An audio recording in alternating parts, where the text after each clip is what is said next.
pertinent questions you're highlighting there, Mr. Abbas. How would you then say these allegations of Congress ties to this attack have affected the public perception of Revanth Reddy and his leadership? Has it necessarily been in a negative way? I've always believed, ma'am, that ये public है, ये सब जानती है. You know, ये दिमाग वालों की public है. They also know that, of course, they could love. I have a confession to make here. I'm a big Allu Arjun fan myself. I loved his movie Pushpa 1. I'm yet to watch Pushpa 2. But the fact is, my love for him is for his on-screen personality. The fact is, due to his presence, his bodyguards, there was a chaos there. There was a stampede there, which took place. Due to the stampede at the Pushpa 2 screening, there is a death which resulted there. So to me, as a thinking man, and to millions of others in Telangana, they will certainly think about it. They will certainly question. I do not think that the people are so unfair only because if he's a star, they will let go. No. Every single person here in Telangana are aware that this is absolutely unfortunate which happened. And I'm sure they're also asking for justice. As much as politicization might take place, there are also people saying that the Congress government and Shri Revanth Reddy, the Honorable Chief Minister, is taking a strong stand. It could be an unpopular, with the fans of Allu Arjun, but he is doing the right dharma and the right thing, where he will, no matter how big a star his celebrity is, he will bring Revati ji, the deceased, here to justice, without which I think we cannot succumb to the of actors. Justice needs to prevail. Satyamev Jayate. And let me take a step ahead and say that if Mr. Allu Arjun is indeed innocent here, has nothing to do with it, like the High Court gave him a bail of 4 weeks. If you previously look, the City Civil Court judge gave him a 14-day judicial custody. Right. Nevertheless, within a matter of couple of hours or during the next day, he was out on bail by the High Court. The fact is, let us leave it to the wisdom of the judges. The High Court, the Supreme Court are the best minds to decide on the same front. In the meantime, let us not politicize this issue. In the meantime, let us not pressurize the Telangana police. Let the Mr. Abbas, do hold your thoughts and stay on with us. I must also inform our viewers that Allu Arjun has announced assistance of 25 lakh rupees for the victim's family, while the producers of the movie Pushpa 2 have actually extended financial assistance of 50 lakh rupees. People continue to question whether this is enough. But Uma Sudhir also joins us from outside the police station, where Allu Arjun is expected shortly in about 15 minutes. Uma, what's happening around you? So we are outside the Chikatpalli police station, where Mr. Allu Arjun has been asked to appear for questioning before the police, and of course huge deployment of security forces here. After the experience that they have had outside Sandhya Theatre, the police certainly not wanting to take any chances, and therefore the public has been kept away. Barricades have been kept away, placed on either side of the road to try and ensure that no public in fact gathers at this particular area, and huge numbers of media channels, YouTube channels, those with the cameras and those without cameras as well, standing here waiting for him to come in. And you will also find people, in fact, on buildings waiting to catch a glimpse of Mr. Allu Arjun while he comes to the police station. While all this is on, there is talk about the government wanting to challenge the bail that has been given by the High Court. It was a conditional bail for 4 weeks, and what we are being told is that they may go to the Apex Court, in fact, to challenge the bail that has been given. And will that happen immediately or not is something that will be debated, because obviously the Supreme Court is on a vacation right now, and the actor here, what we do understand is that he's going to be facing other charges as well. He has another case that's been filed by an MLC, Mr. Teenmar Mallana, who has questioned the content of the movie, where there is a scene in which the hero is shown urinating in a swimming pool, in which a police officer, an IPS officer, is there, and that has been seen as a gesture that humiliated the police force, insulted the police force, and that is something that perhaps should have been looked at by the censor board if they thought this was something objectionable, but they allowed it to pass. And now this MLC has in fact filed a case naming the actor, the directors, as well as the producers as should be made accused in that particular case. Back to you, Parameshwar. As always, Uma, thanks so much for joining us with the latest update. Our regular updates and coverage continues from outside the police station where Allu Arjun is expected to appear for questioning for the second time within 10 days. Uma Sudhir will continue to bring you the latest. For now, we're taking a very quick break. Don't go anywhere. We're back in a moment.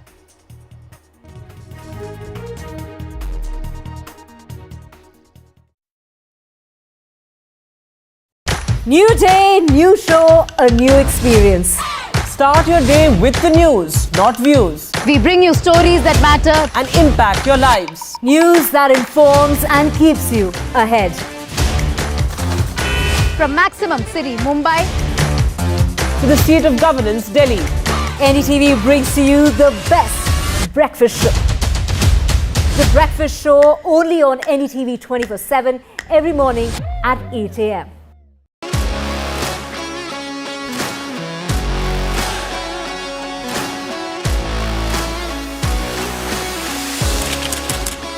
We are able to maintain the democratic fabric and the democratic system.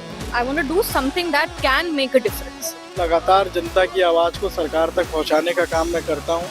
I was a student up until very recently. I really want to work and do something for my people because they have given me this opportunity. They have elected me. सोचा नहीं था कि राज्यसभा सांसद बनूंगी।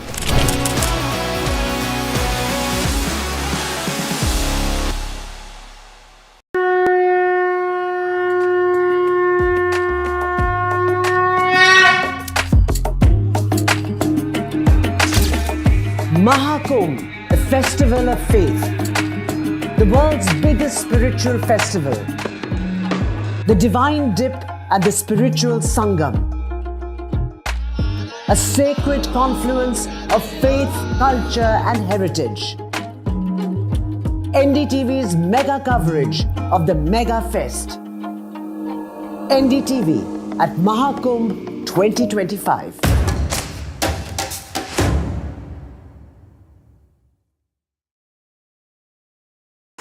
NDTV shines with 38 prestigious wins at the News Television Awards 2024. Powerful journalism to cutting-edge digital innovation, production excellence to regional leadership. NDTV sets the benchmark. 38 awards, each a testament to your trust in NDTV. NDTV stands for trust. In today's interconnected world, India's voice is more crucial than ever. When India speaks, the world listens. At NDTV World, we are that voice, bringing you intelligent and insightful news from India and beyond. From geopolitics and diplomacy to economic shifts, migrations, tech disruptions, and the stories of our diaspora. We cover the news that shapes our global future. NDTV World, your new home for global news is here.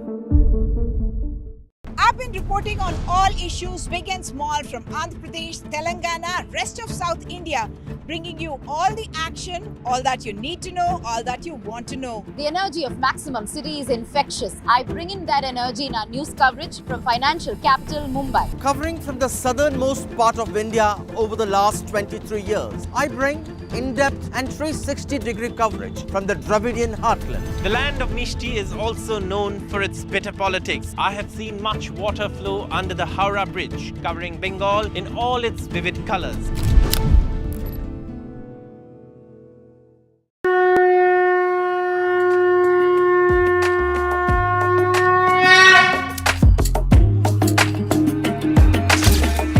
Mahakumbh, the festival of faith.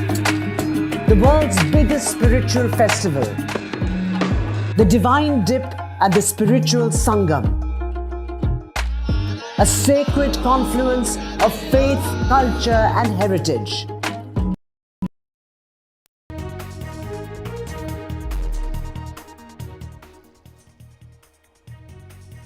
Well, our big focus continues to be that actor Arjun Allu has been summoned by Hyderabad police at 11 a.m. This is part of the ongoing probe into the stampede during the screening of his movie Pushpa 2. A woman was killed and a son is critically injured.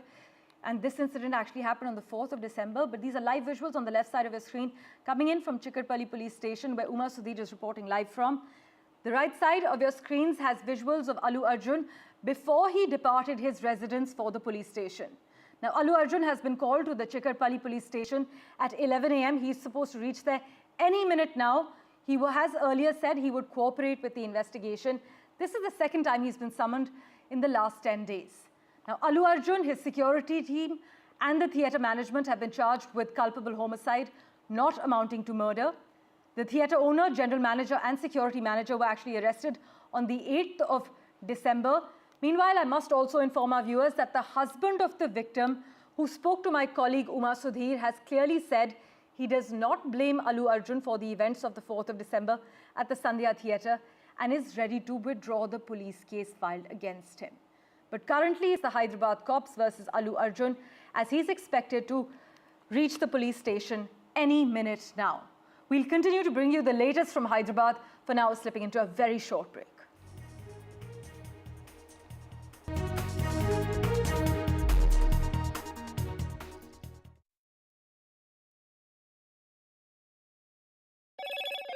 Hello, Moto. Motorola Edge 50 Pro, world's first AI-powered pro-grade camera.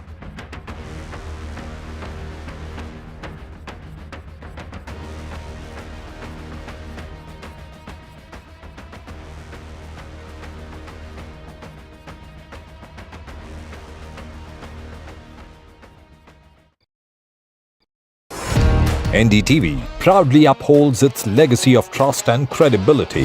According to the prestigious Reuters Institute's Digital News Report 2024, NDTV is the top-most news platform in the country. Number 1 in both online and offline reach in India. Beating all its competition, NDTV stands for trust. New day, new show, a new experience. Start your day with the news, not views. We bring you stories that matter and impact your lives. News that informs and keeps you ahead. from Maximum City, Mumbai, to the seat of governance, Delhi. NDTV brings to you the best breakfast show. The breakfast show only on NDTV 24/7 every morning at 8 a.m.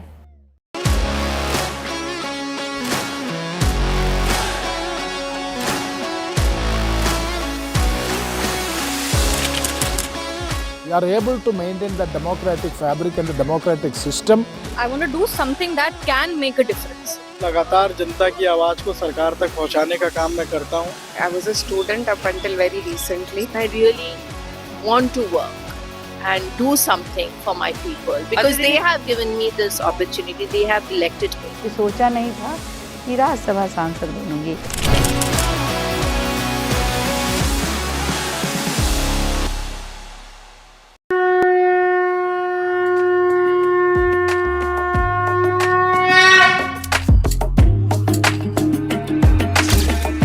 Mahakumbh, the festival of faith, the world's biggest spiritual festival, the divine dip at the spiritual Sangam, a sacred confluence of faith, culture and heritage. NDTV's mega coverage of the Mega Fest. NDTV at Mahakumbh 2025.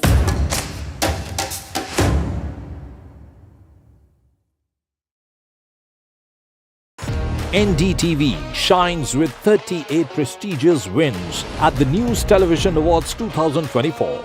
Powerful journalism to cutting-edge digital innovation, production excellence to regional leadership, NDTV sets the benchmark.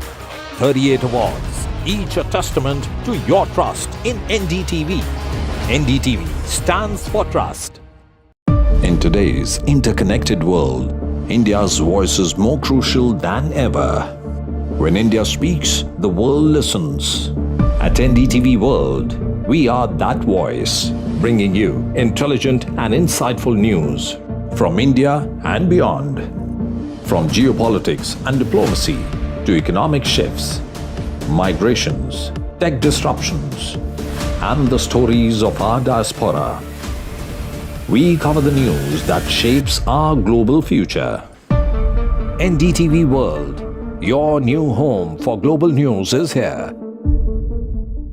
I've been reporting on all issues, big and small, from Andhra Pradesh, Telangana, rest of South India, bringing you all the action, all that you need to know, all that you want to know. The energy of Maximum City is infectious. I bring in that energy in our news coverage from financial capital Mumbai. Covering from the southernmost part of India over the last 23 years, I bring in-depth and 360-degree coverage from the Dravidian heartland. The land of Mishti is also known for its bitter politics. I have seen much water flow under the Howrah Bridge, covering Bengal in all its vivid colors.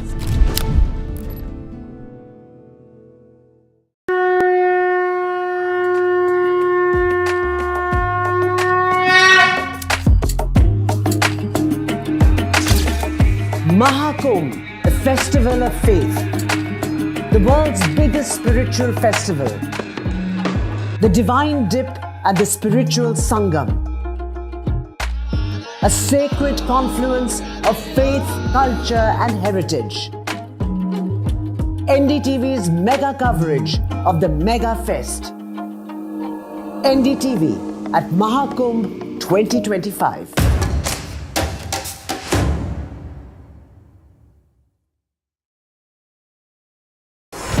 NDTV proudly upholds its legacy.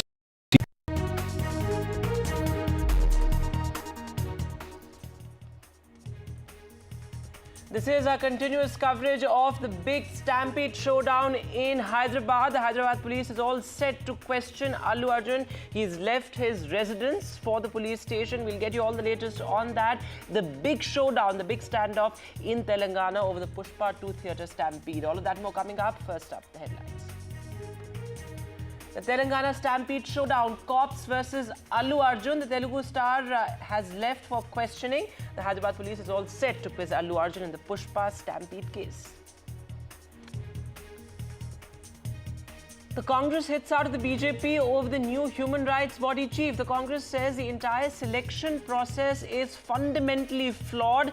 The political row after a former Supreme Court judge was appointed the chief of the NSRC. A 3-year-old has been rescued from the Rajasthan borewell, a 20-hour ordeal for the child, and finally ending with the rescue. The Tirumala Tirupati Devasthanams is considering automation and introduction of artificial intelligence chatbot to enhance transparency and efficiency in the pilgrim services at the Sri Venkateshwara temple. Luigi Mangione, the accused of, in the killing of the United Healthcare CEO, has pleaded not guilty to murder and terrorism charges in the New York state.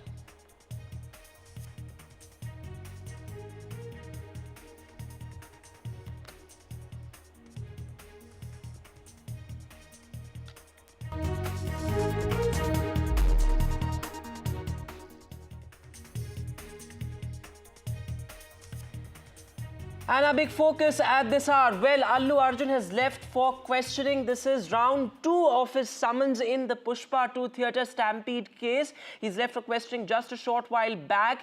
The Hyderabad police is all set to quiz him. Remember, the police at the outset has said that this is part of routine questioning, but certainly the investigation picking pace given the fact that the entire case has become extremely political, given the fact that you have the BRS and the Congress up in arms against each other. You had that huge political war yesterday, but the focus very much today on Allu Arjun's questioning. Round 2 of his summons, the police probe picking pace.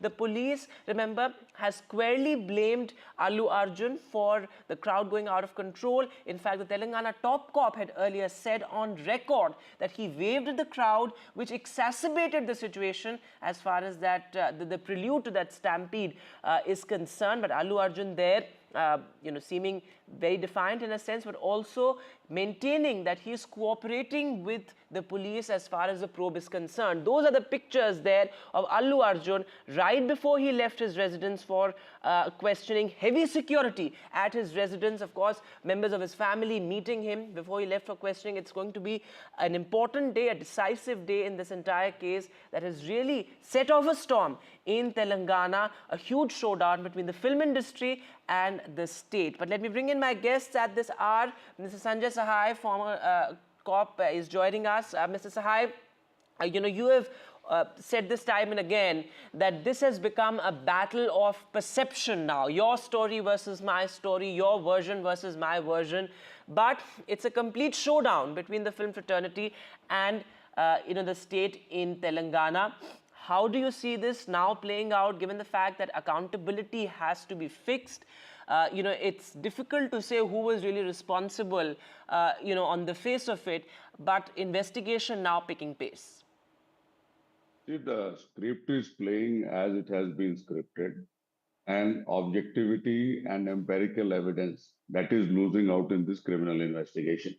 There is no denying the fact that it has become more of a political criminal investigation rather than a pure criminal investigation, where it should have been left with the cops and they would have done as it was deemed fit.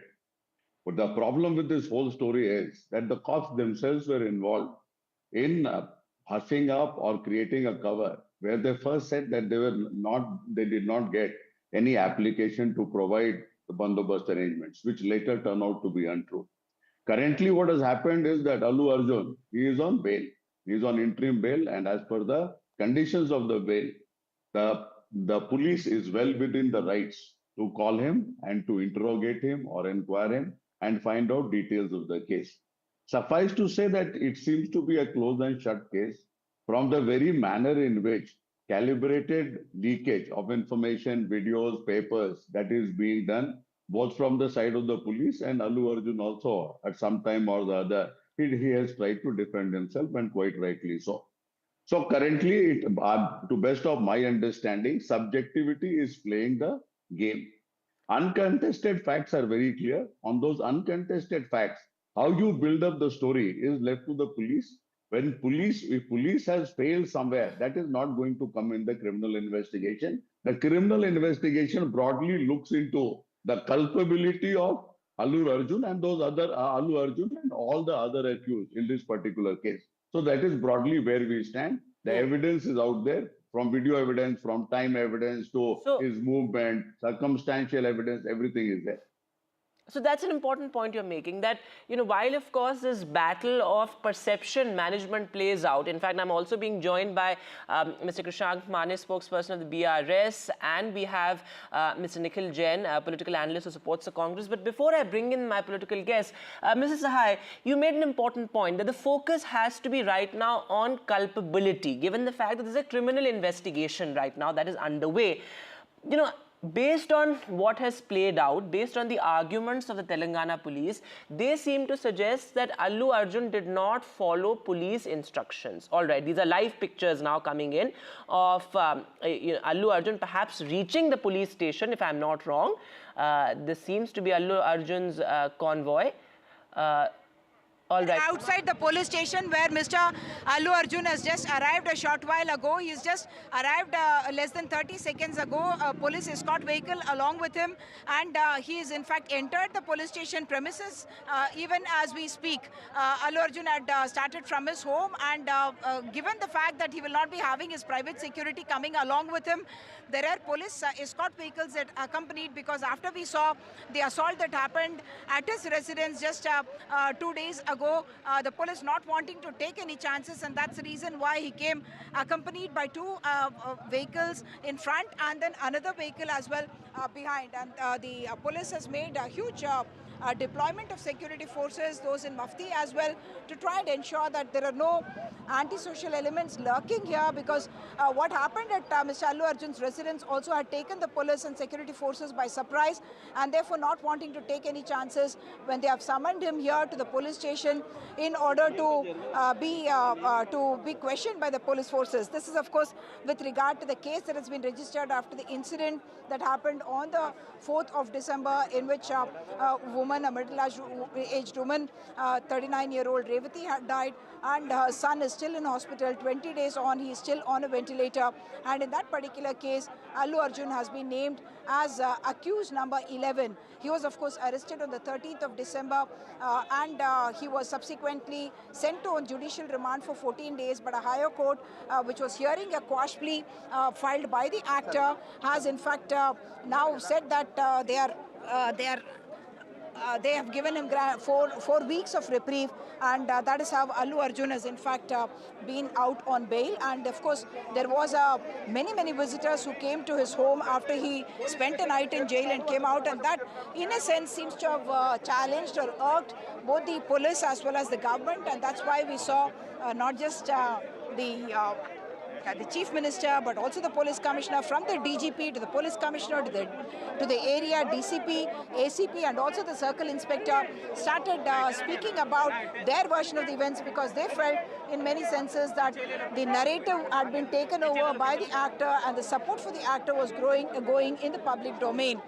What I must point out here is that while all this should have been matters of fact or claims that were fought out in the court of law, this has become a full show, a full debate on social media and in the public domain, with not just the actor and his supporters, but also the chief minister, the police officials, and political parties also getting into the act and giving their views on what happened, some of it factual, some of it part of conspiracy theories as well.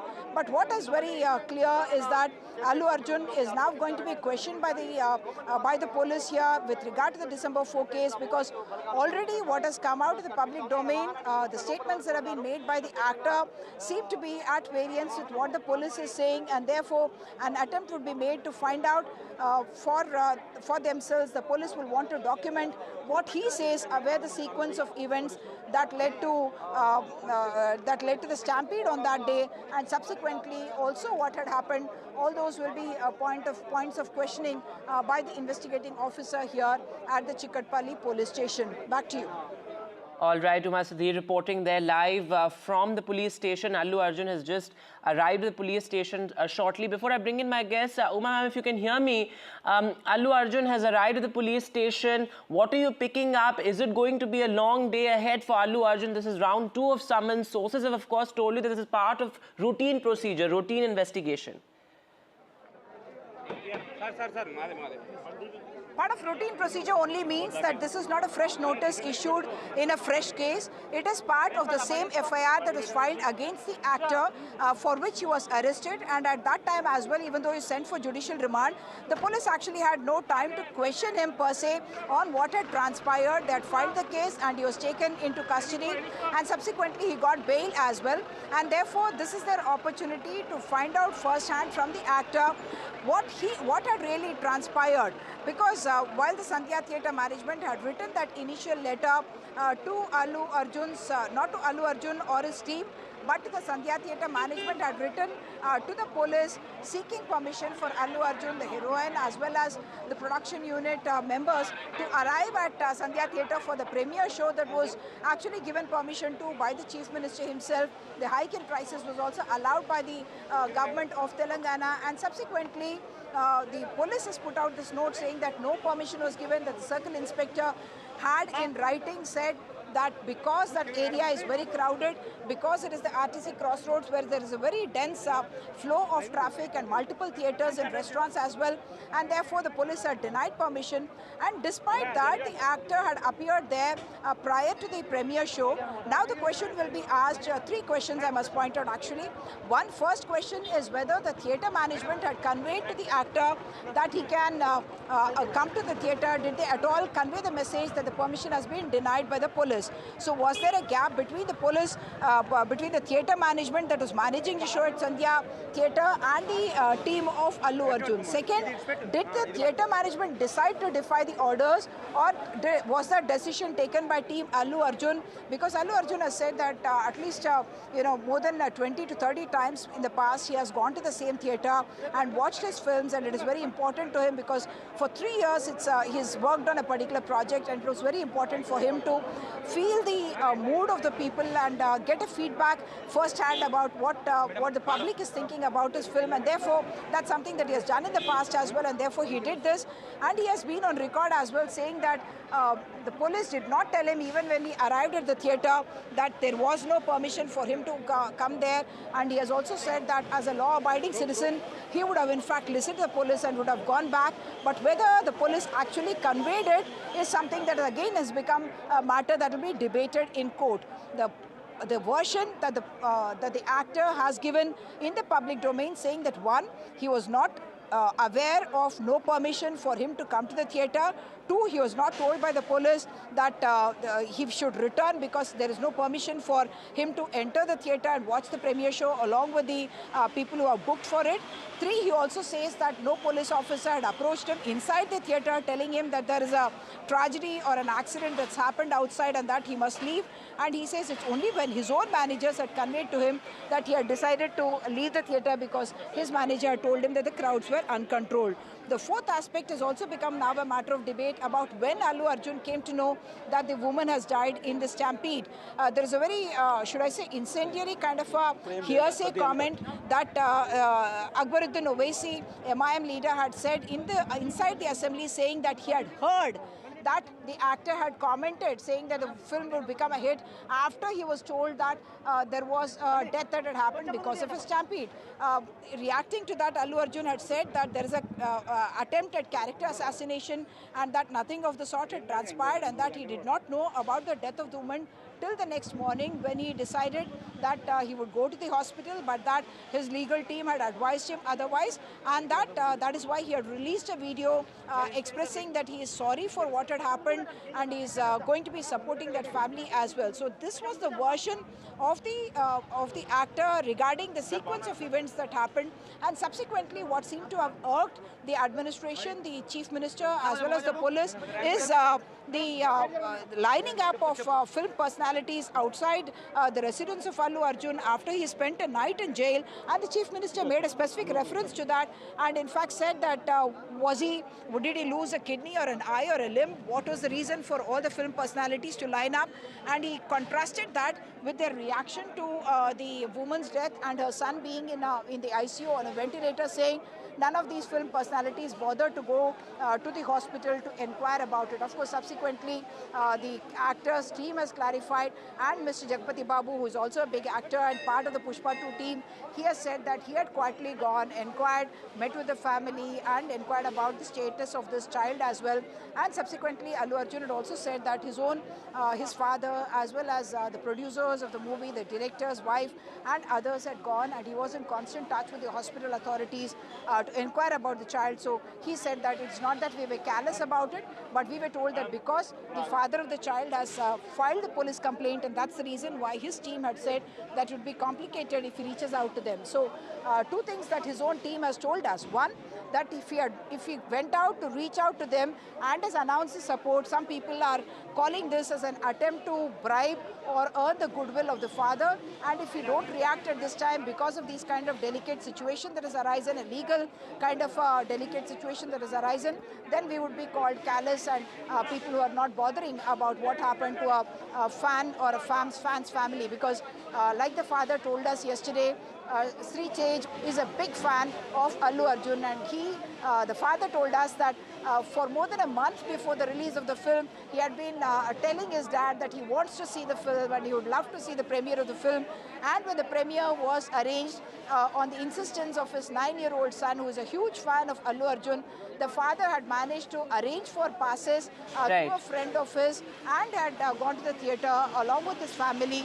And unfortunately, the tragedy that happened subsequently because of the stampede and the huge numbers of people who gathered there, the police not adequately prepared because they say they are denied permission for the actor to come there, but the actor came there anyways. And subsequently, the police also blaming the private security ring that accompanies the actor everywhere, and saying that that private security had in fact pushed around people at the time when the vehicle was entering the theatre premises, the gate of the theatre premises, and that is what had in fact led to the stampede and the unfortunate death of the woman. Of course, there are visuals showing that woman and the child trying to be resuscitated by the police forces.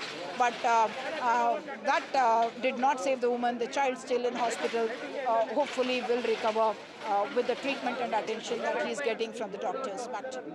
All right, ma'am, thanks very much for joining us with that live update there. In fact, dramatic shots also, the kind of security, heavy security outside the police station, as expected, given the fact that Allu Arjun is somebody who enjoys great amount of fan following, not just limited to Telangana, but of course, indeed, with this entire pan-India cinema movement, the kind of superstardom, as it were, that he enjoys. But let me quickly get in comments from both the political guests joining us, Nikhil Jain and Mr. Krishank Mane.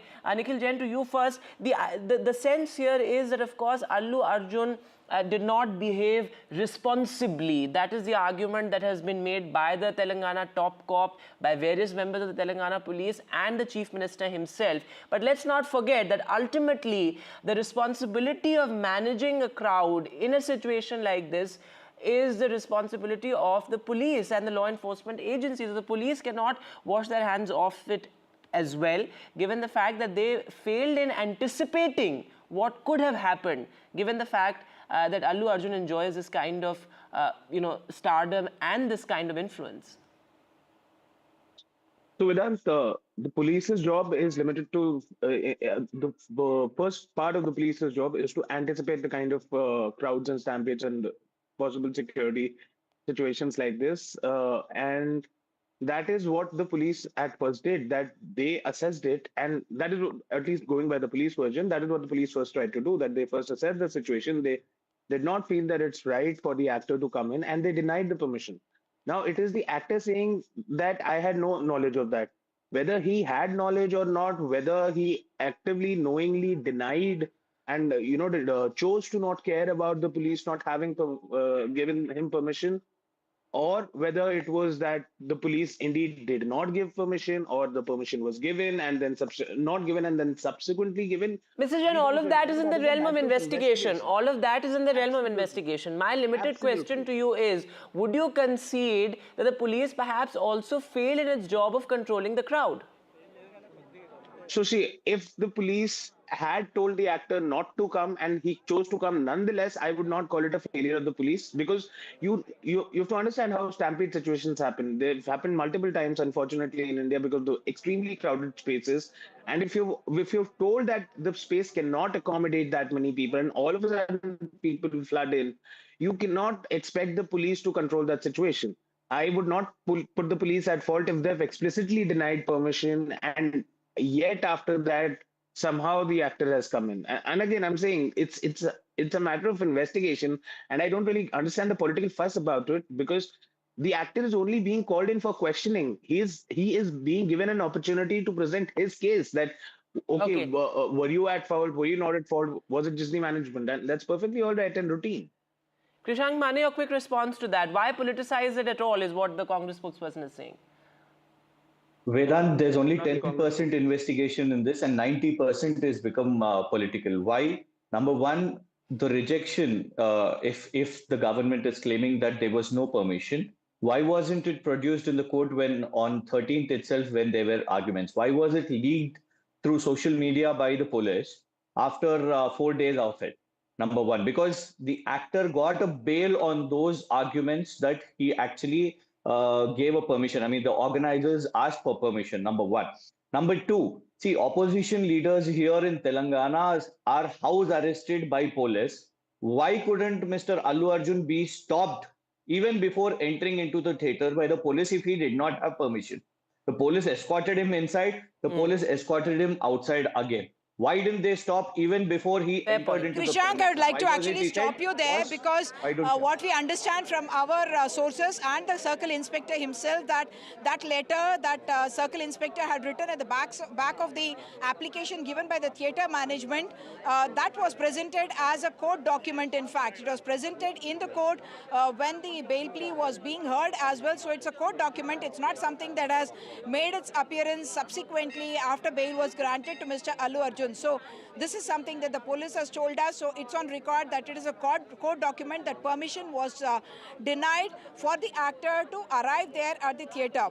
The second part is, of course, part of investigation about whether the theatre management failed to inform the actor about the permission being denied for the rally itself. I'm going to go to Mr. Sanjay and ask him this question. This onus of giving permissions, of course, comes on the police, and they have to look at multiple aspects. It's a huge film, and there's a huge kind of an audience expectation as well that they will be allowed. But for the police to say that such a premiere show, when in the past the actor has appeared, shouldn't they have been better prepared? Because they do know that there is going to be a huge crowd, and Allu Arjun's following is part of now become a legendary actually after the Pushpa 1 series. So was there a gap in communication, would you think, with your experience as a police officer, between the higher-ups in the police machinery and the people deployed on the ground? Because like Krishank was pointing out, when Allu Arjun arrived near the theatre premises, he was not stopped. He should have been stopped right there and sent right back. See, what is most intriguing is that on the application, if I get you people correctly, on the backside of the application, the circle inspector says that the bandobast arrangements cannot be done for whatever reasons. Now, after denying that, these police people go off to sleep. Now, first thing which we do is intelligence. The premiere was already on, and the local intelligence would have clearly indicated that Allu Arjun is in mood of going there, or there is a likelihood of him going there. The police arrangements were also made at that particular location, not that the police arrangements were not there. So police arrangements were there. It looks very likely that police were taken aback by the nature of the crowd, which they claim went into a frenzy after seeing Allu Arjun. Now, that is a very, very subjective thing. It is also directly related to the nature of bandobast arrangements made, how good or how bad it was. And this subjectivity has gone to a level where it has become a battle between the state, which is your government, and the superstar.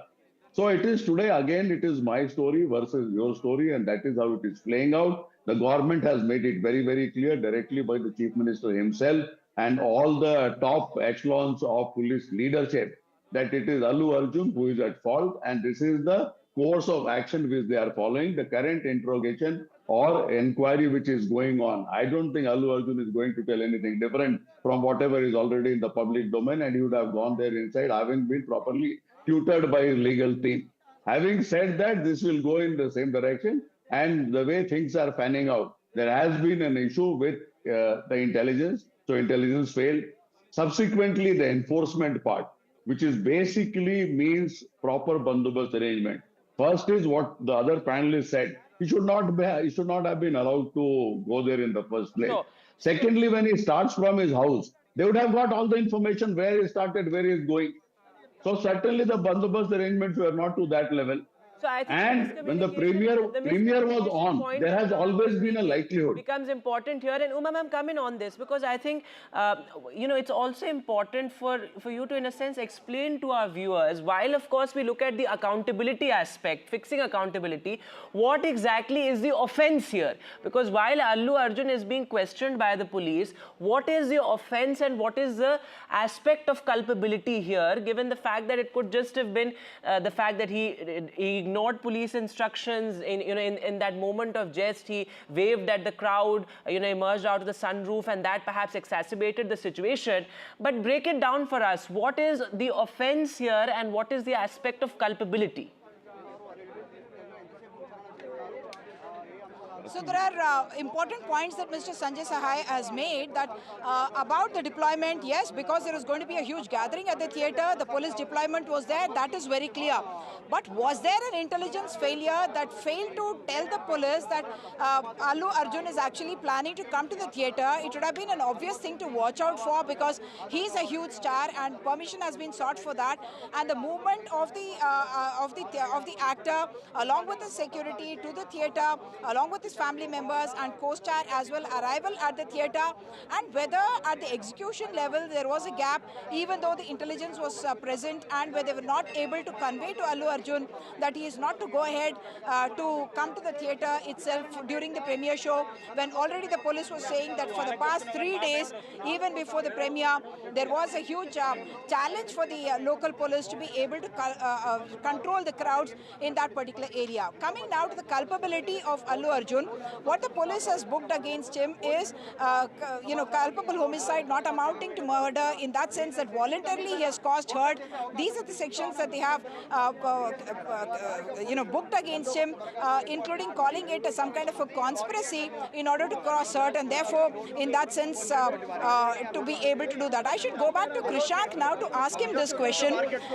Krishank, while you are now saying that this is something that should be handled by the court of law, is your party taking a stand that the booking of Mr. Allu Arjun as an accused, number 11 in this particular case, like Mr. Sahai pointed out, the police calling him for questioning is also an opportunity for him to explain what he was told about, what he was not told, and where exactly the gap lies. But for your party to jump in when the arrest took place did add to the kind of the escalation of the situation that has happened in this particular case.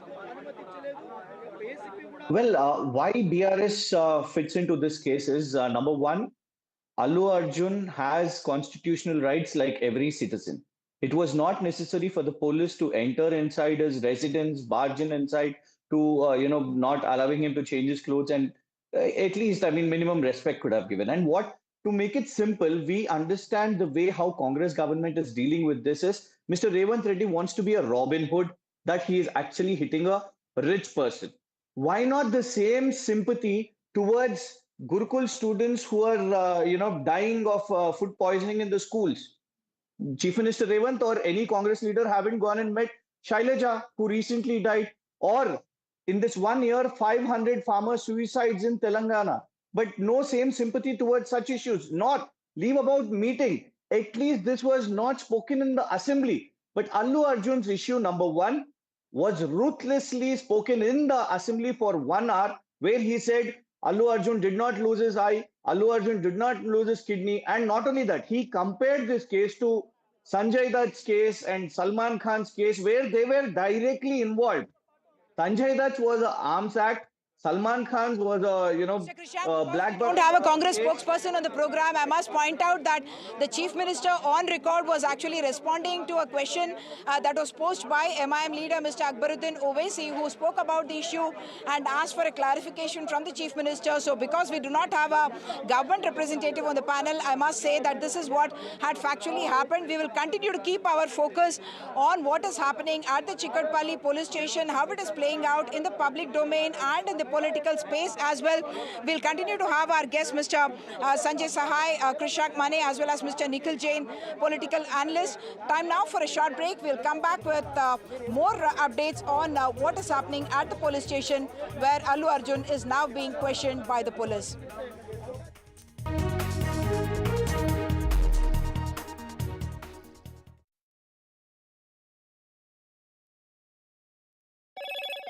Hello, Moto. Motorola Edge 50 Pro, world's first AI-powered pro-grade camera.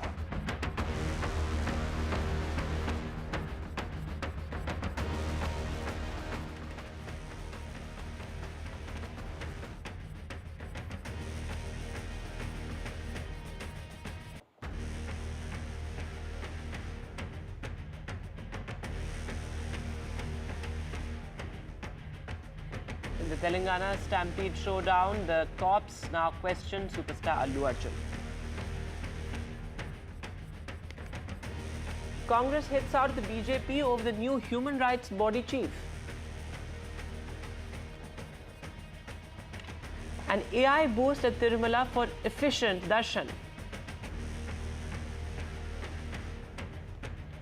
Luigi Mangione pleads not guilty to the CEO murder.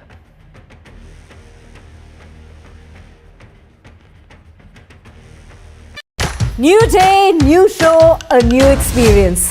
Start your day with the news, not views. We bring you stories that matter and impact your lives. News that informs and keeps you ahead.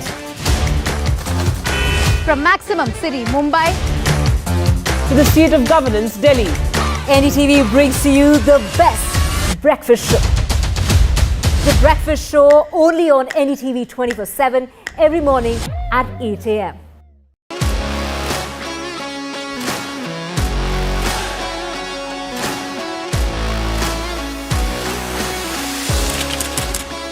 We are able to maintain the democratic fabric and the democratic system. I want to do something that can make a difference. लगातार जनता की आवाज को सरकार तक पहुंचाने का काम मैं करता हूं। I was a student up until very recently. I really want to work and do something for my people because they have given me this opportunity. They have elected me. सोचा नहीं था कि राज्यसभा सांसद बनूंगी।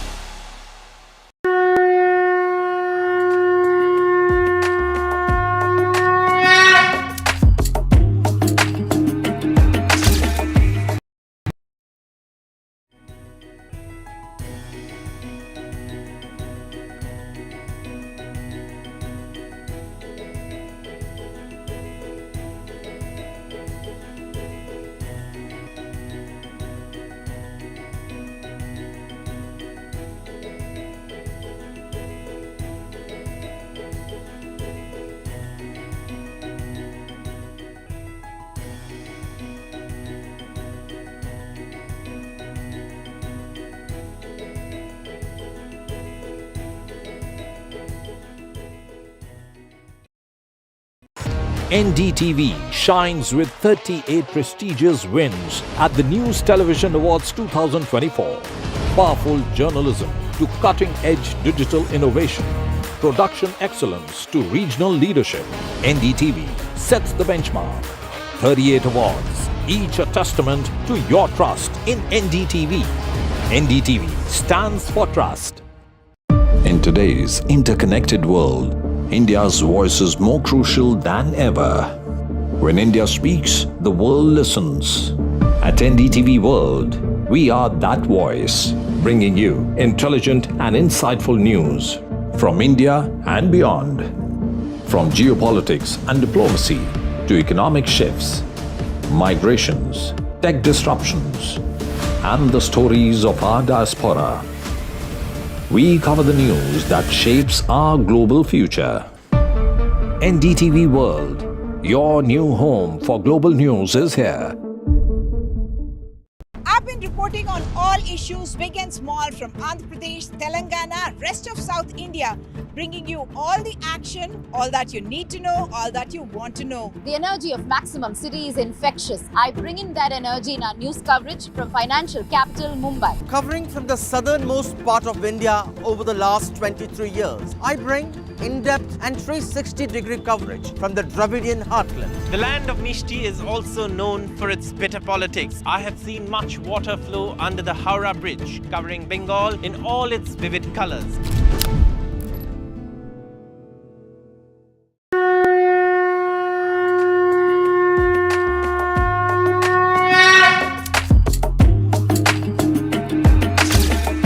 Mahakumbh, the festival of faith, the world's biggest spiritual festival, the divine dip at the spiritual Sangam,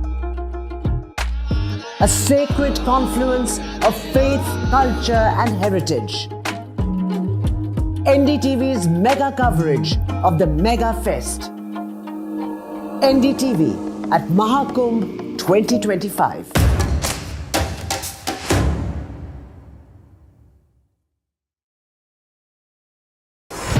NDTV proudly upholds its legacy of trust and credibility. According to the prestigious Reuters Institute's Digital News Report 2024, NDTV is the top-most news platform in the country. Number 1 in both online and offline reach in India, beating all its competition.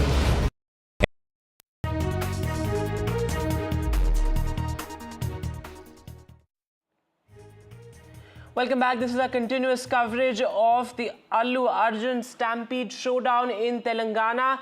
Our colleague Uma Sudhir is at the police station where Allu Arjun's questioning is currently underway. Uma ma'am, over to you first. Before I bring in my guests, what's happening at the police station? Has the questioning begun?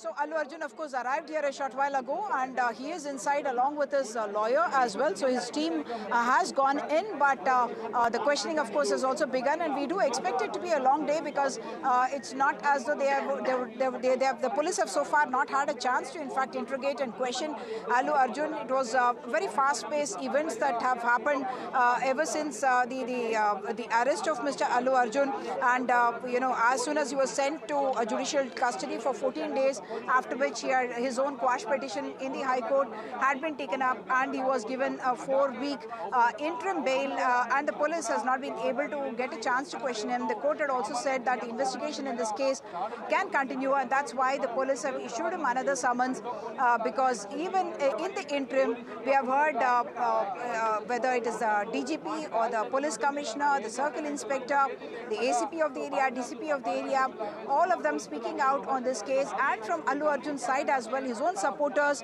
and Mr. Allu Arjun also holding 2 press conferences in which he has elaborated what he thinks are the sequence of events and what he tells us as the sequence of events. But all of this has taken a very big political turn with political parties from the PRS to the BJP, all of them also getting into the debate. We are joined on this debate by Mr. Nikhil, who is a political analyst, Mr. Sanjay Sahai, former IPS officer, and also Krishank Mane, who is a spokesperson of the BRS party. Mr.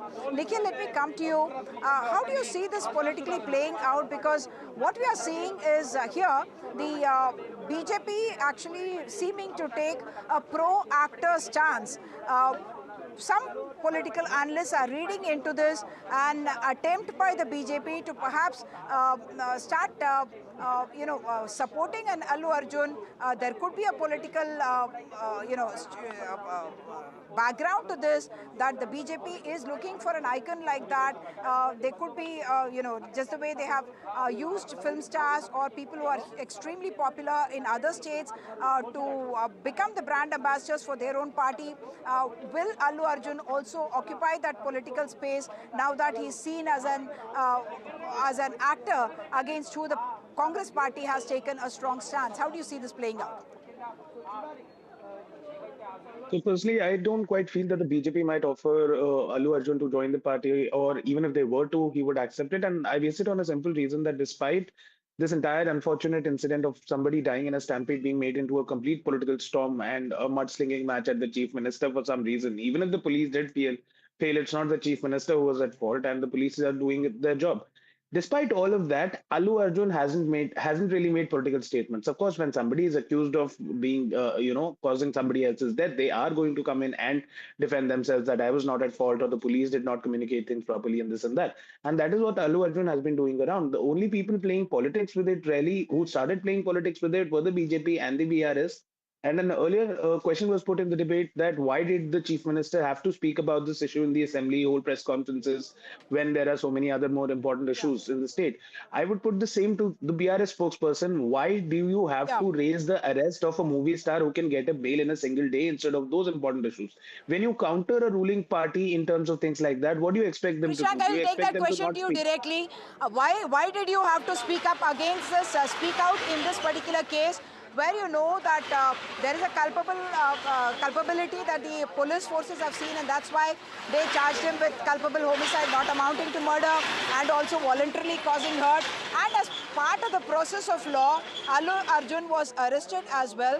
Why did the BRS have to jump into the debate here? Well, Umaji, I think today BRS is speaking on every issue in Telangana, be it Hydra victims, be it Musi victims, be it weavers, be it farmers. And in fact, Allu Arjun is also a normal citizen who's being targeted by the Congress government here. Why shouldn't we talk about Allu Arjun or anyone? I mean, in fact, when Congress government or the minister in Congress government gave brazen comments on actress Samantha and Nagarjuna also, definitely we would react. He has democracy, Allu Arjun has democracy, we too have that. In fact, you see, after Revant Reddy ji, it is good if Revant Reddy has reacted to MIM, but BRS has raised many issues. Why don't you debate those? On the last day of the assembly, you chose to speak this issue. Did you speak about the auto driver suicides? Did you speak about the, haven't we demanded for it, for a discussion? Haven't we demanded discussion for the farmer suicide? Have you debated it? But you preferred to pick this issue because MIM asked and you So I'm wanted going to to speak take for an hour. the issue that you have raised to the police officer that we have on our panel, the experienced police officer. Thanks, Krishank, for joining us. Mr. Sahai, all these statements being made in the public domain, whether it is by the actor or by the police or even by the chief minister, who also happens to hold the home portfolio here in Telangana Assembly, how does it affect the case itself in court? Is there a weakening of the case that is going to happen? Will biases creep in because there's a public perception that's also being created? How complicated does it get for the court itself when all these voices are speaking out in the public domain? The court would be a later story. The investigation, the way it is happening, I think it is a political criminal investigation rather than a state investigation. So that being said, the Home Minister or the Chief Minister of the state, if his line of investigation or the trajectory which police is supposed to take is very, very clear, and that also aligns with that of the DGP and DCP and all the people down the line, because there is also a line of thinking that police failed miserably on that particular day, and they are also responsible for whatever transpired. With regards to the intention and knowledge, we were talking about the section 105 of the BNS of culpable homicide not amounting to murder. So two things are important, is the intention and the knowledge. Now, whether the superstar had the knowledge, or that is a subjective thing. Certainly, he did not have the intention, and he did not go there with the intention that it will lead to a culpable homicide not amounting to murder. The weakening of the investigation has happened from day one, and from day one itself, it has been politicized. The first arrest, at least the arrest of Allu Arjun, has taken place on 13th of December, and that is when things have ordered up. In a very, very calibrated manner, evidence/information has been released into the public domain. First and foremost, the police said that we did not have any communication of it. Then the letter surfaced from the Sandhya theatre management side. And now the circle inspector, you are perfectly right that that is a part of the court document. That's perfectly fine. But when so much is coming on the public domain, why nobody opened his mouth till the time this became a very critical issue? And they had to prove that we have provided with this nature of document. So this is where we stand. If we go by purely objective, camera-based, scientific evidence which is available and the documents available, then still there will be a gap of subjectivity which will be left to charge sheet the case. Once the case goes for the trial, it will primarily be on whatever evidence is provided and the discrepancies which come forward. So that will be a tough job to take through, and you will be needing very good quality of prosecutors to take it through. Yes, Mr. Nikhil, let me come to you next. On the one hand, the Chief Minister, is spelling out whatever happened in the State Assembly, even as the court is hearing all the proceedings. The government does feel that they are taking a stand which is pro the common man. A woman here has died in the stampede. Her child is in the ICU on ventilator last 20 days. If we don't act, you're going to call us pro-VIP and having a different yardstick for a VIP. Whereas when they act, now the question or the criticism seems to be that you're targeting an actor for other reasons because he's high profile, he's getting targeted. Is that something that political parties cannot get away from? And very, very naturally it appears that whoever is the opposing party here, in this case the BRS and the BJP, is taking the opposite stance from the government. Is it time that people come together on the same platform, on the same issue, where we are all in agreement saying that yes, there is something called celebrity responsibility and accountability, even as we talk about police administration getting its act together?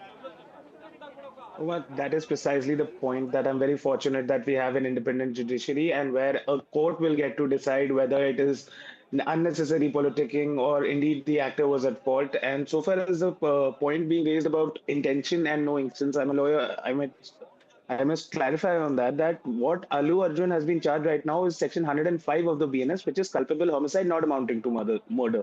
So if you have incomplete intention or incomplete knowledge that your act might cause death, you will be charged under it. If you have intention and knowledge, you'll be charged for murder, straight away murder. That's section 103. Now, police often, and Mr. Sahai would back me up on that, police often have this tendency to aggravate the charges that are to be put. In a case where 103 murder may not be applicable, they will still put murder and try to seek a conviction in 105. That is something not amounting to murder, but nonetheless a culpable homicide.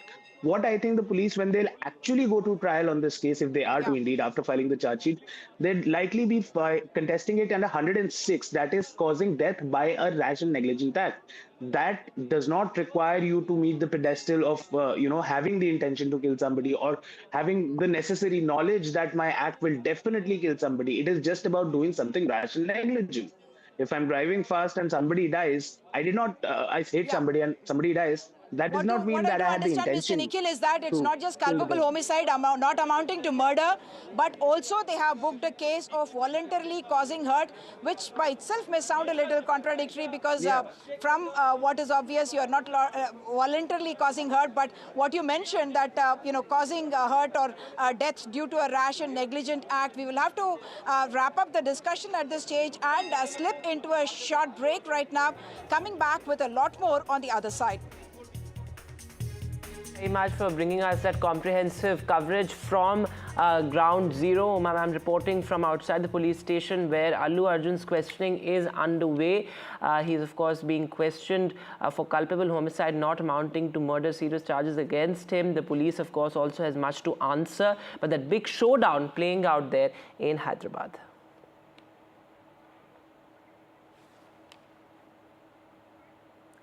And moving now to the other big headline, well, a big political row over the new NHRC chief. Well, the Congress has now made public a dissent note saying that the process of selecting the National Human Rights Council's new chief was fundamentally flawed and it undermines the Constitution. Now, this, of course, in the backdrop of the entire Constitution debate as well.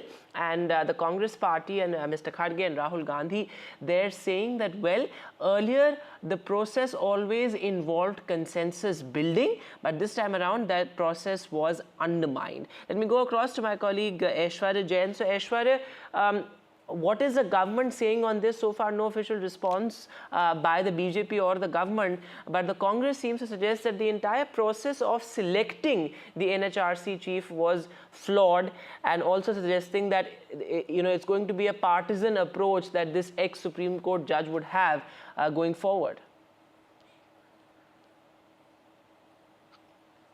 Well, certainly there is another flashpoint between the government and the opposition over the appointment of the NHRC chairperson. Remember, such things had been seen when it was the entire selection process of the CEC that was altered as well, and at that point of time as well, when the Chief Justice of Supreme Court was removed, and in place of that it was the cabinet member from the government was assigned. The opposition clearly targeted and stated that this is not a neutral selection body because it is 3:2, and this time as well, when the selection body, which includes the Prime Minister, Home Minister, Lok Sabha Speaker, Deputy Chair of the Rajya Sabha, and also Leader of Opposition from Lok Sabha and Rajya Sabha, elects the NHRC members and the chairperson on a day when the meeting happened in the Parliament. It was Rahul Gandhi and Mallikarjun Kharge who was also present,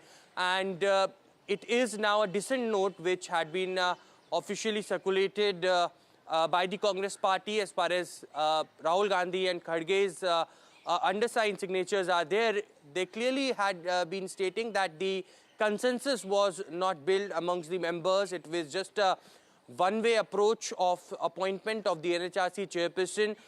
Justice Rohington, Fali Nariman, and Justice K.M. Joseph were the names that were suggested by the leaders from the opposition side, but it was unanimously decided by the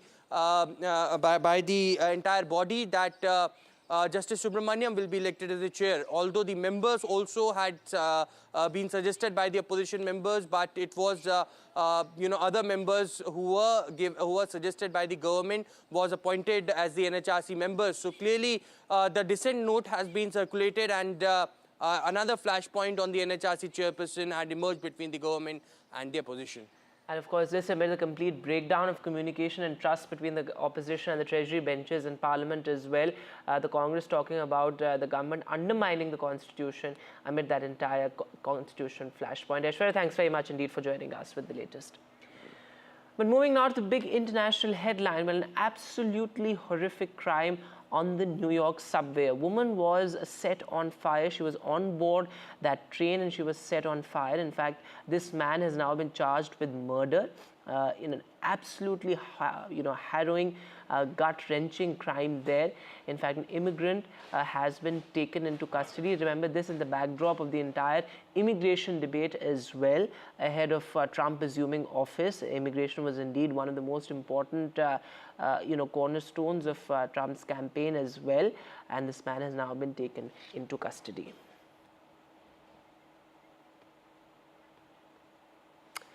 And well, now an interesting story from Tirumala, an artificial intelligence boost for the Tirupati temple. This is a temple board is now mulling AI Darshan. Well, yes, you heard that right. AI now in Temple Darshan as well. The temple board is looking at some kind of an automation when it comes to the darshan of at the Tirumala, at the Tirupati temple. Remember, there are huge queues, long queues outside the Tirupati temple almost every day. Devotees thronging the temple. So, of course, AI is something that would, in a sense, facilitate the darshan process.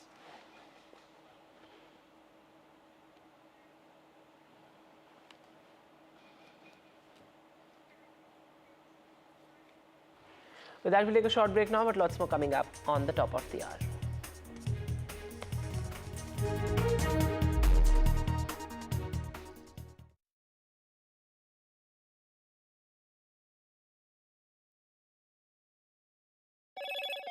Hello, Moto. Motorola Edge 50 Pro, world's first AI-powered pro-grade camera.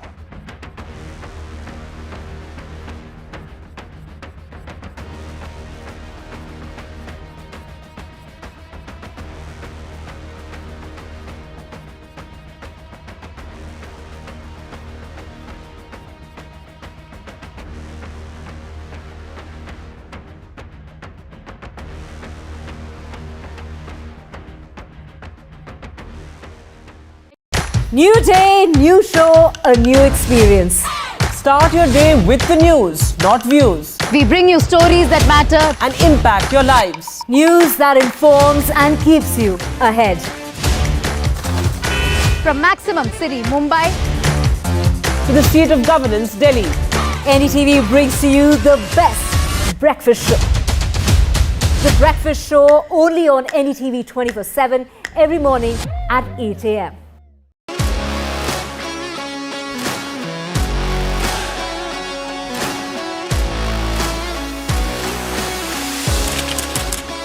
We are able to maintain the democratic fabric and the democratic system. I want to do something that can make a difference. लगातार जनता की आवाज को सरकार तक पहुंचाने का काम मैं करता हूं. I was a student up until very recently. I really want to work and do something for my people because they have given me this opportunity. They have elected me. सोचा नहीं था कि राज्यसभा सांसद बनूंगी.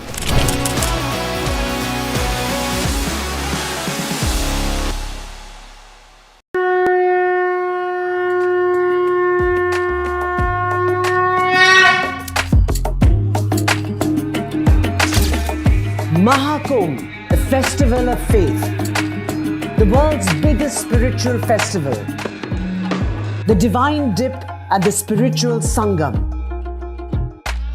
a sacred confluence of faith, culture and heritage. NDTV's mega coverage of the Mega Fest. NDTV at Mahakumbh 2025.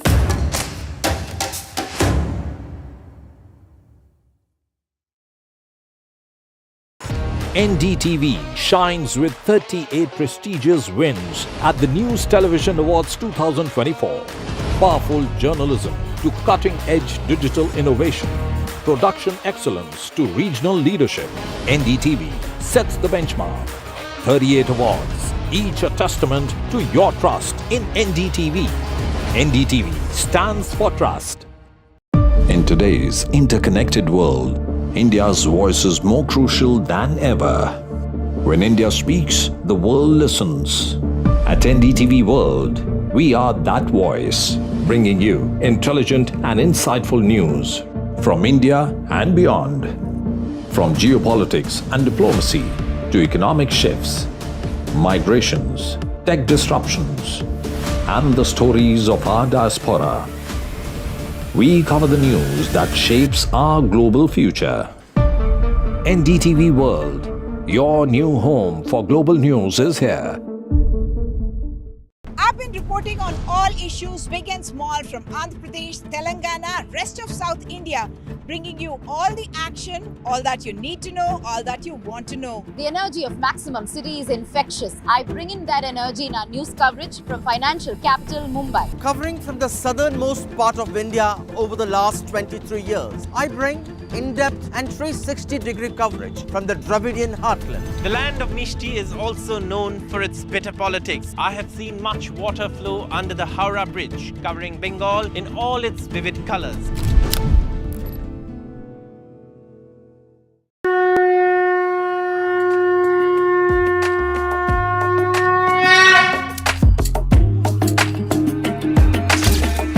Mahakumbh, the festival of faith, the world's biggest spiritual festival, the divine dip at the spiritual Sangam, a sacred confluence of faith, culture and heritage. NDTV's mega coverage of the Mega Fest. NDTV at Mahakumbh 2025.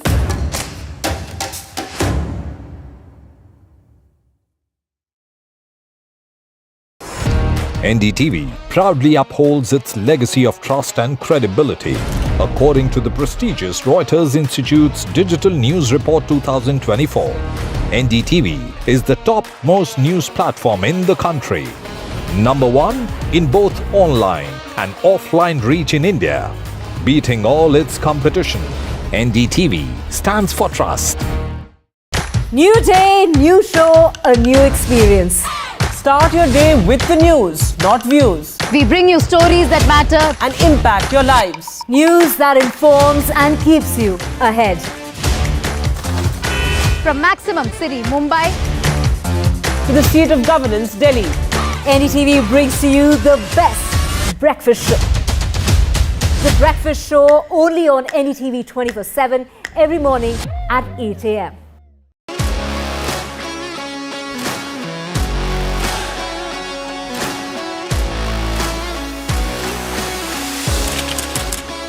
We are able to maintain the democratic fabric and the democratic system.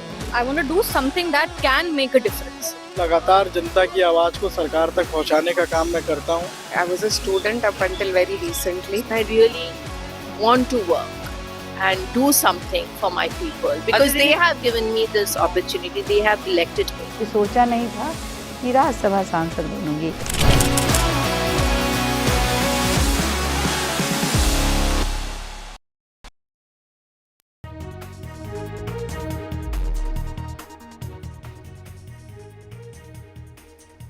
Good afternoon, it's 12 o'clock and this is our continuous coverage of the big Stampede showdown in Telangana. Allu Arjun is now being questioned by the Hyderabad police amid heavy security. Allu Arjun left his residence for the police station. The questioning is likely to go on for several hours. Remember, this is part of routine investigation. No fresh summons, but round 2 of questioning for Allu Arjun there. We'll get you all the latest from the ground. First up, the headlines. In the Telangana Stampede showdown, it's the police versus Allu Arjun. Allu Arjun now at the police station for questioning. This is a Hyderabad cops question the superstar.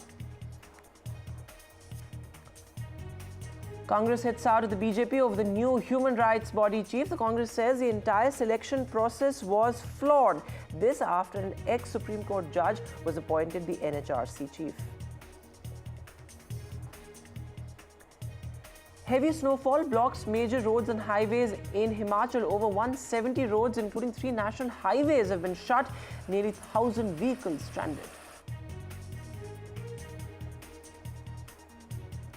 A 33-year-old immigrant has been charged with murder after a woman was set on fire in a horrifying attack on board the subway train in New York's Brooklyn. The subway horror reignites the immigration debate.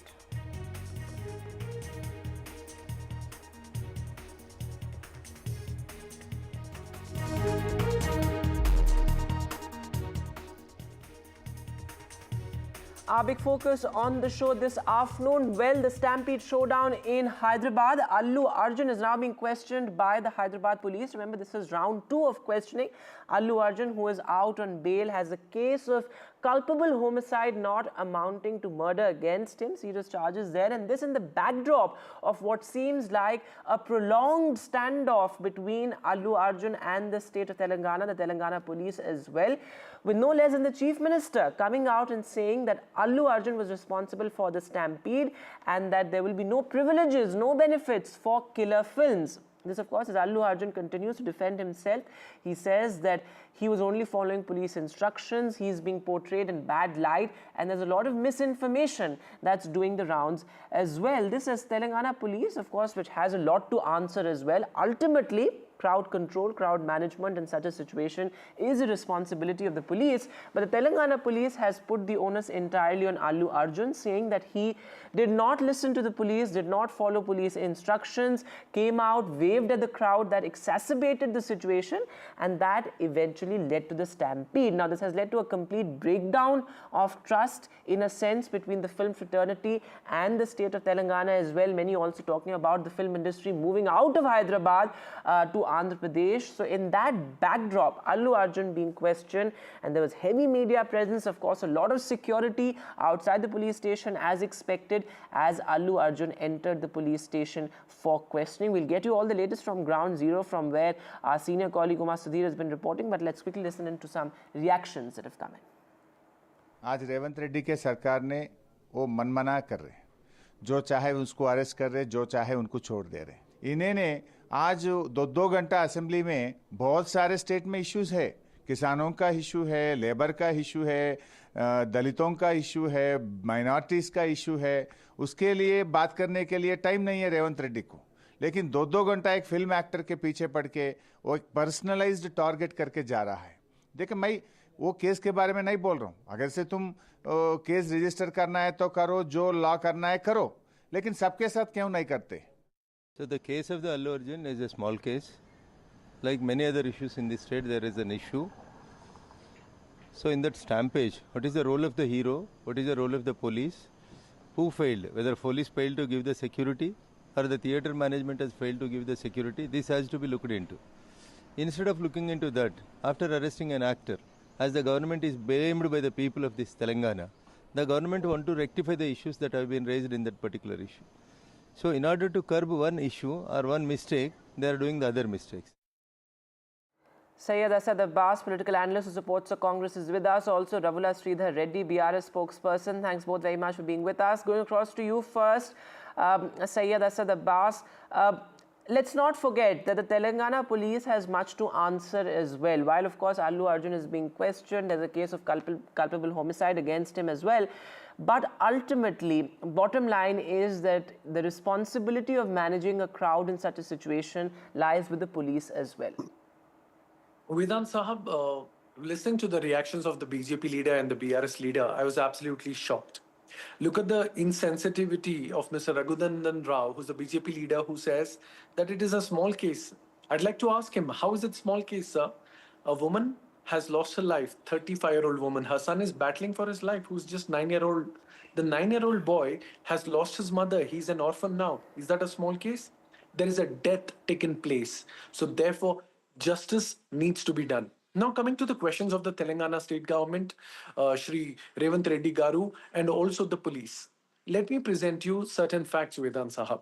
The fact of the matter, yesterday the Hyderabad police made it in public a video footage where they gave two timestamps. First time stamp refutes the claims of Allu Arjun, where he said that he came out, his bodyguards took him outside the theatre and escorted him to the car. The fact is, the Assistant Commissioner of Police of the area, the DCP, both of them respectfully took him safely and escorted him to his car. Not just that, when he was said that there is a stampede, there is chaos outside the theatre, he continued to remain with the fans watching the movie, which is absolutely insensitive. Not just that, even when he came out, That is when in he the was realm of informed, investigation. there are All of that serious is in the realm of investigation. Our injuries. senior colleague Uma Sudhir is also with us. Uma, weigh in on this before I get in the BRS spokesperson, because, you know, now of course this entire thing has become about perception management. It's become about who is pro Allu Arjun, whether it's a witch hunt of a superstar. But the essence of the story is, and as you were reporting yesterday as well, Uma ma'am, that there is an 8-year-old boy battling for life. And, you know, we must not lose sight of that either. So while we are talking about the tragedy that unfolded for the family of Bhaskar and his wife Revati, with Revati dying in the stampede and the 9-year-old child Sri Tej unconscious on ventilator with tracheostomy done and a feeding tube and not responding, there's a neurological damage that happened because of the oxygen deficit that he suffered for more than a few minutes, I must say, because of which this kind of situation is that he has landed in. But the law will be looking at 3-4 multiple things. One, that Allu Arjun has been named as accused number 11 in this FIR, in which we are talking about section 105, which is of course culpable homicide not amounting to murder. Section 118(1) read with 3(5) of BNS. What that means is that voluntarily causing hurt is the section that's been slapped against him, and 5 of BNS.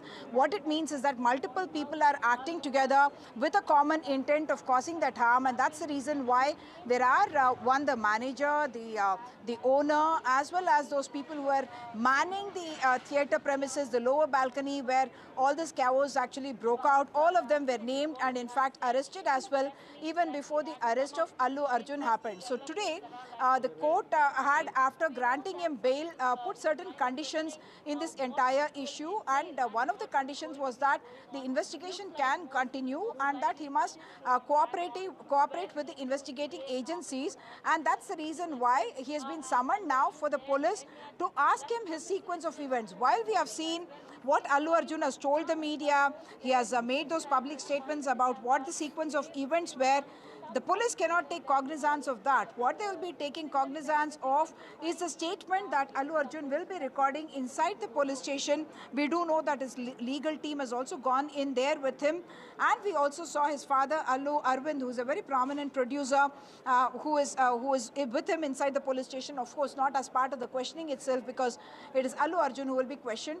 And there is going to be, in all likelihood, a reconstruction of what happened at the theatre as well. So what is likely is that Allu Arjun could be taken, in fact, to Sandhya Theatre, where what he has told the police in terms of the sequence of events that happened will be reconstructed by the police by taking him physically to the police station and corroborating what he has, his statement along with what transpired on the ground there. Remember that the police has already put out a 10-minute video in which they had hashtagged it as Judge for Yourself, and they had put out that video saying the sequence of events as it happened from the time that the actor appeared outside the theatre in the busy RTC crossroads, how the crowds had gathered even before he came, and subsequently what happened, how the security had pushed around, private security of Allu Arjun had pushed around the crowd that gathered, the way the vehicle entered the theatre premises, the gates of the theatre, and how he had come out of the sunroof of the car and waved to people. And at that time, should I say, the last moments of Revati and her son also caught on camera, because you can see this mother, in fact, holding her son and wading her way through the traffic, even as the crowd, even as she is in fact holding on to a cell phone. the husband, Mr. Bhaskar, had told us yesterday that somehow they had got separated in the melee, and they had been left outside the theatre while the father had gone inside. And subsequently, when he checked inside the theatre, he was not able to find his wife and son there. And then the police had told him that an incident took place, and the kind of tragic situation that unfolded there for this family. So that reconstruction also likely to happen as part of the police investigation after questioning and recording the statement that Allu Arjun will be making to the police. So there are many questions that will be asked here about what happened prior to his arrival at the premiere show. Was he aware that permission was in fact not granted by the circle inspector? Only the theatre management was in touch with the local police there, and the police officer, in fact, Mr. Raju Nayak of the Chikatpalli police station, the circle inspector who in fact wrote that note, had told NDTV that Allu Arjun and his team had never contacted him, and he was never in contact with the actor or his team, and therefore there is no question of him conveying this message to them. It's only the theatre management that had approached the police for permission, and he had cited the reasons of RTC Crossroads being extremely crowded, of multiple theatres in that area, and also a single entry point and exit point. Also the fact that there is a 35mm theatre and a 70mm theatre within the premises. Right. All these were cited by the circle inspector in the reply that he gave to the theatre management in order to deny them permission to come there. So all that will come up for questioning, but I'm going to take our debate, in fact, to Mr. Sridhar, BRS spokesperson as well. Mr. Sridhar, while all this is playing out, in the public perception as a face-off between the chief minister and an actor, or between the government and the film industry, or as something in which the political voices are being heard and escalated, as a party, what is your stance vis-a-vis a star or a celebrity coming to your theatre? Your leader was one of the first to respond when Mr. Allu Arjun got arrested, but the culpability of a celebrity taking responsibility is something that the commissioner has also spoken about in his press conference, that bouncers or the private security team, how they behave, the actor or the celebrity will be held liable for that. What is your own party's stance on this? Because while accusations are flying fast and thick, there is something that must come out of all this that makes our systems a little better. What happens is Congress spokespersons were explaining the entire issue emotionally. We also are concerned for the victim's family. The death happened. His son is in the hospital in a critical condition. But let the law take its own course. After all the incident has happened, only police has booked a case, arrested the film actor, then he was released on the bail, and he is A-level. And theatre management and police, of course the actor also is equally responsible. Being a celebrity, he should also have properly conducted his visit without any, unnecessary issues out there. But here, after the release of the actor in the assembly, what was the reason for the Honorable Chief Minister to give a lengthy reply for about an hour and a half, which actually again pushed the actor to conduct a press conference, which is again unwarranted when the matter is sub judice. Both the government as well the film actor would have maintained some restraints not to speak much on this issue, which further aroused unnecessary sentiments, unnecessary instigations and provocation. Now, what led to the attack on the film actor's house? These Mr. Sridhar, let me statements put it this way, that since we do not have a Congress spokesperson in the program, I will point out to you that the Chief Minister was in fact replying to a comment or a query raised by the MIM leader, Mr. Akbaruddin Owaisi, inside the Assembly, and it is as part of the reply that he elaborated on this. But it does bring us to the other point. When a case is booked in a sensitive case like this, or perhaps in any case at all, for the BRS to wade into the controversy, in a sense created a public perception as though the the actor was being singled out for being targeted by the government, and that's perhaps one of the reasons why we have seen the government, whether the chief minister inside the assembly or police officers of all ranks, from the DGP to the circle inspector, speaking about a case while it is still sub judice. But the BRS did play its role by commenting on the arrest of the actor in the first place when, yes, even at that time it was sub judice. Can I come in on this? Yeah, I mean, see, we as a political party definitely respond to the situations in the state. We are a principal opposition, whether it is a law and order issue, whether it is a arrest by the government, whether it is any other public issue, we will respond. But it is the government's responsibility to ensure proper law and order. When you gave permission at the theatre, when you to the theatre authorities for increasing the prices and allowing them to conduct a premiere show, and when there is so much of crowd that have gathered, whose responsibility is to give proper security to the people? Whether they have sought permission or not permission, in a police station limits, if there is a congregation... Like the police has been pointing out, before the arrival of the actor, everything was going hunky-dory there. Things were still under control. No chaos had actually broken out. It's after the arrival of the actor that things went out of hand. What made you to stop arrival him? of the actor did not have the express permission of the police is very clear. I'm going to take the next question to Mr. Abbas. Yes.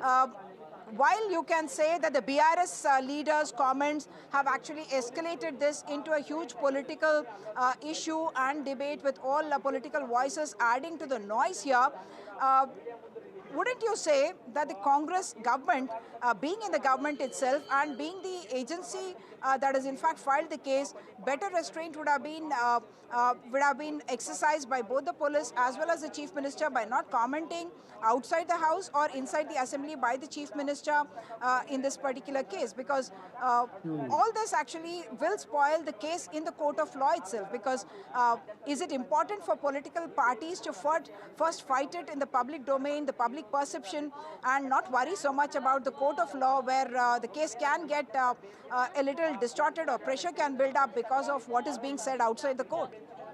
Umaji, it's a very fair question that you've asked, and knowing the complexity of the case, with respect to restraint from the Congress party, the fact of the matter, had the same Congress party been soft on Allu Arjun, the BRS and BJP would go tom-tomming saying that, oh, the Congress party under Revant Reddy Garu is supporting VIP culture. They're trying to shield. Why? Because they're an actor. This gives them votes. This gives them publicity. They are being soft on him. The fact of the matter, what is disheartening to me is how the Bharatiya Rashtra Samiti is playing politics on this issue. More than the deceased, they are talking about Allu Arjun. More than the 8-year-old boy who's in the hospital, they are talking about Allu Arjun. Why? Why are they soft? I never saw KTRG visiting the hospital. I never saw KTRG. All I see KTRG doing is making political statements, going on X, going on Twitter, social media post. That is only going to complicate the case. The fact of the matter, the respective BRS and BJP leaders who are in opposition need to go to Kim's hospital and visit. What have they even done for it? No. Sitting merely on television sets is not going to help. Now, coming to the fact... Mr. Abbas, I must allow the BRS spokesperson to respond to what you have said, because you are pointing fingers at the BRS leader, Mr. K.T. Ramarao, and said that he has not bothered to visit the hospital. Mr. Sridhar Reddy.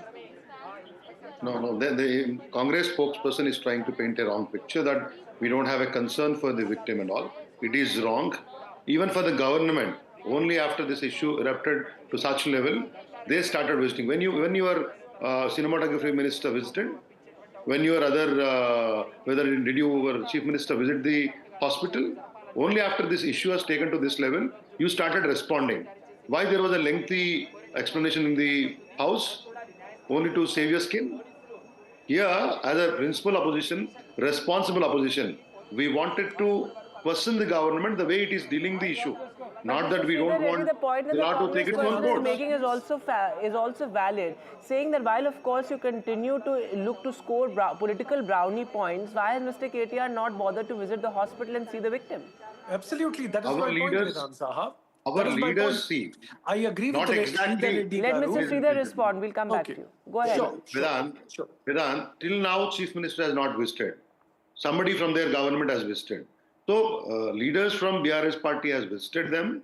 They have extended their courtesy to them, and we have given them that courage to face the situation. So those are merely optics. But Uma ma'am, come in on this, because I think another aspect. Can I answer that? Uma ma'am, Just another 10 aspect that I wish to discuss here is, sort of let's deconstruct how the narrative perhaps has changed in the past 24 hours or so, because while of course during the weekend we saw a complete breakdown of trust, a breakdown of sort of communication, this kind of hostility between the state and the film fraternity, but in the past 24 hours, as you've also reported, Uma ma'am, that the Chief Minister has asked his leaders to exercise some amount of caution while commenting on, the Allu Arjun case. Yesterday we saw, while the cinematography minister was at the hospital, the producer sort of striking a conciliatory note perhaps and looking at some sort of, cooperation. Allu Arjun also painting that sort of image and that perception that he is cooperating with the investigation.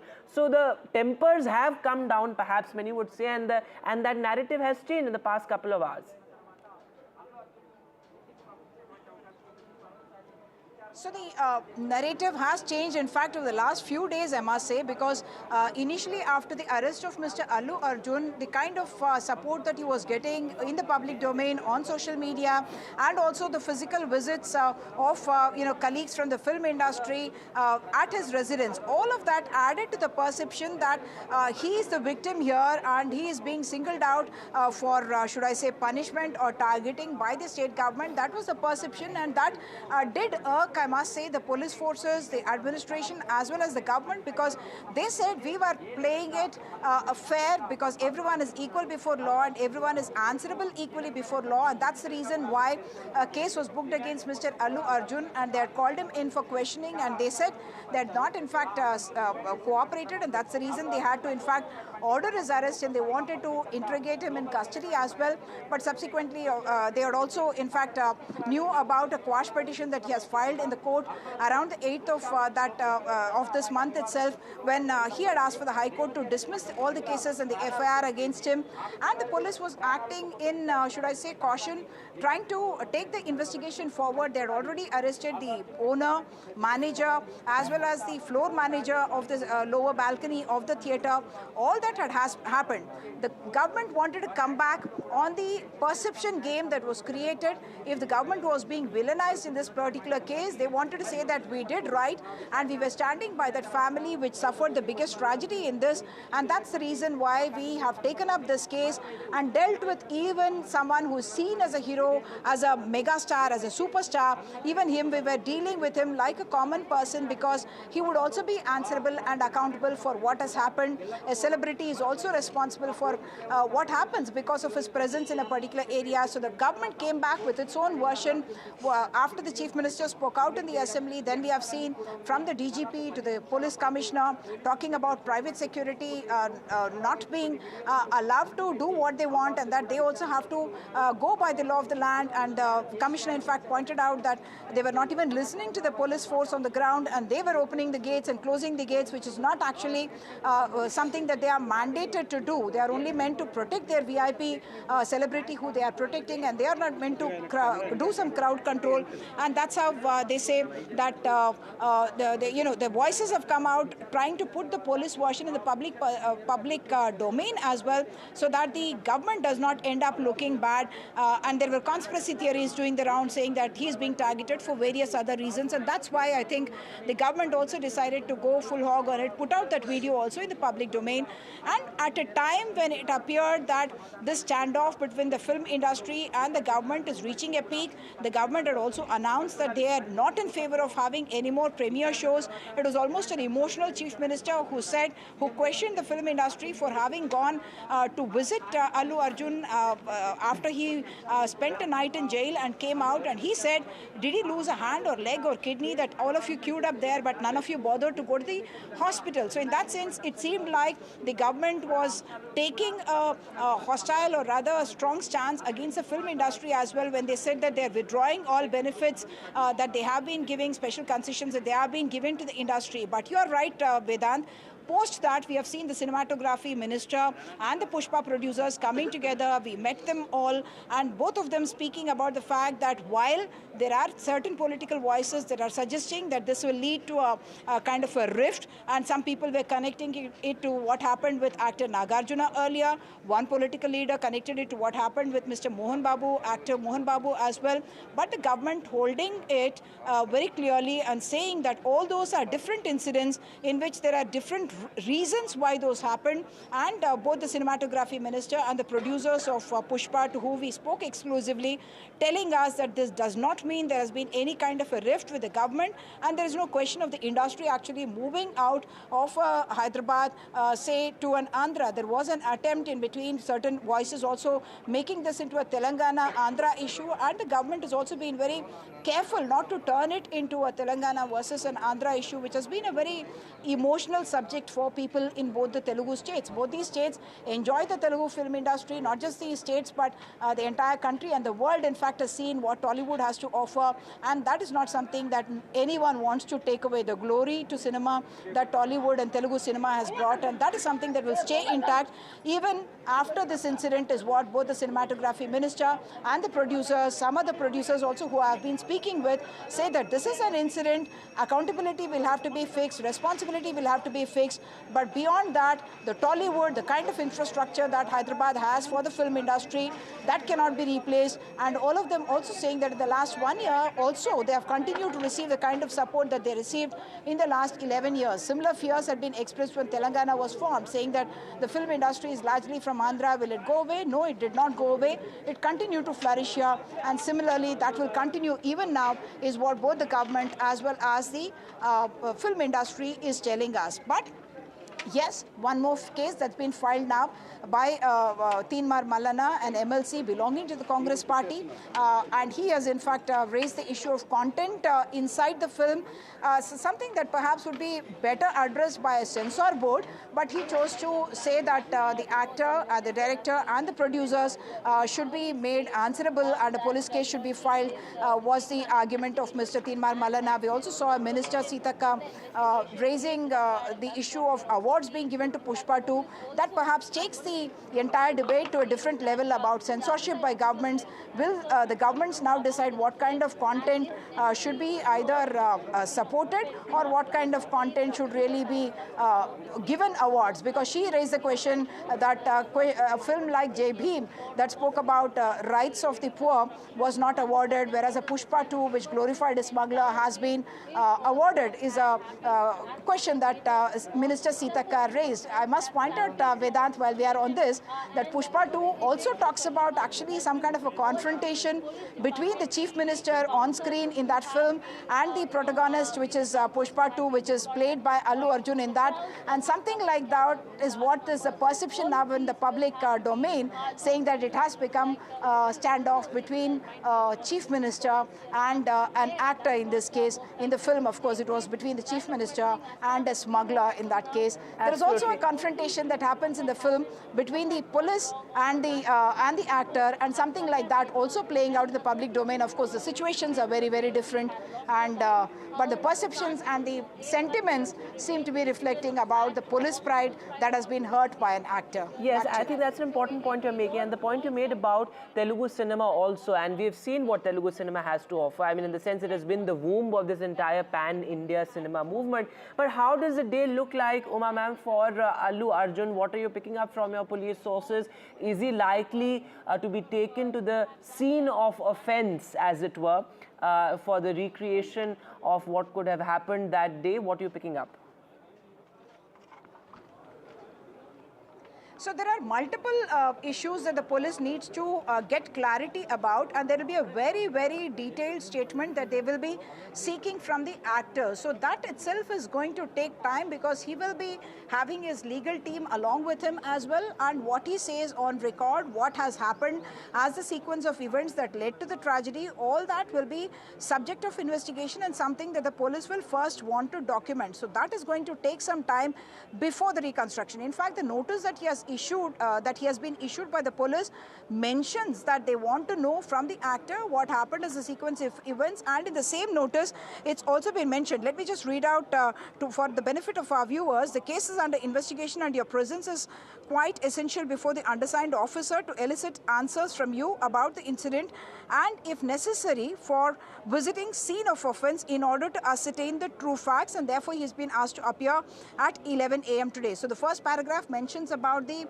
sections under which Mr. Allu Arjun has been charged. The second paragraph says that even though the court has granted you bail, they have also allowed us investigation, and therefore we are calling you in for questioning, and if necessary, after we record your statement, we will also be taking you possibly to the court where we can now to the scene of offence, which is the theatre, where we can reconstruct what has happened in the course of events. I also want to tell for our viewers' benefit the bail conditions. The bail conditions had spoken about that he will be released on interim bail subject to executing personal bond of 50,000 rupees before the jail superintendent. Remember that he had already been taken to the Chanchalguda jail when the bail was announced, or the interim relief for 4 weeks was announced by the High Court, and therefore the concerned jail superintendent was also made part of the legal process, and the investigating officer is directed to proceed with the investigation. And point number 3 is that the petitioner accused number 3 in this number 11, petitioner accused because he had petitioned the court for quashing of the FIR against him. So the petitioner accused number 3 shall cooperate with the investigation, and he shall not make any attempt to interfere with the ongoing investigations or with the witnesses in any manner.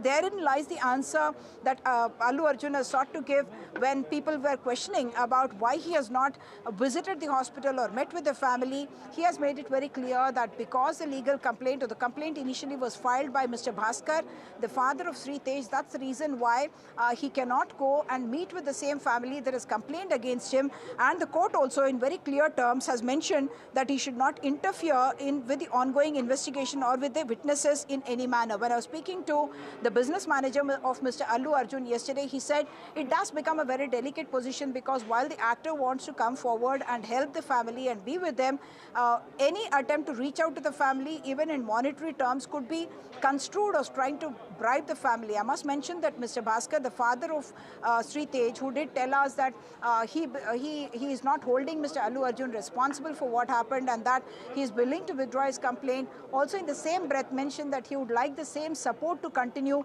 for his son. So the concern of that father is about treatment continuing for his son. He has already lost his wife, who incidentally, I should tell our viewers that she was someone who had donated part of her liver as well to her husband. So she's an organ donor to her husband. Her husband's life actually depended on that organ donated by his wife. And subsequently, after her losing his wife, his son has been in the ICU on a ventilator for the last 20 days. His only hope is that the child has been opening his eyes and looking at her, but he's not seeing any signs of recognition, and that's a matter of distress for the father. But the hope comes from the fact that when he is feeling pain, he seems to be responding, and therefore doctors have advised Bhaskar and other family members to talk to the child, keep talking to the child in the hope that he will understand and comprehend what has been happening. So what we do expect is that this will continue to be a long day with the statements first recorded, and subsequently they may take him to the theatre for reconstruction of the scene of offence. All right, ma'am. Thanks very much for joining us with that update. Ravla Sridhar Reddy and Mr. Abbas, do continue to stay with us as we continue our big coverage of Allu Arjun's day at the police station. This remains our top focus on NDTV. A short break now.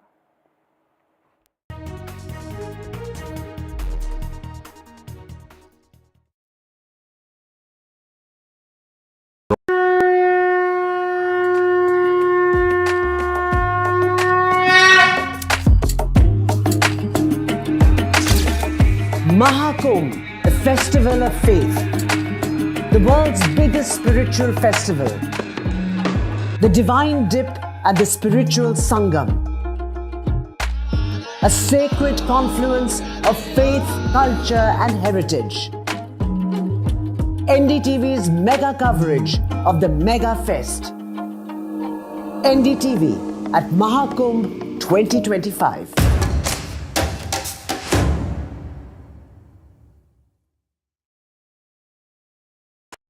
NDTV shines with 38 prestigious wins at the News Television Awards 2024. Powerful journalism to cutting-edge digital innovation. Production excellence to regional leadership. NDTV sets the benchmark. 38 awards, each a testament to your trust in NDTV. NDTV stands for trust. In today's interconnected world, India's voice is more crucial than ever. When India speaks, the world listens. At NDTV World, we are that voice, bringing you intelligent and insightful news from India and beyond. From geopolitics and diplomacy to economic shifts, migrations, tech disruptions, and the stories of our diaspora. We cover the news that shapes our global future. NDTV World, your new home for global news is here. I've been reporting on all issues, big and small, from Andhra Pradesh, Telangana, rest of South India, bringing you all the action, all that you need to know, all that you want to know. The energy of Maximum City is infectious. I bring in that energy in our news coverage from financial capital Mumbai. Covering from the southernmost part of India over the last 23 years, I bring in-depth and 360-degree coverage from the Dravidian heartland. The land of Mishti is also known for its bitter politics. I have seen much water flow under the Howrah Bridge, covering Bengal in all its vivid colors.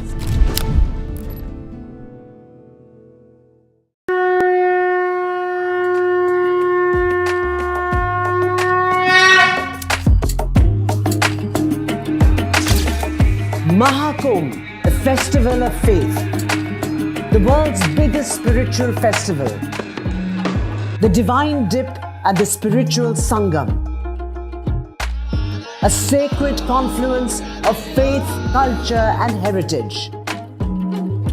NDTV's mega coverage of the Mega Fest. NDTV at Mahakumbh 2025.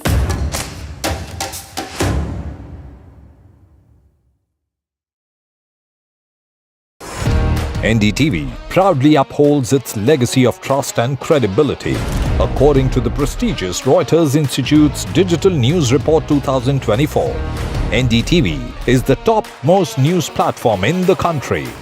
Number one in both online and offline reach in India.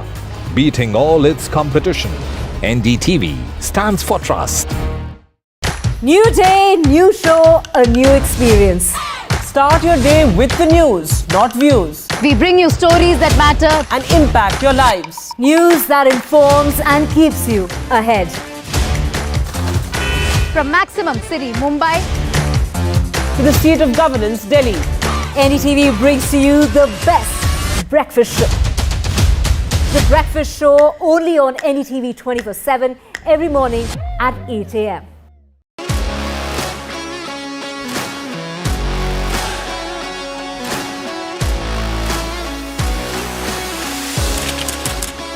We are able to maintain the democracy.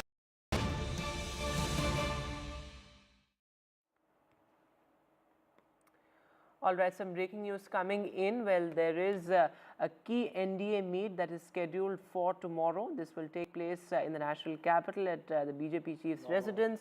This amid the huge political row over the constitution and Ambedkar's legacy as well. In fact, it's also Atal Bihari Vajpayee's centenary celebrations. That in that backdrop as well, this meet becomes important. It's his 100th birth anniversary tomorrow. In fact, there will also be a discussion on better coordination among NDA allies, constituent parties. So that's also going to be important. Remember, this parliament session has witnessed some really unprecedented developments with a complete showdown, a physical scuffle between the opposition and the treasury benches. So to keep the allies on the same page, it's important, this coordination meeting becomes important. But I think in the larger context of the optics, with the two elections being won by the NDA with a thumping majority, and of course Atal Bihari Vajpayee's 100th birth anniversary, this key NDA meeting scheduled tomorrow. It will take place at JP Nadda's residence. On agenda, of course, as I said, the latest political situation in terms of this breakdown of trust between the opposition and treasury benches, and also the Ambedkar controversy, the issue of Ambedkar's legacy. I remember Rahul Gandhi, the leader of opposition, was booked for assault. So what's going to be the strategy going forward as far as the NDA is concerned? Because this is something that's going to, this politics over Ambedkar's legacy is something that's going to continue. And what really is going to be the BJP strategy, whether the allies are on the same page or not, all of that becomes important. And in that backdrop, this coordination meeting is, is interesting and well timed, certainly.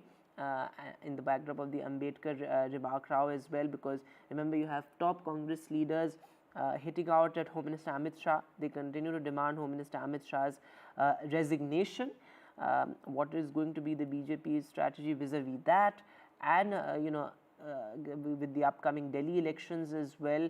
Remember, the BJP is yet to release its list for Delhi. That is something, however, which will be decided by the Delhi BJP CEC.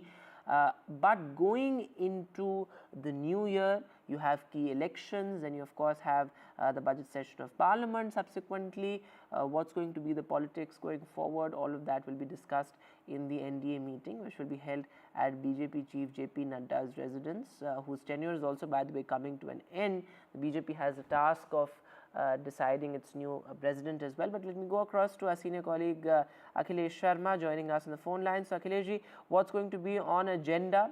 The BJP mulling over its strategy vis-a-vis the entire Ambedkar row, and whether the allies are on the same page or not. That's correct. In fact, there are several issues post the winter session of Parliament which needs to be discussed among the NDA partners. And tomorrow being the 100th birth anniversary of former Prime Minister Atal Bihari Vajpayee, who was founder of the National Democratic Alliance. So that's a special occasion as far as tomorrow is concerned. And if you recall, during the last session of Parliament, Prime Minister Narendra Modi had urged all the NDA partners to meet every month so that they can exchange their ideas on different topics, and there's a better coordination among them, and they can speak in one voice on various controversial issues. So in that order, this meeting is going to take place tomorrow at 4 p.m. at Party President JP Nadda's residence, and it is expected that all the senior leaders of the NDA will take part in this meeting. And apart from the Ambedkar controversy, which has been ignited by the Congress party, saying that the Home Minister Amit Shah has insulted Baba Saheb Ambedkar, on this issue, the NDA partners will reply, and they will be giving a befitting reply to the Congress party delegations. And apart from that, there are several other issues like some key legislations like One Nation, One Election, and also the Waqf Property Amendment Bill. On these issues also they will discuss among themselves and finalize their strategy. As far as Delhi Assembly elections are concerned, the BJP is likely to give a few seats to the alliance partners like the JDU and also to the LJP. 1 or 2 seats can be given to them. So this is the broader understanding as far as the NDA is concerned in the Delhi Assembly elections. All right, Akhilesh, thanks very much for joining us with the latest there, so that key NDA meeting tomorrow. Moving now to the other big headline. Well, in Rajasthan, a 3-year-old girl fell into a 700 feet deep borewell, a story that we've heard often from Rajasthan and even in states like Madhya Pradesh. But Chetna has been stuck in the borewell, but some relief there. That mammoth monumental rescue operation that has been on for the past several hours now is bearing fruit. In fact, Chetna has been brought up to 140 feet, so some relief there for her family. But there you can see NDRF personnel who are involved in that mammoth rescue operation, monitoring constantly. But extremely sad that these stories continue to be reported from states like Rajasthan and Madhya Pradesh. A really sorry state of affairs.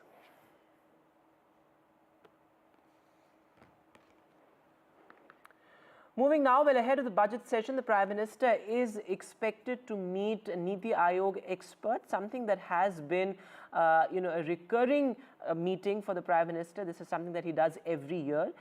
He is set to meet Niti Aayog experts, top economists, and this ahead of the key budget session next year. Of course, the economy has been something that has been a big focus of all the elections. That is something that the NDA government has been criticized for as well. Unemployment, job creation is something that continues to be a key issue, a defining factor in elections as well.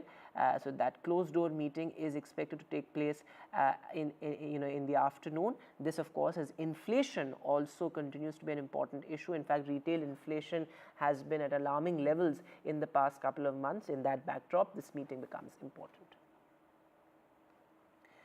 In other news now, fresh flashpoint between the BJP and the Congress. Well, the Congress has hit out at the BJP for the appointment of the new NHRC chief, the human rights body chief. The Congress says that the entire process of selecting the NHRC chief has been fundamentally flawed and against the constitution. The Congress says that the idea of diversity has been undermined in selecting the chairperson of the NHRC. Remember, it was retired Supreme Court Judge Mrs. Subramaniam who has been appointed the chief of the NHRC. Again, a very important body, but a body that has been in the news for the past couple of years for the government undermining it as per the opposition. In fact, the opposition says that it had recommended various names, but those names were not even considered by the government.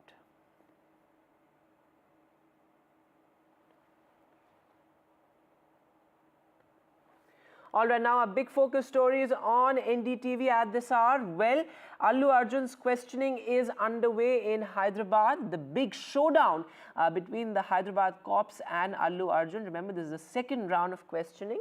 No fresh summons because, of course, as the police says, it's part of routine investigation, routine procedures. So how is the day going to look like for Allu Arjun? Well, his statements are being recorded because as per the notice as well, the police are seeking to elicit response on what went wrong during that day. Of course, he's been booked for culpable homicide not amounting to murder. So there are serious allegations, serious charges against him. So first, his statements will be recorded and then he is likely to be taken to the scene of offense, as it were, for the deconstruction of the crime. So that's going to be important as well. That's likely to take place in the second half of the day. He reached the police station a couple of hours back at around 11 is when he reached the police station. It's going to be a long day for Allu Arjun. It was amid heavy security that the Telugu superstar arrived at the police station. Remember what really happened that day. In fact, there has been a battle of perception, certainly, with the Telangana cops saying that Allu Arjun was responsible for exacerbating the situation. He waved at the crowd and that led to this sort of fan frenzy. He emerged out of the sunroof. Allu Arjun certainly saying that he is being portrayed in bad light and there's a lot of misinformation that's doing the rounds. But let me go across to my colleague Uma Sudhir, who joins us from the police station. She's been reporting on the dramatic twists and turns in this story. So, Uma ma'am, it's going to be a long day for Allu Arjun today. Yes, indeed. He's being called in as part of the questioning that will happen. Post is being given bail by the High Court as part of the conditions that had been imposed by the High Court while granting the 4-week interim bail. They have said that the investigation in this matter can continue. And they'd also said that Allu Arjun must cooperate with the investigation and he must not try to influence witnesses in any manner. So what we do understand is that after coming along with his legal team, his dad is also inside the police station.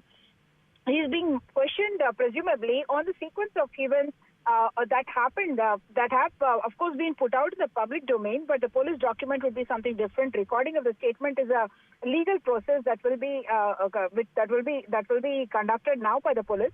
And the likely questions that we understand would be asked is whether at all he knew that police permission was denied for him to come to the premiere show, who took the call to go ahead with the plan despite the denial of the police permission. The circle inspector of that area, Mr. Raju Nayak, has already said that he was not in touch with the Allu Arjun team at all. It is only the theatre management that had in fact written to him asking him for permission, and he had in fact denied it in a letter that is dated the 4th of December. And whether the theatre management had conveyed to Allu Arjun that permission has been denied. So that will be a very critical part of the questioning, and the answer could also be critical because that will establish whether the culpability or the liability in this case lies with the theatre management or with the actor and his team as well. Because as we know, several people from the theatre management were also named in this FIR. Allu Arjun is accused number 11, and the manager, the owner, as well as the floor manager who was managing the balcony was also arrested even before Allu Arjun's arrest happened, in fact, on the 13th of December. So all this will be part of the questioning. So after a detailed statement is recorded, speaking with the actor, it is likely that he can be taken to the site of offence, which is the theatre in this case, and he will be then asked to explain to the police investigators what exactly transpired at the theatre late evening on December 4, because that reconstruction of the scene will be a very critical aspect of the case that is being built by the police, because the notice that was sent yesterday as well has mentioned that the case is under investigation and your presence is essential before the undersigned officer to elicit answers about the incident and, if necessary, for visiting the scene of offence in order to ascertain true facts, because the versions of the police and the versions of the actor have been at variance on multiple counts, and that is something that they will want to establish through this statement that they are recording today. Back to you. Also, ma'am, in that backdrop, these questions become important because the police are looking to ascertain the sequence of events, which is important in determining the culpability. In fact, if you look at these questions, whether he was aware of the denial of permission, when did he become aware about the stampede, when did he become aware about Revati's death, because that's important given the fact that the police has been saying that the fact that he emerged out of the sunroof, the fact that he waved at the crowd exacerbated the situation, which is why the sequence of events is very important to determine whether Allu Arjun indeed ignored the police's questions.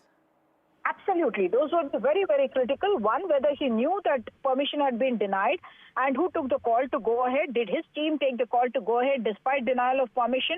Or did the theatre management not convey to the actor and his team about the police having denied permission for it? The second aspect is the police has called this as a rally, some kind of a road show, because he was in his vehicle and there are already people who had gathered there.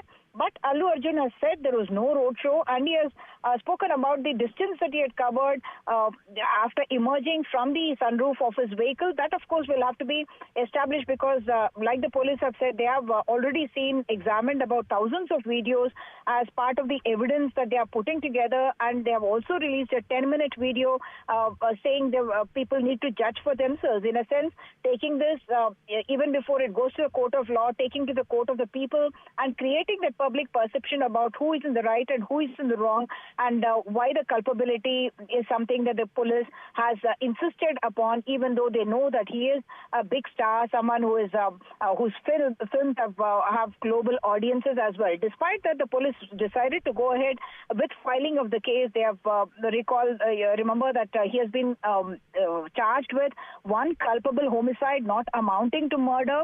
Second is voluntarily causing hurt, and third is about acting with a common intention with several others who are also charged with the same offences. So what is the role of Allu Arjun in this entire sequence? That needs to be established. And like you mentioned, the second aspect of it, did he know that the crowds had gone out of control? Did the police convey to him when he entered the theatre that things have gone really bad outside the theatre and a stampede has happened and that a woman has died? Because the police version seems to suggest that despite being told about what happened outside, he had continued to stay inside the theatre. And another statement that's been made is that he came out of the theatre and once again emerged from his car sunroof and waved to the people, and that did not help matters outside the theatre. That's what the police has been saying. So whether he knew about the death of the woman and still chose to emerge from the roof of the car to wave to people in order to, in a sense, respond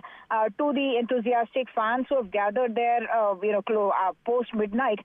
All that will be something that will be investigated in order to establish the culpability of the star. The reconstruction at the theatre also will have to be done in the same manner, because we have already seen videos released by the police that are showing about how he went to the balcony, who he was accompanied by, and when he is returning or exiting the theatre, there are police officers who are leading the way. So there was a police role there. The commissioner had initially told us also that, in fact, even the DCP or the senior officer was not allowed anywhere near the star, and now they have video evidence to show that there is a police presence when they have asked the star to leave the theatre, and he has done so. Absolutely. I think that last point you made is extremely critical. While, of course, we're looking at ascertaining culpability on the part of Allu Arjun, the fact is that the police perhaps also wasn't able to anticipate that the crowd could go out of control. So both aspects being looked at. This remains our top focus on NDTV. For now, a short break.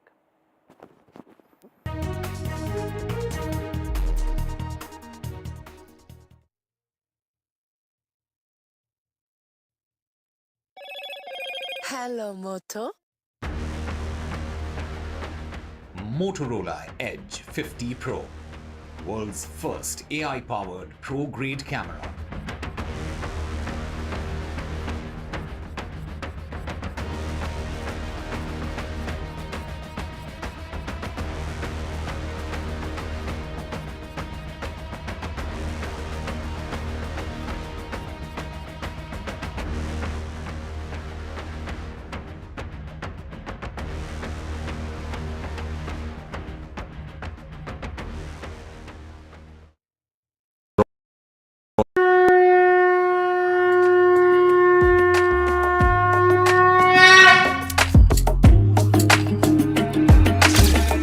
Mahakumbh, the festival of faith, the world's biggest spiritual festival, the divine dip at the spiritual Sangam,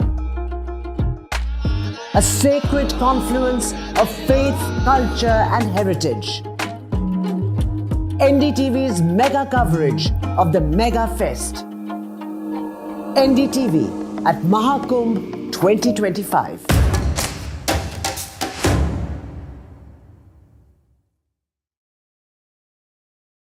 NDTV shines with 38 prestigious wins at the News Television Awards 2024.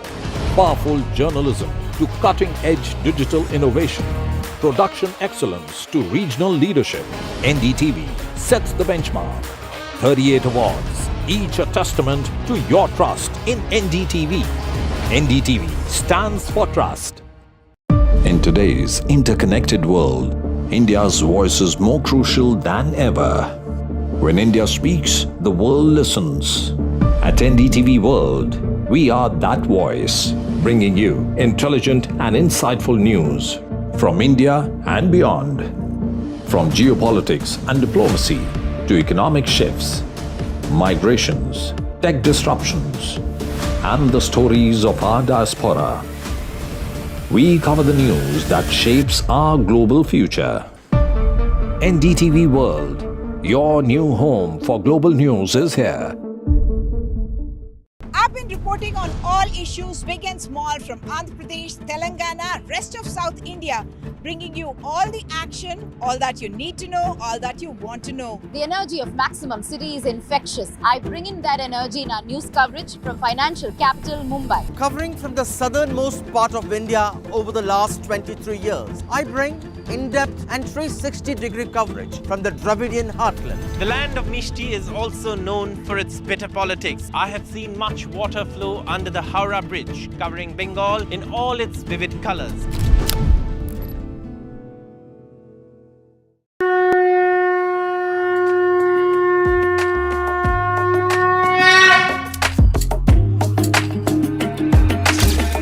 Mahakumbh, the festival of faith, the world's biggest spiritual festival, the divine dip at the spiritual Sangam, a sacred confluence of faith, culture and heritage. NDTV's mega coverage of the Mega Fest. NDTV at Mahakumbh 2025.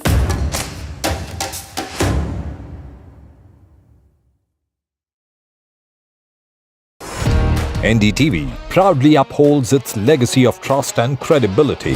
According to the prestigious Reuters Institute's Digital News Report 2024, NDTV is the top-most news platform in the country. Number 1 in both online and offline reach in India. Beating all its competition, NDTV stands for trust. New day, new show, a new experience. Start your day with the news, not views. We bring you stories that matter and impact your lives. News that informs and keeps you ahead. from Maximum City, Mumbai, to the seat of governance, Delhi. NDTV brings to you the best breakfast show. The breakfast show only on NDTV 24/7 every morning at 8 a.m.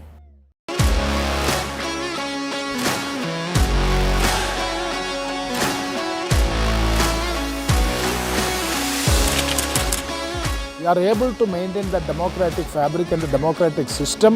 I want to do something that can make a difference. लगातार जनता की आवाज को सरकार तक पहुंचाने का काम मैं करता हूं. I was a student up until very recently. I really want to work and do something for my people because they have given me this opportunity. They have elected me. सोचा नहीं था कि राज्यसभा सांसद बनूंगी.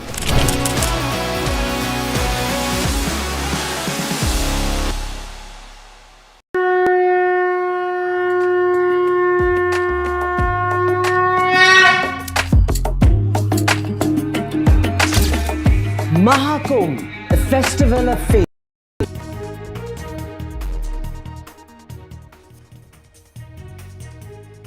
Hello and welcome. You're watching NDTV. I'm Aditi Bhardwaj and let's take a look at the top stories that we are tracking here at this hour. In the Pushpa 2 Stampede row, over 2 hours passed. Now the questioning is still underway of Telugu superstar Allu Arjun.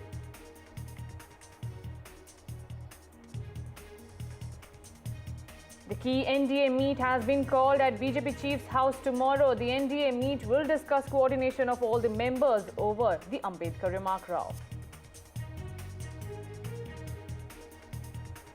And Prime Minister Narendra Modi meets economists and Niti Aayog officials, a key meeting ahead of budget session to be presented by the government in February.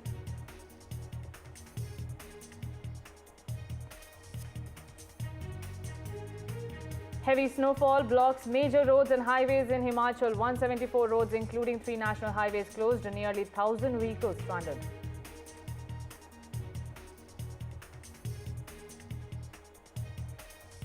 A 33-year-old Guatemalan migrant charged with murder after a woman was set on fire in a horrifying attack aboard a subway train in New York's Brooklyn. Subway horror reignites immigration debate.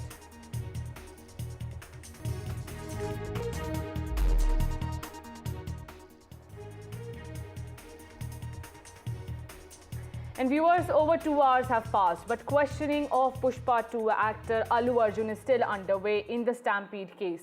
Telugu actor Allu Arjun reached the station in Hyderabad at around 11 a.m. for questioning in the case. The police on Monday had served Arjun a notice asking him to appear at the police station the day after. Arjun told them that he would cooperate with their investigation, but Allu Arjun has been cooperating. Questions are being raised over the probe that is underway.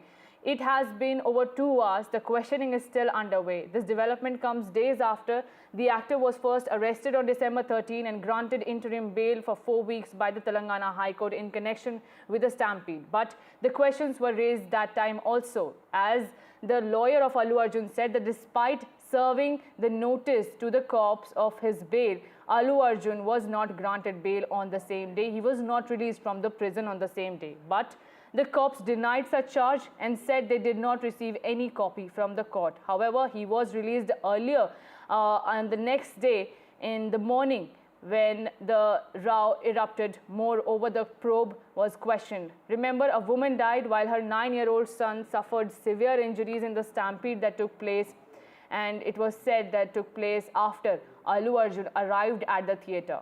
Police is also saying that despite being briefed about the situation, the actor refused to leave the theatre. He was adamant on watching the entire film. There are also videos that are being circulated against the Pushpa 2 actor. However, Telangana Chief Minister Revanth Reddy is facing heat in the way the probe is ongoing, with a lot of people like the BJP, BRS questioning and calling the probe a political witch hunt. However, CM Revanth Reddy has said that this is not a political witch hunt, but a probe that is underway. Listen in to the reactions coming in. आज रेवंत रेड्डी के सरकार ने वो मनमना कर रहे जो चाहे उसको अरेस्ट कर रहे, जो चाहे उनको छोड़ दे रहे। इन्होंने आज 2-2 घंटा असेंबली में बहुत सारे स्टेट में इश्यूज है, किसानों का इशू है, लेबर का इशू है, दलितों का इशू है, माइनॉरिटीज का इशू है, उसके लिए बात करने के लिए टाइम नहीं है रेवंत रेड्डी को। लेकिन 2-2 घंटा एक फिल्म एक्टर के पीछे पड़ के वो एक पर्सनलाइज्ड टारगेट करके जा रहा है। देखिए, मैं वो केस के बारे में नहीं बोल रहा हूँ, अगर से तुम केस रजिस्टर करना है तो करो, जो लॉ करना है करो, लेकिन सबके साथ क्यों नहीं करते? The case of the small case, like many other issues in the state, there is an issue. So in that stampede, what is the role of the hero? What is the role of the police? Who failed? Whether police failed to give the security or the theatre management has failed to give the security, this has to be looked into. Instead of looking into that, after arresting an actor, as the government is blamed by the people of this Telangana, the government want to rectify the issues that have been raised in that particular issue. So in order to curb one issue or one mistake, they are doing the other mistakes. The BJP and the BRS are continuously upping the ante against Telangana Chief Minister Revanth Reddy, calling the probe against actor Allu Arjun a political vendetta by the Telangana government. However, the Telangana government maintains that this is not a political witch hunt, but the law is taking its own course in the Stampede case where a woman died and a child was severely injured. The child right now is in intense medical care unit where the Telangana minister also visited and gave rupees 50 lakh as ex gratia. However, this compensation was also offered by the Telugu superstar Allu Arjun the day after he came out of the jail and said he apologized, he condoled the stampede and offered 25 lakh ex gratia to the family. However, there are statements and political statements against Telangana Chief Minister that the probe is being conducted in an unfair manner and the Telangana actor is being targeted for other vested interests. This remains to be seen and this is the hot potato. 2 hours have been passed. Telangana cops are currently questioning Telugu superstar Allu Arjun in the Stampede case, and this is when there are questions being raised over the manner in which the probe is being conducted. The BJP and BRS are unitedly attacking the Congress government when the Congress government is saying that it is not related to any witch hunt.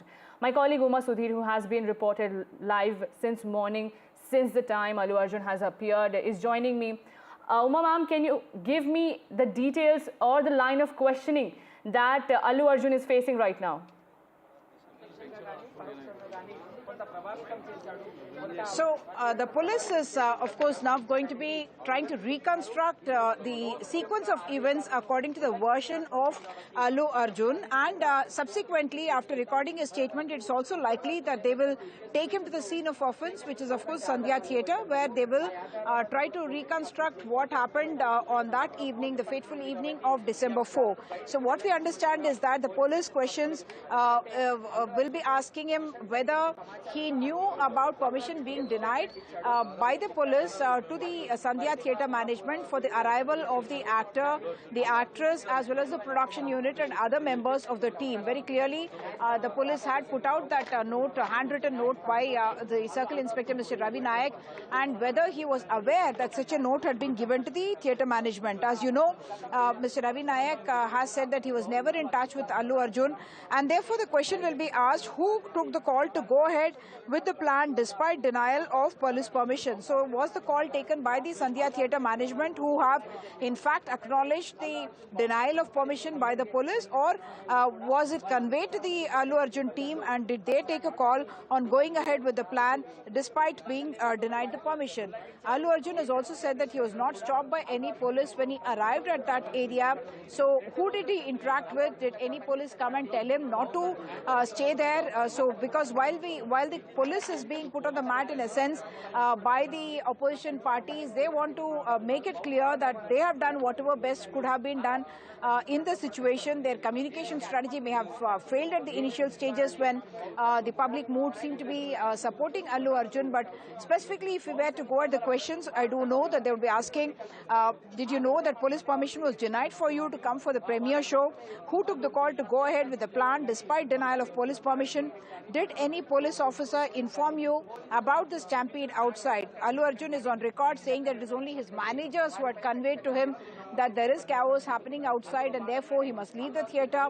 And the police version has been different because the commissioner as well as others have said that senior officers of the police force had in fact approached the actor. In fact, the commissioner said some of them were not even allowed to come near him, his managers, and subsequently they had said that everyone will have to be taken to the police station if this is going to be their attitude. And it is at that point that Mr. Allu Arjun had agreed to leave the theatre after being informed about the happenings outside. So did he know about the death of Revati while he was still inside the theatre, or was he only informed about it or learnt about it the next day? This will also be a critical question that will be asked, because outside, Allu Arjun has made a statement saying that it is only the next morning that he heard about the death of the woman, young woman called Revati, and the police has said that they had conveyed that a tragedy has taken place and therefore he must do. So which is the version that will be finally accepted by the court of law is one thing, but right now the process of asking sequentially, almost minute-wise I must say, what happened, how much of the cinema did he see, how long was he inside the theatre, when did he leave? He has also, police also, remember, has released a video, a 10-minute video, after scanning about 1,000 different videos, because with the era of, the cell phones there and also the intelligence cameras and the police owned cameras, they have a huge amount of footage that they have put together into a 10-minute video in which they have hashtagged as judge for yourself and put it out in the public domain. So the police will be countering what Mr. Allu Arjun is claiming with what they have as video evidence and what they have gathered on the ground so far. So all that is the process that is going on right now inside the theatre, as Mr. Inside the police station, I'm sorry, even as Mr. Allu Arjun is there since the 11 o'clock in the morning. His legal team had come shortly before that. His father, Allu Arvind, is also inside the police station, but this is likely to take quite a while, because one, they will record the statement of Allu Arjun, counter it with the evidence that they have, hear his reactions and take it on record as well, and subsequently they may take him to the theatre itself, the scene of offence, and then try to reconstruct the events, the version that Allu Arjun is giving. Does that corroborate with what the police believe happened at the theatre itself? So all that has also been mentioned in the note that he received yesterday, the summons that he received from the police yesterday, where they have said that while you are booked under charges of culpable homicide not amounting to murder, voluntarily causing hurt, and also acting with common intent, 3 or 5 of BNS, that's what it is read with. So there's a common intent to cause harm. So these are the charges against you, and you have been granted bail by the court, but the court has asked you to cooperate with the investigation, and therefore we are calling you in, and we will record your statement, and we may also take you to the scene of offence. This is what has been mentioned in that note that was issued to Allu Arjun yesterday in the evening. Back to you. Right. Uma, thank you so much for all the details. We will be keeping, coming back to you as the probe unfolds. We are also being joined by A.K. Jain, former IPS officer, political analyst, Kapil Madan, and Professor Rekha Rao, BRS leader. Mr. A.K. Jain, if I can come to you first, how do you see the probe unfolding in the Allu Arjun case? I think police is going to submit charge sheet. The way they are proceeding, they are going to submit charge sheet in the case which has been registered against Allu Arjun. Initially, I was under the impression that case might be finalized and might be final reported. But the way it is proceeding, the statements are being recorded and crime of scene will be recreated. I'm sure that the Telangana police is going to submit charge sheet against Allu Arjun and his security or Sandhya Theatre management. It all depends who all they fix the culpability. But in my opinion, I don't think this case is going to stand in a court of law. It's a very, very weak case, but police has taken a line, and I think they have formed an impression that he is guilty and he is responsible for the stampede which took place outside Sandhya Theatre. on the ground floor where the lady was and the child was injured.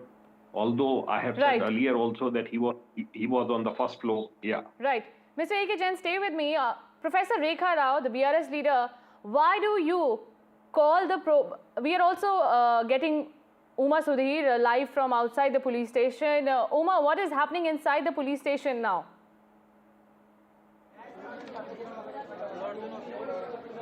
Mr. Allu Arjun has been inside the police station for the last, 2 hours now. And what we do understand is that the questioning has started by the investigating officer, who is the Chikatpalli police inspector, Mr. Ravi Naik. And he will be aided by his colleagues as well. There's a legal team of Mr. Allu Arjun as well along with him. And a series of questions will be posed to him. He will be asked to elaborate on what happened, the sequence of events as it unfolded on the 4th of December, the intervening night of December 4 and December 5, and what happened in the early hours. How did he learn about the death of Revati, the woman who had come along with her family and died in the stampede that happened? All those are details that the government, that the police will be asking from Mr. Allu Arjun, not really going by the statements that have been made in the public domain, but this is a part of the legal process that they document what he is saying on record, and then subsequently they will be questioning him as well on points that they believe are contrary to what the version that the police has put out so far. So they will be asking him those cross questions as well. And that is what is happening inside the police station right now.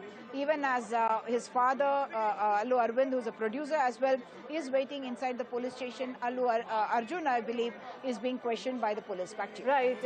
Uma, stay with me. We also have Professor Rekha Rao, who is the leader from the BRS party, and Kapil Madan, who is a political analyst. Rekha Rao, why do you and your party call the probe that is taking place in the case a political witch hunt by the Telangana government?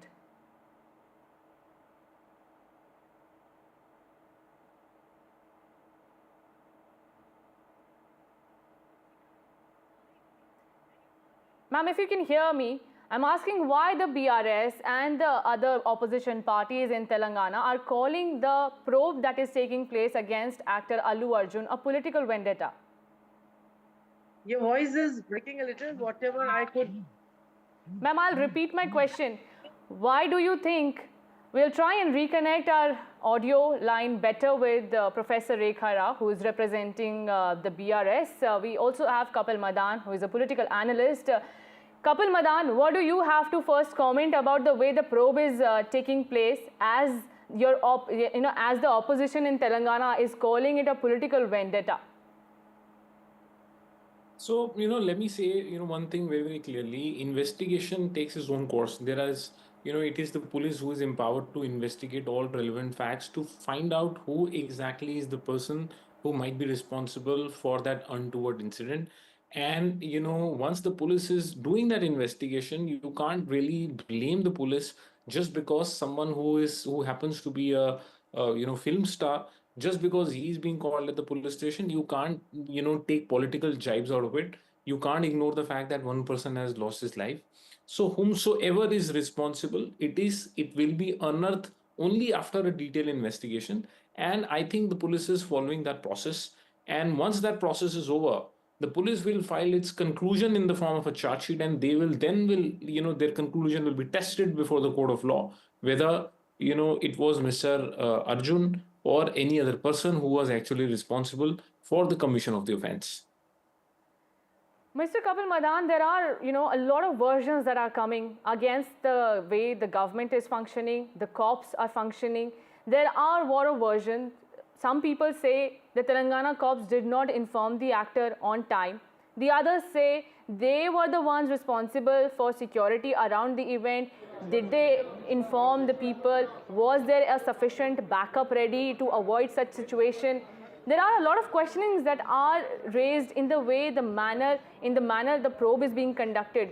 How do you tackle all of this, and how does the Telangana government should actually respond to all the allegations that are being made against them?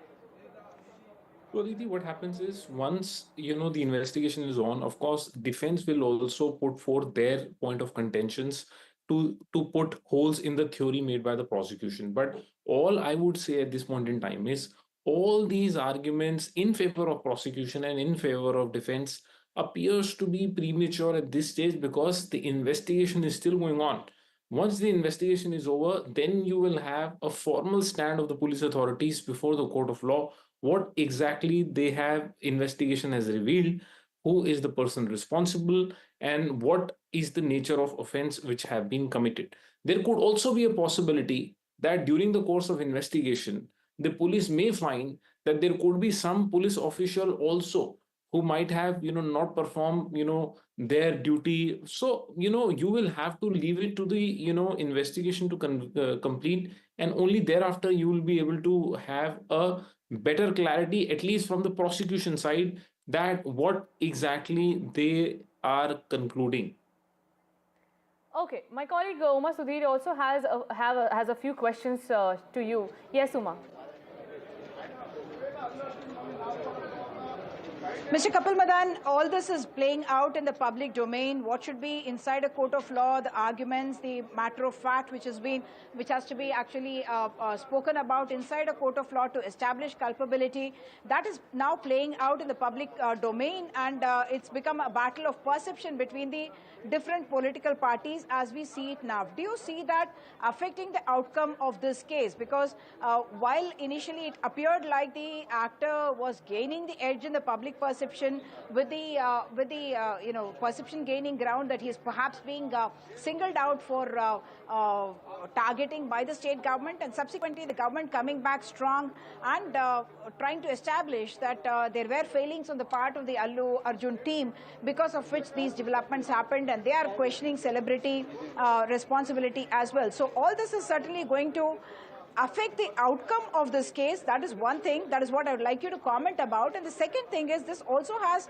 lessons for other situations, isn't it? India is a country where we celebrate both actors as well as politicians, and both of them tend to have huge crowds, either mobilized or otherwise. So will this, you think, become a precedent for setting certain guidelines in place? Because very often during political rallies or during film shows, these kind of tragedies tend to happen. So, let me first answer your first point, which I find very, very interesting and significant for our viewers. Once the offense is committed and the police is investigating the offense, the police is not bound to take into consideration what will be the perception or the narrative which is being, floated on the social media, maybe politically or otherwise. What the police has to focus on is on collection of evidence, number one, B, fixing the culpability based on the evidence that they have discovered. Now, during the course of investigation, when you have such a high profile person who is facing this investigation, you will have people on the social media throwing their own particular narratives, throwing their own set of defense points, throwing their own set of prosecution points, and also I don't think that narrative is something that the police should take into account. And rather, on the other side, because this is a very sensitive manner in because such a high profile person who is facing an investigation, I think it becomes even more important that the police should proceed very, very carefully. Police should do a very, very thorough investigation, so that all these kind of narratives don't influence either the investigation side or the defense side. Mr. Kapil, actually, because we don't have a representative from the government or the police, I must say that in a sense it was not an equal playing field, because the supporters of the actor, whether it was political parties, big political voices, including Mr. K.T. Ramarao, there were BJP leaders as well tweeting. So the government did feel that they were put on the mat as though they are targeting, and that could have also influenced the court or the public opinion, which is important for any political party, isn't it? So in that sense, in the defense of the government, I would say that, but I would like you to answer the second question that you raised as well, whether this should now become a precedent for setting guidelines about how this kind of crowd management should be done. Should celebrities be held responsible for what happens when a tragedy like this unfolds, stampedes or electrocutions? We have seen that happen time and again during political rallies, during when heroes come out and have celebrations and so on and so forth. So let me just, give you a basic principle of law. Basic principle of law says that, ones who plays any role in the commission of offense will be held, liable. Now, in a situation like this, you have several people who are involved in organizing these kind of events. So you will need to fix out factually who is the person responsible, whether it was some PR agency who was doing the show, whether it was, the actor's own management who was, organizing this show, whether it was the venue facility who was organizing the show. So you will have to see the basic facts and arrive at, some conclusion as to who is the person responsible for this negligence.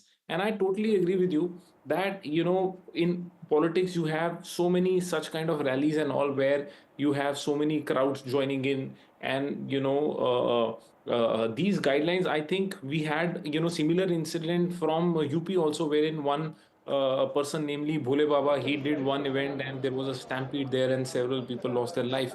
So yes, I totally agree with you. It's time where, certain sort of guidelines should be there, and one nodal officer should be fixed. For example, if there is an event, and the government or the police authority should come up with some sort of a guideline or a notification, wherein one person could be made a nodal officer who should be responsible for management and organization of that particular show, so that if anything goes wrong, you have to fix accountability. You have a person who is answerable to the government, to the police authorities, if any untoward situation happens. Right, Mr. Kapil Madan, stay with me. We also have Professor Rekha Rao representing the BRS party.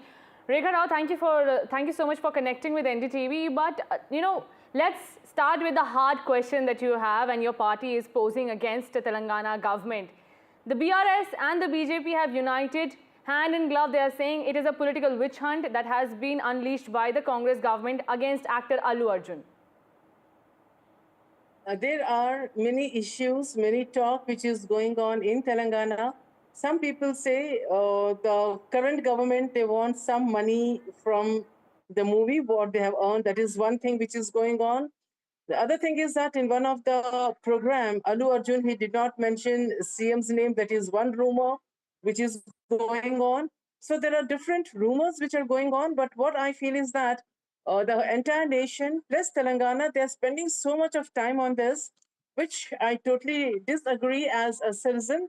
And again, we should have a proper thing called disaster management, crowd control. And again, the police is doing a wonderful job.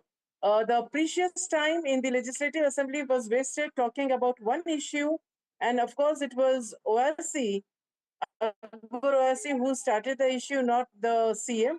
But once it came, it is going out of proportion. Right. And it can be political vendetta, or this proportion of time spent is not agreeable. Okay. My colleague Uma Sudhir is also with us from outside the police station, where questioning is still underway of actor Allu Arjun. Uma, if you can show us around, are there any fans outside the police station that have gathered in support of Allu Arjun, or the police have deployed enough security to manage the crowd if we say that some people might come to support their actor?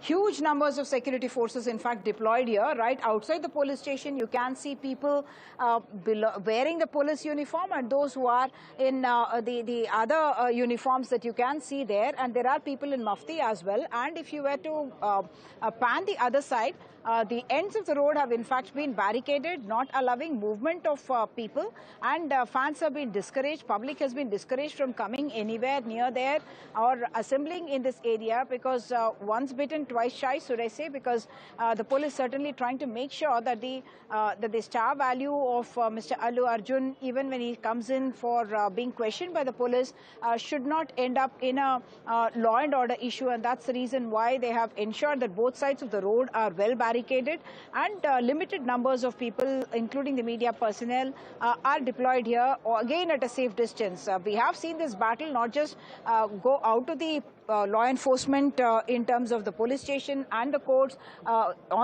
in the public domain, social media. It also went on to the street, should I say, in a way, because we saw a group who called themselves as an Osmania University Joint Action Committee, and they went and attacked the home of Allu Arjun here in Jubilee Hills, and that was something that was condemned by not just the Chief Minister and all the leaders concerned, but across political lines, though there was, of course, trading of charges about what was the political alignment of those people who have been accused in this particular case. Of course, all of them are out on bail, and the Congress has also distanced itself from these people who vandalized the home of Mr. Allu Arjun, or stormed the gates and broke a few flower pots, flung tomatoes as well. So all that indicated a threat to the actor or his family, and therefore the police also, in fact, increased security around his home and not allowing anyone,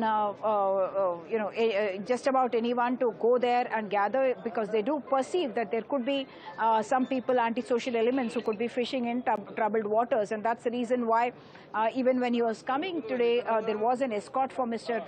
Allu Arjun, and then he entered the police station along with his team and is now being questioned there. So it's now more than 2.5 hours since he's been inside. Presumably it will be a working lunch for the actor, even as he is being questioned by the police. He and his team are still continuing to be inside, and what we expect is that while the statement of Mr. Allu Arjun is being recorded and questions are posed to him about what happened, who gave the permissions, who decided to defy the denied permissions and go ahead with the road show on that day as well, and why he did what he did on that night, and which in many senses the police believes is the reason why they are calling him culpable and liable in this case. They have booked cases of culpability, culpable homicide not amounting to murder, voluntarily causing hurt, and he acting along with the others in this particular case, the theatre owners, the management,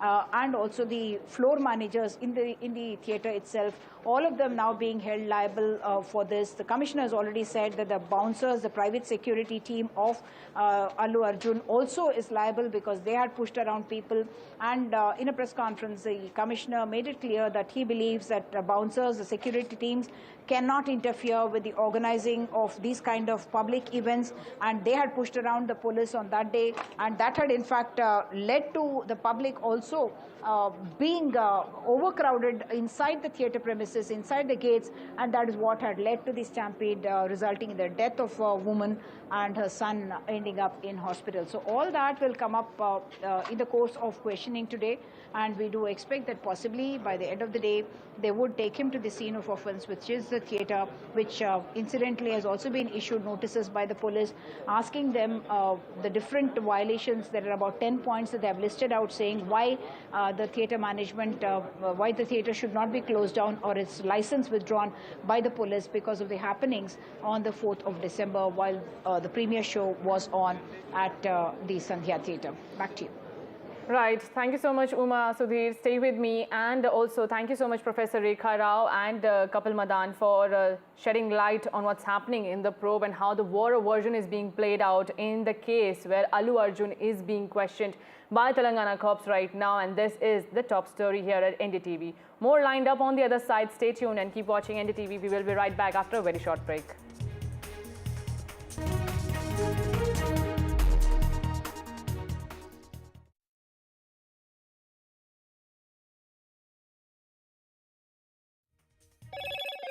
Hello, Moto. Motorola Edge 50 Pro, world's first AI-powered pro-grade camera.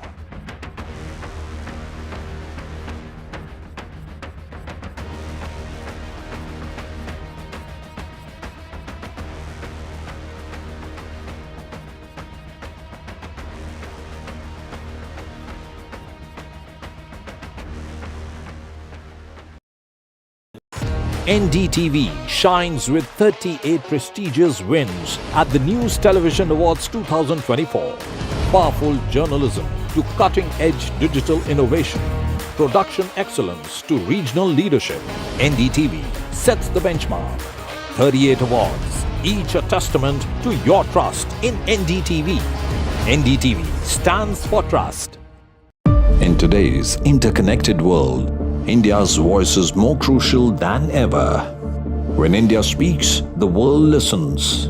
At NDTV World, we are that voice, bringing you intelligent and insightful news from India and beyond.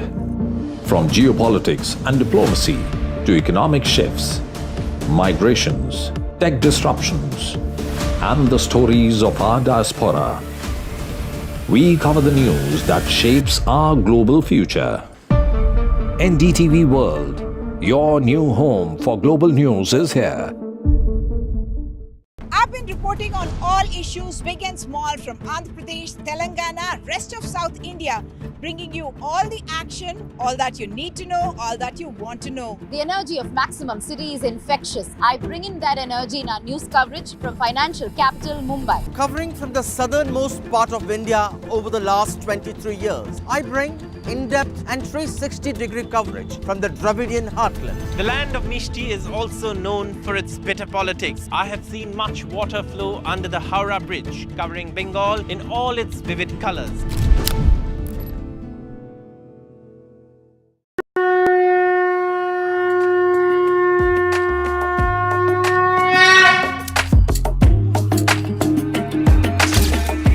Mahakumbh, the festival of faith, the world's biggest spiritual festival, the divine dip at the spiritual Sangam, a sacred confluence of faith, culture and heritage. NDTV's mega coverage of the Mega Fest. NDTV at Mahakumbh 2025.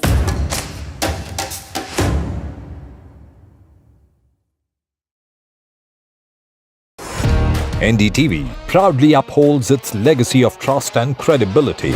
According to the prestigious Reuters Institute's Digital News Report 2024, NDTV is the topmost news platform in the country. Number one in both online and offline reach in India. Beating all its competition, NDTV stands for trust. New day, new show, a new experience. Start your day with the news, not views. We bring you stories that matter and impact your lives. News that informs and keeps you ahead. from Maximum City, Mumbai, to the seat of governance, Delhi. NDTV brings to you the best breakfast show. The breakfast show only on NDTV 24/7 every morning at 8 a.m.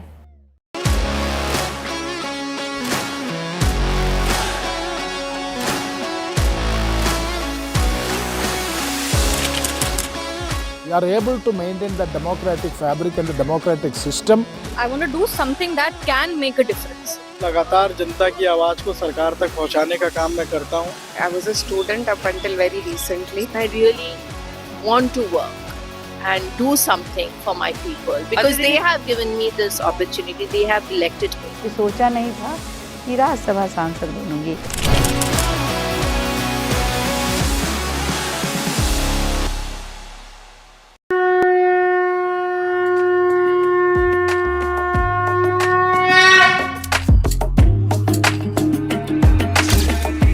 Mahakumbh, the festival of faith, the world's biggest spiritual festival, the divine dip at the spiritual Sangam, a sacred confluence of faith, culture and heritage. NDTV's mega coverage of the Mega Fest. NDTV at Mahakumbh 2025.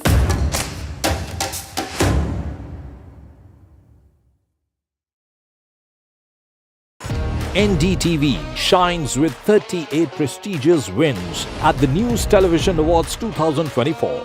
Powerful journalism to cutting-edge digital innovation, production excellence to regional leadership, NDTV sets the benchmark. 38 awards, each a testament to your trust in NDTV. NDTV stands for trust. In today's interconnected world,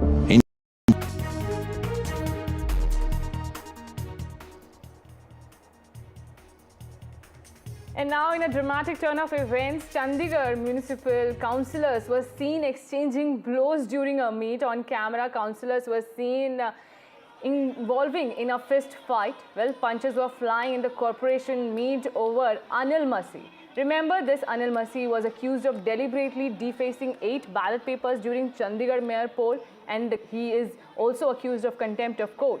Now, over his nomination, this whole drama panned out when the councillors objected to him, and then there was a ruckus inside the municipal corporation. As you can see, the councillors are seen exchanging blows. A heated argument also took place over his nomination, after which Anil Masi's name became more controversial. This has happened time and again. Whenever his name comes forward as councillor, there is ruckus with the Aam Aadmi Party and others objecting to it. Remember, Anil Masi is accused of deliberately defacing 8 ballot papers during Chandigarh mayor poll and contempt of court, after which he said to the court, to the Supreme Court, that he is not mentally fit and hence he needs time.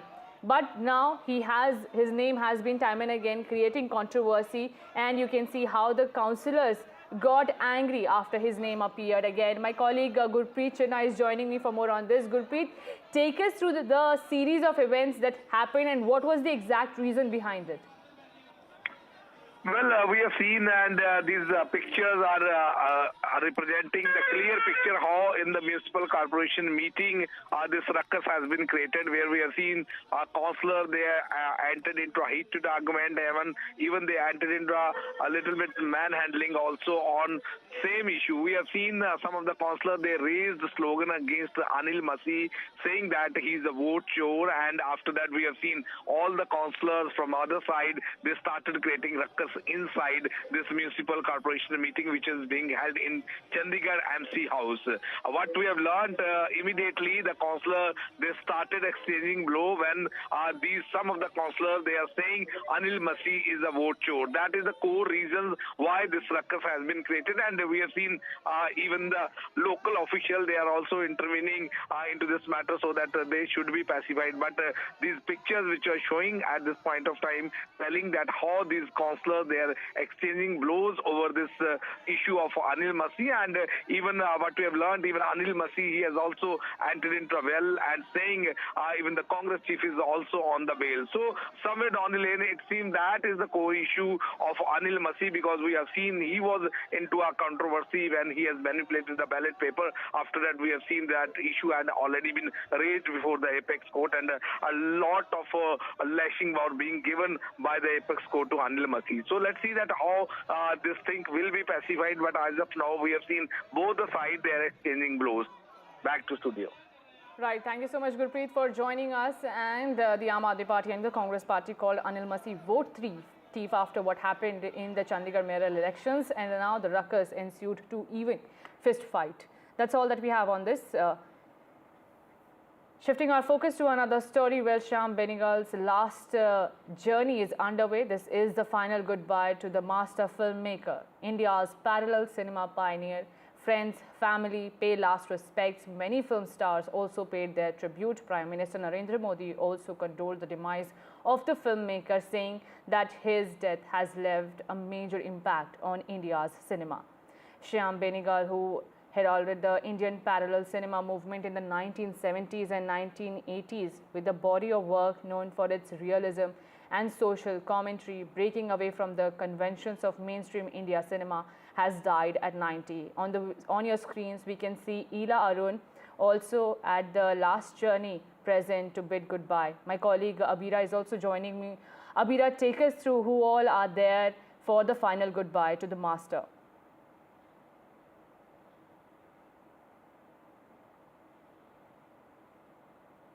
Body coming inside with his loved ones, his family, and right now we are seeing Divya Datta here, Allu Arjun here, Om Puri's wife Nandita here.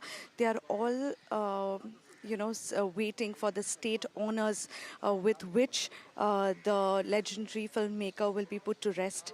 We are right now in Shivaji Park, Dadar crematorium, where these honors will be done, and he will be he will be put to rest here. The veteran filmmaker has been suffering for quite some time. He was in the ICU. He had a kidney failure. He was in dialysis. He used to go to the hospital in and out every three days in a week. And finally, his lungs gave up, and he passed away at the age of 90 on December 23rd. Despite the physical challenges that came with his age, including, like I said, the visit to the hospital very frequently because of dialysis going on, Benegal remained committed to his passion for filmmaking. He turned 90 on December 14th this year, and he told everybody that, aging, everybody ages, but I'm still working right now. I'm working on 2 or 3 projects, and I can't decide which film to make next. So there was nothing called retirement or giving up in his dictionary. He was so passionate about filmmaking. And let me take you back when he was a child. The first time he took a camera, it was gifted to him by his father, and he was just 12 years old, and he started taking pictures, and that was his first stint of filmmaking. But he went and did his master's in economics. But that's where in Hyderabad he also started, fell in love with filmmaking, and later worked in advertising, and went on to make a film like Ankur. That was his debut film, and everybody knows, rest is history. Ankur was a path-breaking film. He was known for making, cinema that had a message and would give you a reflection of the society. He was also criticized for the kind of films he made and the topics he picked up, but nobody can deny that what a great filmmaker he was. His career spanned over 5 decades. Right now we are seeing his friends and family coming in, paying their respect. He will be given state honors. He was honored with, of course, 18 times National Award winner and Padma Bhushan, Padma Shri. So he will be given state honors, and we are here at the crematorium where people are coming in and paying in their respect. Right, and stars are lining up to pay their respects and bid final goodbye to the master. Thank you so much, Abira, for joining us. Now, in a shocking development in Karnataka's Kalaburgi, a 34-year-old woman and her son were injured in an electrocution incident at a bus stop. The incident occurred when Bhagyashree was dropping off her son at the Mohan Lodge Road bus stop. As she put her son on the bus, Bhagyashree came into contact with the vehicle, which had touched a hanging electric cable. She received an electric shock due to earthing and fell down, engulfed in sparks. The disturbing visuals are on your screens. You can see this is the urban apathy that people like us have to face due to the laxity of some officials to fulfill their duties. You can see how brutally she has been electrocuted. Bystanders rushed to their aid and took them to the hospital.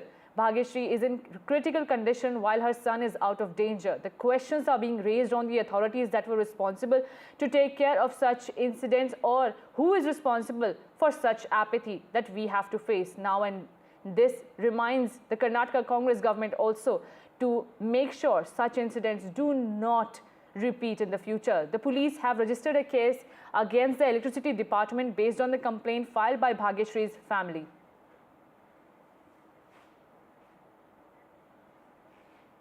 And now a key NDA meet is planned in Delhi tomorrow. This meet will be held at BJP chief's house in the national capital. The meet will be organized to discuss Ambedkar Remark Rao. The focus will be on better NDA coordination. My colleague Vasudha Venugopal is joining me. Vasudha, who all will be part of this meeting that will take place at BJP chief's house?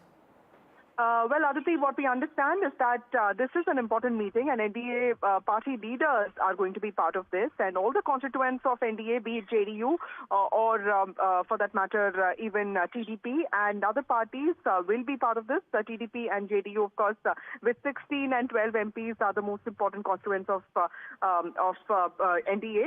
Chandrababu Naidu has already arrived in Delhi, and he's going to arrive in Delhi in a short while from now, and he will be here till tomorrow, and he will be taking part in this this meeting. Of course, the JDU will also be sending its representation. What we understand is that there are three main objectives to this. One is to ensure better coordination, not just in Parliament, but also in party affairs. Second is to align the governance agenda of allies with what Modi 3.0 governance vision is.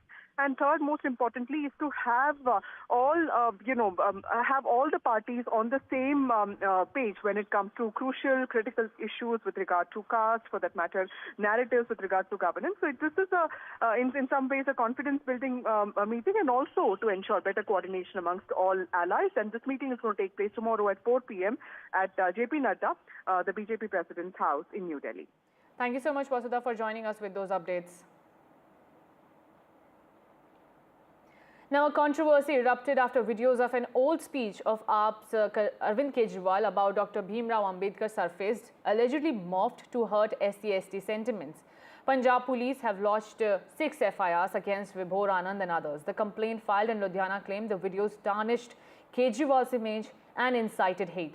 The complainant stated to the police that some miscreants uploaded a video of Arvind Kejriwal on social media platform X in which his speech about Dr. Ambedkar was tampered with. These morphed videos are hurting the sentiments of the SC/ST community and tarnishing Kejriwal's image. That's the charge that has been levelled by the Aam Aadmi Party against several opposition leaders who have shared this similar image, including the Congress and the BJP. The Calcutta High Court heard the plea of the families of the victims in the RG Kaur rape and murder case, who had moved the court seeking fresh investigation into the matter. Remember, this comes in just days after the CBI failed to file a charge sheet within the stipulated time, which led to bail for the former RG Kaur principal and police official in the case of tampering of evidence. In fact, the parents' lawyers told the High Court that they had never sought a CBI probe on their own. The High Court has asked the parents to approach the Supreme Court and seek classification and clarification, I beg your pardon, since the matter is seized by the top court. The next hearing is on January 15th. मैं जो petition किया था court में, जो point रखा था, CBI ने भी मान लिया, इसको देखना चाहिए, और कोर्ट भी बोला है सीबीआई को देखने के लिए यही, और जो कोर्ट का प्रोसीड्यूर है वो करेंगे, और ये मामला जितना दूर जाना पड़ेगा हम जाएंगे। इसका विचार हमको लड़की का जो ऊपर जो अत्याचार हुआ है, इसका हम कोई ना कोई सच को सामने लाएंगे, जैसे हुई हो हम कोशिश करते रहेंगे। हमारा जिंदगी का यही एक लक्ष्य है और कोई कम नहीं है। वो उसके बारे में हम कुछ नहीं जानता है, एक बार बोला है, वो जानता है सीबीआई और कोर्ट, वो जो बोलेंगे वो क्लैरिफाई करके बोल देंगे। Now, there is some relief for family of the 3-year-old Chetna who had fallen into a 700 feet borewell in Kotputli in Rajasthan. The toddler, who was stuck at 150 feet into the borewell, has been now brought up to 140 feet below the ground till now. The NDRF and other rescue officials have been racing to rescue the 3-year-old who has been stuck for nearly 24 hours now. The toddler was playing at her father's farm when she fell into an uncovered borewell. देखिए, जो rescue है वो लगातार जारी है, और इसके साथ ही आपको बता दें कि जिस तरीके से एसडीएम सर ने भी हमें बताया कि जो सबसे बड़ी प्रॉब्लम है वो आ रही है यहाँ पे जो मिट्टी की वजह से, मिट्टी क्योंकि काफ़ी ज़्यादा जो कह सकते हैं कि लगातार है वो थोड़ी थोड़ी करके जो है गिर रही है कैमरे के ऊपर, और इसी की वजह से जो विजिबिलिटी है वो कम हो रही है। और दूसरा आपको मैं एक चीज़ और बताना चाहूँगा कि जिस तरीके से जो सुबह जो कल से लेकर लगातार है जो रेस्क्यू का काम है वो एसडीआरएफ और एनडीआरएफ की टीमों के द्वारा किया जा रहा है। हालांकि सबसे बड़ी यहाँ पे चुनौती ये है कि जो कैमरा है वो उसमें टेक्निकल एरर की वजह से जो कह सकते हैं कि काफ़ी ज़्यादा परेशानी है वो देखने को मिल रही है, और इसके अंदर जो है लगातार मिट्टी या फिर मॉइस्चर आने की वजह से ये सबसे बड़ी दिक्कत हो रही है। इसके साथ साथ आपको मैं दिखाना चाहूँगा तस्वीरों के अंदर कि यहाँ पे जो है आप देखिए कि जो रेस्क्यू का काम है वो लगातार जारी है। उम्मीद यही है कि जल्द से जल्द है बच्ची को बाहर निकाला जाए। एनडीआरएफ और एसडीआरएफ की टीम लगातार संयुक्त अभ्यास करते हुए पूरा प्रशासन और पुलिस प्रशासन दोनों मौजूद हैं और निरंतर प्रयास किए जा रहे हैं। चूँकि गहराई काफ़ी है और वहाँ मिट्टी गीली है तो स्टेप बाई स्टेप थोड़ा सा परेशानियाँ आ रही हैं, उनका निराकरण करते हुए निरंतर जल्दी ही प्रयास करेंगे निकालने के। एक सर, और जिस तरीके से देखा जा रहा है कि सबसे, जैसे आपने भी अभी बताया कि मिट्टी काफ़ी ज़्यादा गीली है, उसकी वजह से सबसे बड़ा चैलेंज हो रहा है, और इसके साथ ही आपने दूसरा ऑप्शन क्या कुछ लेके चल रहे हैं, प्लान बी क्या है? देखिए, अभी एडीएम साहब से डिस्कस हुआ है। एडीएम साहब ने बताया है गुड़गांव से वो पाइलिंग मशीन है, वो रवाना हो चुकी है। 1-2 घंटे में वो सेटअप भी यहाँ पे लगाया जाएगा। Prime Minister Narendra Modi is meeting economists and sectoral experts ahead of the budget session in February. Niti Aayog Vice Chairman Suman Beri and other members of the policy think tank are also attending this meeting. Finance Minister Nirmala Sitharaman, remember, is scheduled to present the budget 2025-26 in the Lok Sabha on 1st February.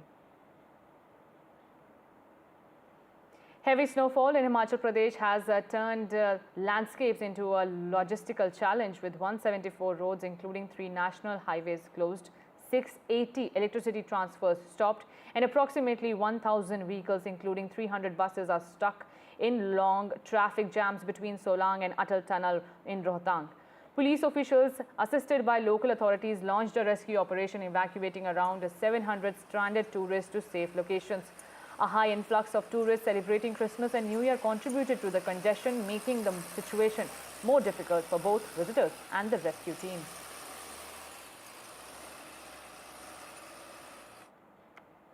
And with that, it's a wrap from my side. My colleague Ankit Tyagi will join you next.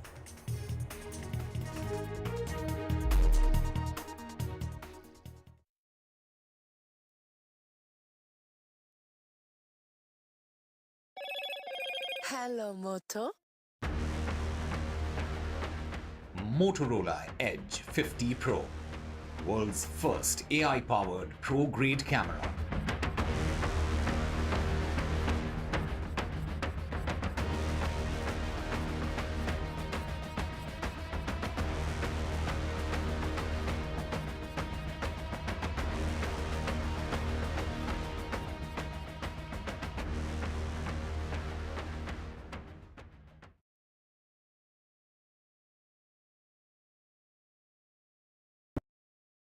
I've been reporting on all issues, big and small, from Andhra Pradesh, Telangana, rest of South India, bringing you all the action, all that you need to know, all that you want to know. The energy of Maximum City is infectious. I bring in that energy in our news coverage from financial capital Mumbai. Covering from the southernmost part of India over the last 23 years, I bring in-depth and 360-degree coverage from the Dravidian heartland. The land of Mishti is also known for its bitter politics. I have seen much water flow under the Howrah Bridge, covering Bengal in all its vivid colors.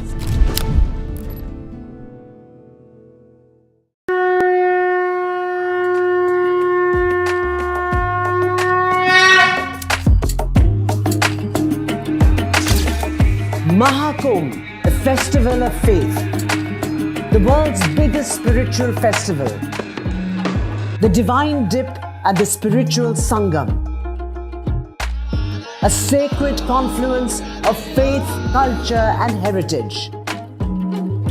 NDTV's mega coverage of the Mega Fest. NDTV at Mahakumbh 2025.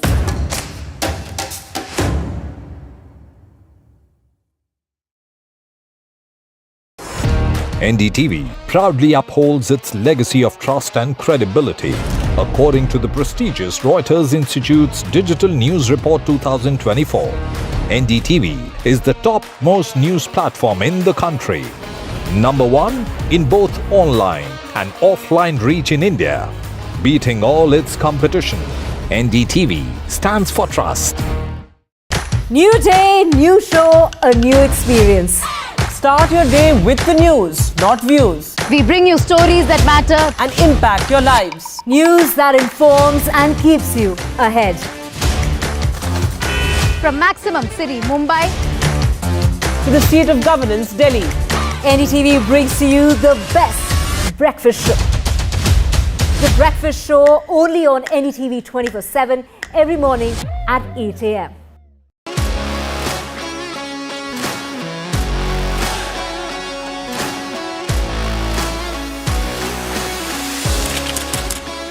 We are able to maintain the democratic fabric and the democratic system. I want to do something that can make a difference. लगातार जनता की आवाज को सरकार तक पहुंचाने का काम मैं करता हूं. I was a student up until very recently. I really want to work and do something for my people because they have given me this opportunity. They have elected me. सोचा नहीं था कि राज्यसभा सांसद बनूंगी.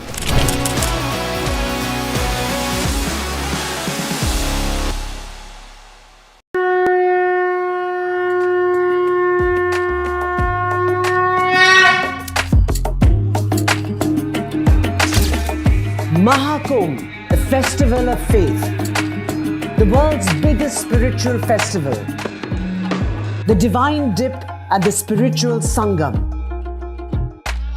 a sacred confluence of faith, culture and heritage.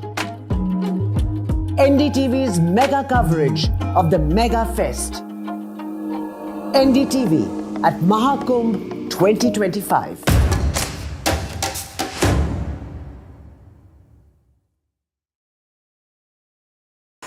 NDTV shines with 38 prestigious wins at the News Television Awards 2024. Powerful journalism to cutting-edge digital innovation. Production excellence to regional leadership. NDTV sets the benchmark. 38 awards, each a testament to your trust in NDTV. NDTV stands for trust. In today's interconnected world, India's voice is more crucial than ever. When India speaks, the world listens. At NDTV World, we are that voice, bringing you intelligent and insightful news from India and beyond. From geopolitics and diplomacy to economic shifts, migrations, tech disruptions, and the stories of our diaspora. We cover the news that shapes our global future. NDTV World, your new home for global news is here. I've been reporting on all issues big and small from Andhra Pradesh, Telangana, rest of South India, bringing you all the action, all that you need to know, all that you want to know. The energy of Maximum City is infectious. I bring in that energy in our news coverage from financial capital Mumbai. Covering from the southernmost part of India over the last 23 years, I bring in-depth and 360-degree.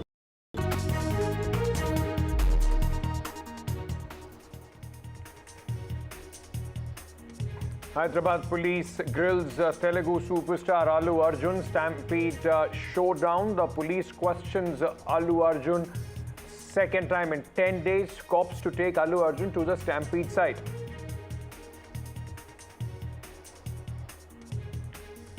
Karnataka story, in fact, coming in at this moment. Wire burns woman critical, in fact, at this moment. Dropping her child to a school bus turns risky for this woman as a live wire burns this woman.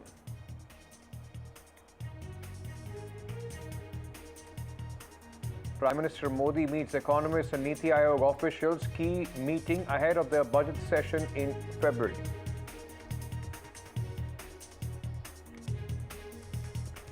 Heavy snowfall blocks major highways in Himachal Pradesh. 174 roads, including 3 national highways, closed. Nearly 1,000 vehicles stranded.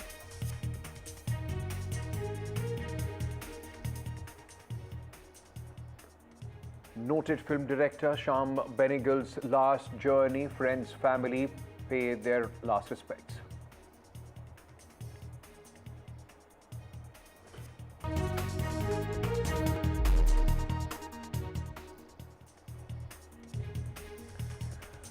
Good afternoon and welcome to NDTV. I am Ankit Tyagi.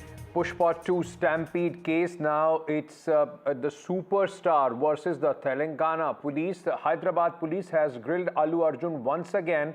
And at this moment, what we are told is that he may also be, in fact, taken to the Stampede side.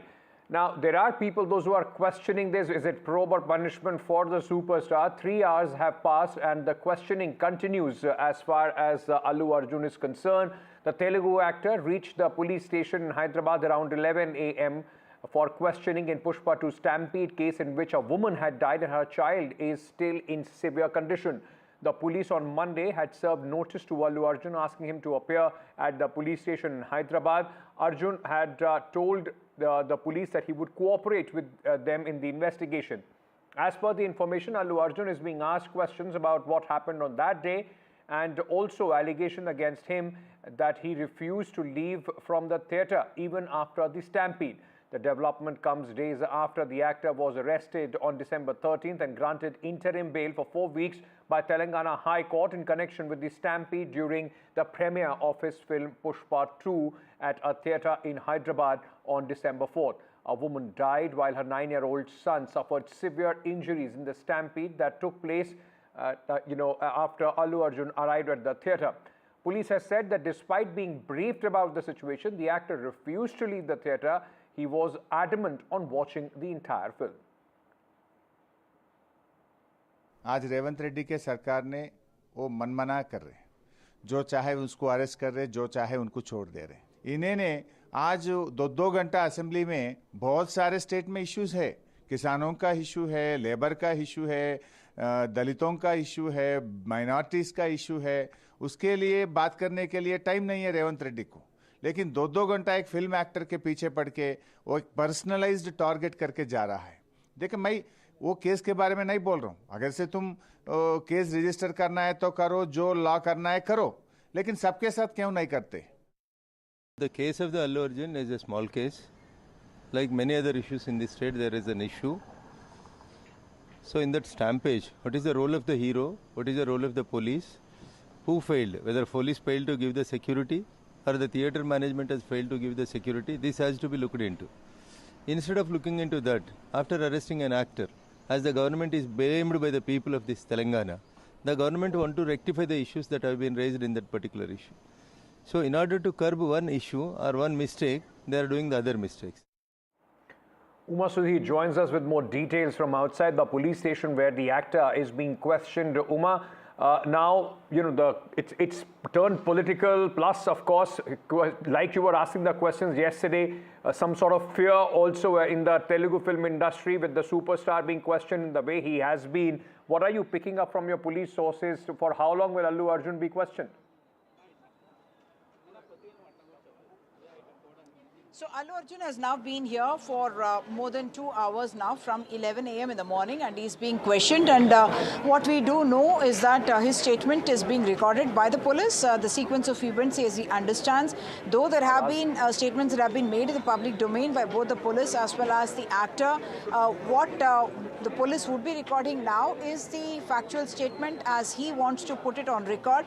And subsequently, we are told he could be taken to Sandhya Theatre, which is a scene of offence where the reconstruction of the entire scene will happen. Already we have seen visuals, or rather the teams of Allu Arjun reaching the theatre, and they are looking around in the theatre area, and they do expect that there would be a visit from the police. As you know, already the theatre also has been given notices by the police asking why their license should not be cancelled for multiple violations and questions that they have raised. Actually, they have raised about 10 points in the notice that they have sent to the theatre. Already the theatre owner as well as the manager, the floor manager of the lower balcony, all of them were arrested as well. 10 people were named as accused other than Mr. Allu Arjun, who is accused number 11.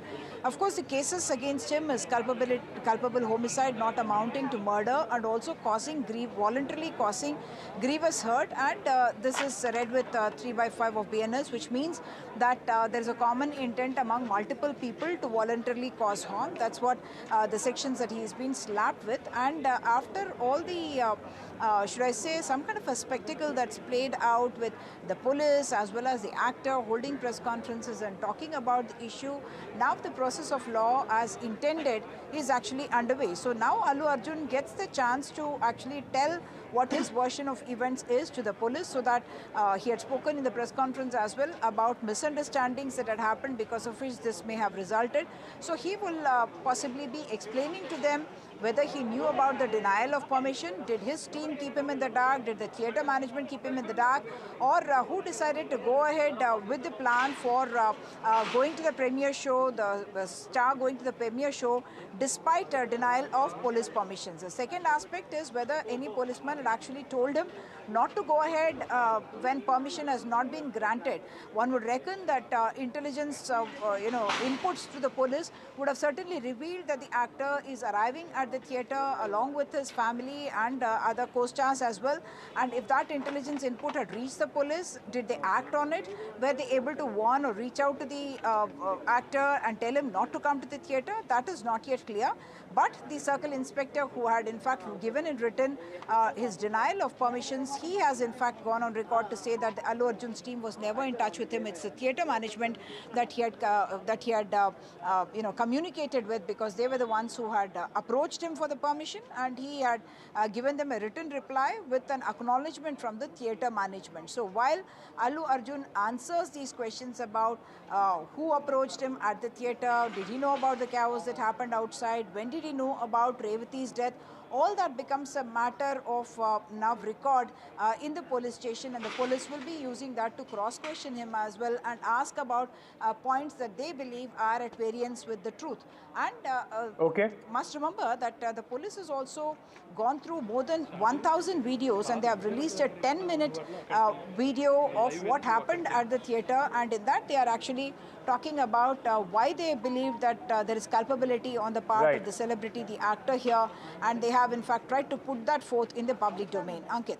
You know, Uma, one aspect, of course, is the investigation. Like you gave us, a complete lowdown on that. But on the other, like we have seen the BRS and the BJP tag teaming against the Chief Minister as far as this case is concerned.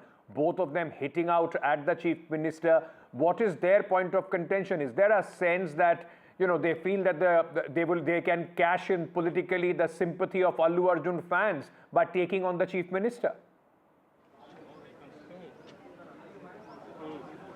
There are three aspects here. One, Mr. K.T. Ramarao had initially waded into the controversy, and in fact, the debate became that much more when he started commenting on multiple events that happened, including the arrest of Mr. Allu Arjun. But even before that, there was, should I say, some kind of a provocation or mocking on the part of KTR when he said that the actor has in fact forgotten or slipped on this Chief Minister's name at a function that was to celebrate the success of Pushpa 2, and that had been multiplied on the social media multifold, and did become a point of hurt for the Chief Minister and his team as well. These political parties are both the BJP as well as the BRS have been saying that there is a witch hunt for the actor. They believe that the manner in which he was arrested was inappropriate, and K.T. Ramarao and other leaders have also said that there's an amount of time that is spent on this subject is not in keeping with the importance of this subject, to the extent that they had raised the issues of farmers and minorities, and that's what Mr. Harish Rao, former Legislative Affairs Minister, Finance Minister, former Finance Minister as well, he had in fact given a statement saying that they believe that there is too much of attention that is being paid to this, and that the police and the government, Chief Minister himself are giving undue importance to this because they are worried that there will be a public perception that's turning against them. So while this is playing out in the courts of law, there is the social media, the public domain as well, and there is a political sphere as well, and there is speculation. I should underline the word speculation, talking about Allu Arjun being a very popular star. So will he tomorrow become a part of, say, a political party like the BJP, or will he back a party like the BRS? So all that is in the realm of speculation. Nowhere has so far, Allu Arjun made any kind of a political statement, though I must point out that he did get into trouble with the present government in Andhra Pradesh because he had campaigned for the YSRCP candidate during the simultaneous elections to Parliament and Assembly in Andhra Pradesh, and that had become a point of contention. And subsequently, incidentally, the lawyers who are representing Allu Arjun were also lawyers who have represented Jagan Mohan Reddy, and people are reading meaning into that as well, political meaning into that as well. But I must say that all that is a matter of conjecture, matter of fact is the statements being recorded now, and possibly a visit to the theatre, the scene of offence, to reconstruct Uma, the let me evidence. also then, in conclusion, ask you this, because this has been pitched as a battle between a superstar actor and a superstar CM, as he himself, Revant Reddy, calls himself. So, is that a sense that you also get from the people, that they see it as a ego clash, a personal battle, rather than, you know, a normal course of investigation which is going on at this moment?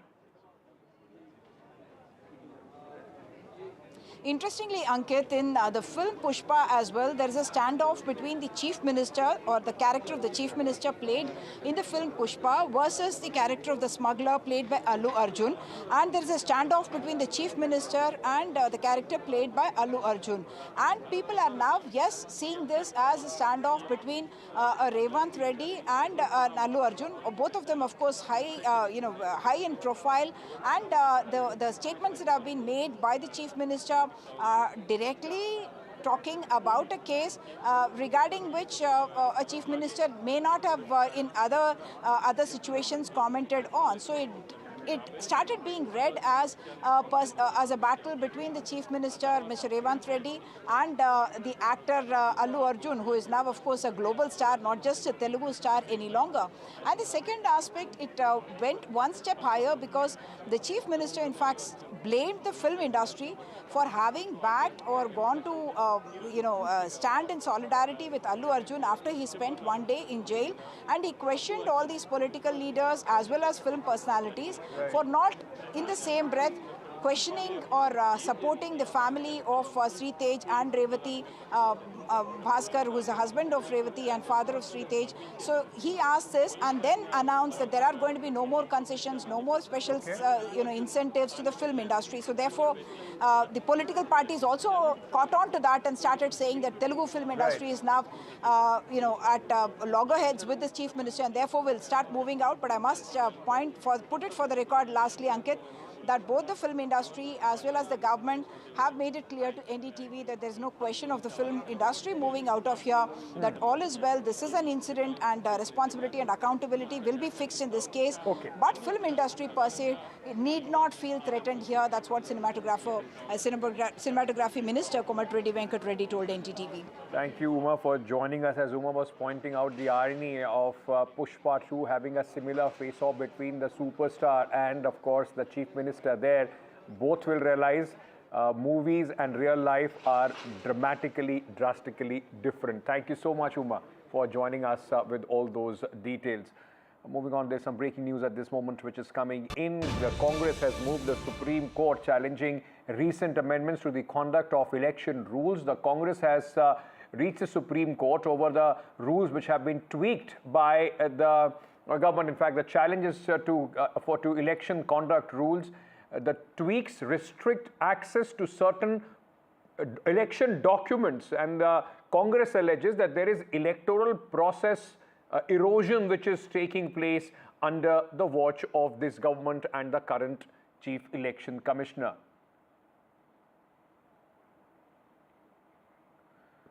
This is the latest which is coming in. Remember, there were yesterday, it was reported that certain rules were changed which now bar access to electoral documents as far as the general public is concerned, which the Congress termed as once again the Election Commission playing for the central government. In fact, the Congress question is saying, what is it that they are trying to hide at this moment?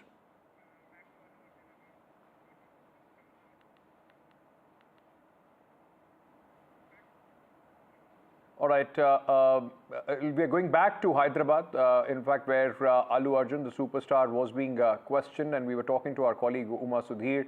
Now, remember, this incident triggered by the CCTV, these visuals of the day when the theatre, in fact, opening of this movie, and a woman had died and her son was badly injured.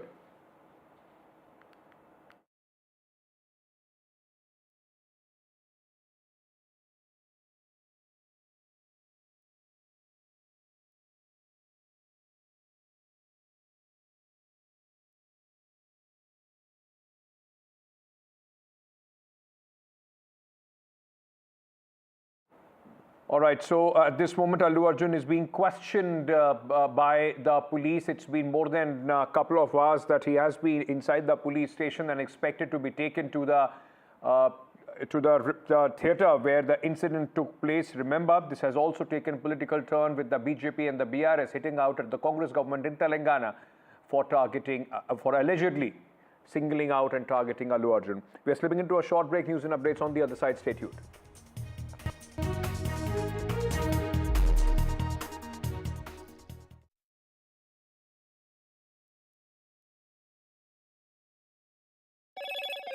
Hello, Moto. Motorola Edge 50 Pro, world's first AI-powered pro-grade camera.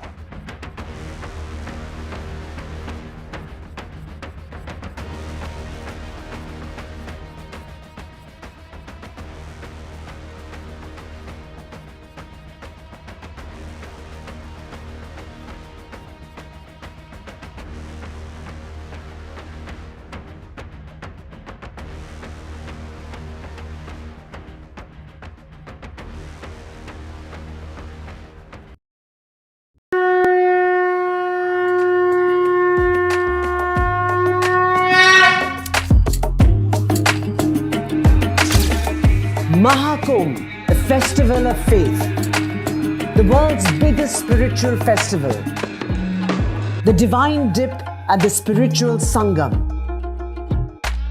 a sacred confluence of faith, culture and heritage. NDTV's mega coverage of the Mega Fest. NDTV at Mahakumbh 2025.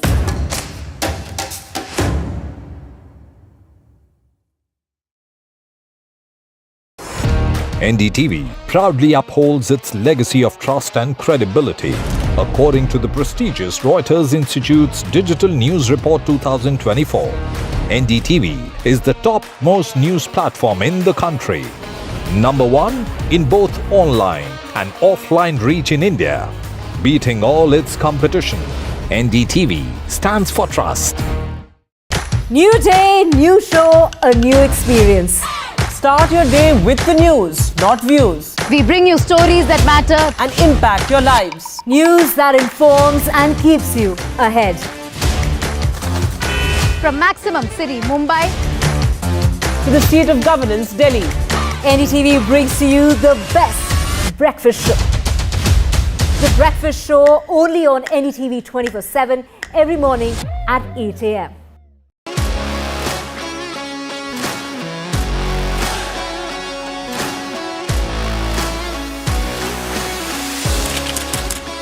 We are able to maintain the democratic fabric and the democratic system. I want to do something that can make a difference. लगातार जनता की आवाज को सरकार तक पहुंचाने का काम मैं करता हूं. I was a student up until very recently. I really want to work and do something for my people because they have given me this opportunity. They have elected me. सोचा नहीं था कि राज्यसभा सांसद बनूंगी.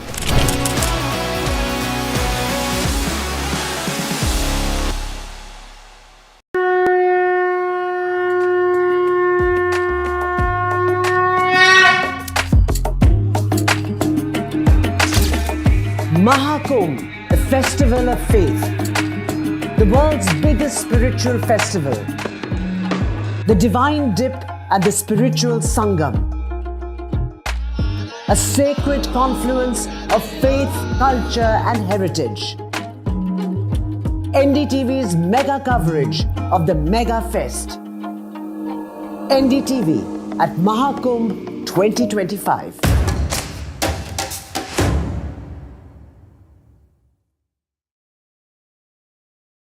NDTV shines with 38 prestigious wins at the News Television Awards 2024. Powerful journalism to cutting-edge digital innovation, production excellence to regional leadership, NDTV sets the benchmark. 38 awards, each a testament to your trust in NDTV. NDTV stands for trust.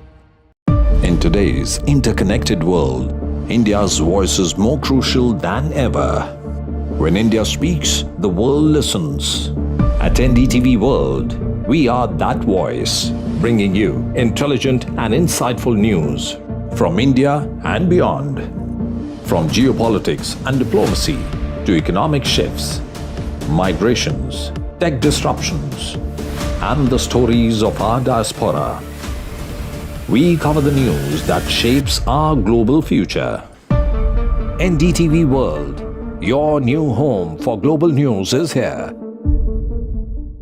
I've been reporting on all issues, big and small, from Andhra Pradesh, Telangana, rest of South India, bringing you all the action, all that you need to know, all that you want to know. The energy of Maximum City is infectious. I bring in that energy in our news coverage from financial capital Mumbai. Covering from the southernmost part of India over the last 23 years, I bring in-depth and 360-degree coverage from the Dravidian heartland. The land of Mishti is also known for its bitter politics. I have seen much water flow under the Howrah Bridge, covering Bengal in all its vivid colors.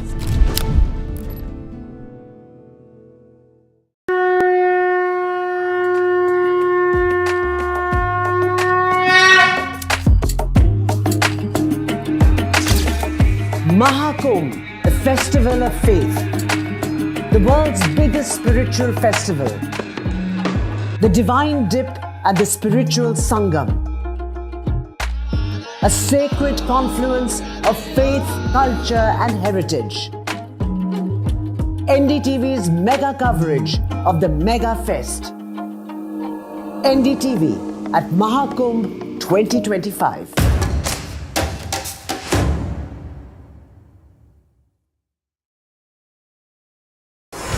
NDTV proudly upholds its legacy of trust and credibility.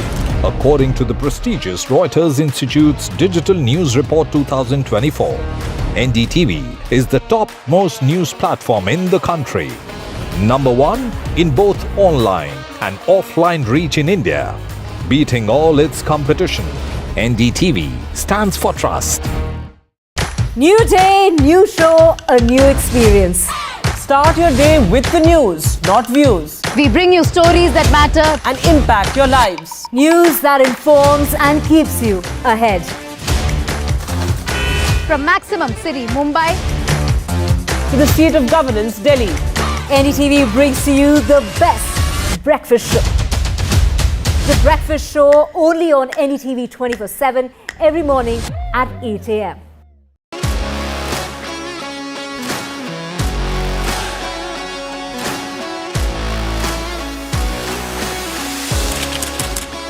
We are able to maintain the democratic fabric and the democratic system.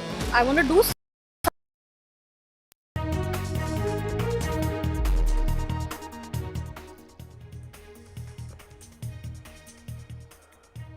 Right, our top focus at this moment, ladies and gentlemen, in Hyderabad, where superstar Allu Arjun has been questioned. It's been more than 3 hours that the Pushpa superstar is being questioned by the Telangana police. The actor reached the police station in Hyderabad at around 11 a.m.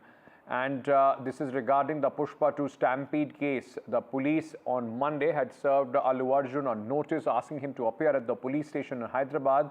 In fact, this is the second notice and the summon which has been given to Allu Arjun in the last 10 days.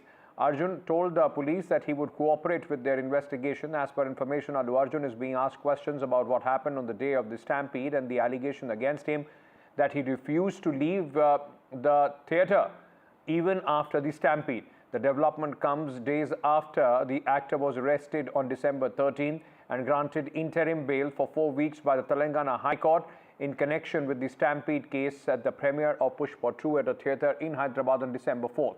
Remember, a woman had died while her 9-year-old son suffered severe injuries, still critical and battling for his life in the hospital. Now, the police say that despite being briefed about the situation, the actor refused to leave the theatre. He was adamant on watching the entire film along with his family and the co-stars.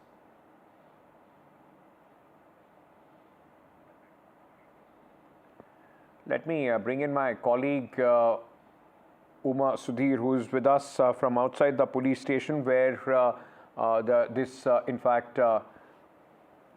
questioning is going on. Uma, the big question, in fact, okay, first let's start with the update on the investigation. It's been 3 hours, and the expectation also is that he will be taken to the site of the Stampede, the theatre. Yes, indeed. So Allu Arjun received a notice yesterday that mentioned not just about the sections that have been slapped against the actor. It also mentioned that after the granting of bail, the court had mentioned in its conditionalities that the police can continue with its investigation. It had also mentioned that the actor should cooperate with the investigating agencies while not influencing witnesses, etc. And yesterday the notice in fact said that that's the reason why they are calling him to the police station to question him, record his statement as well, and he could be subsequently taken to the theatre, to the scene of offence, for reconstruction of the entire sequence of events as stated by the actor. Likely that they are going to be cross-questioning him also on facts that they think are in variance with their version of what happened on the night of December 4 when the premiere of Pushpa 2 was held at Stampede Theatre at the RTC Crossroads here in Hyderabad. So more than 2.5 hours now of questioning. His legal team, we understand, is also with him, because we did see his lawyers entering the police premises just about a couple of minutes before the actor came in, escorted by police vehicles. His father, Allu Arjun, is also inside the police station, but presumably in a different room, and a questioning of Allu Arjun is happening in a separate room, and he will be taking the help of his lawyers as well. He has been careful, of course, on multiple counts, even though he did speak to the media, made statements to the media, recorded a video as well the day after the incident took place. All that having been done, he would like to state the facts as he knows them, and in a manner that does not harm his own interest as well. So that is the reason why he had mentioned that he has not gone to meet the family of Sri Tej, Mr. Bhaskar, father of Sri Tej, because Mr. Bhaskar happens to be the complainant in this entire case. Of course, Allu Arjun's team and Allu Arjun himself have extended financial support to the family, considering the fact that yes, the incident happened unfortunately during the premiere, and the son has been said to be a very big fan of Allu Arjun. The Faskar, Mr. M. Bhaskar, had in fact told NDTV yesterday that his son had been waiting for more than a month and had been asking the father repeatedly that he wants to watch the film, and when the opportunity from the premiere came, the father managed to arrange for those tickets for the family, 4 tickets for the family, and what was meant to be a very happy evening out ended up in a tragedy that has changed the life and fate of this particular family. But yes, there is, on the one hand, the tragedy that happened to this family.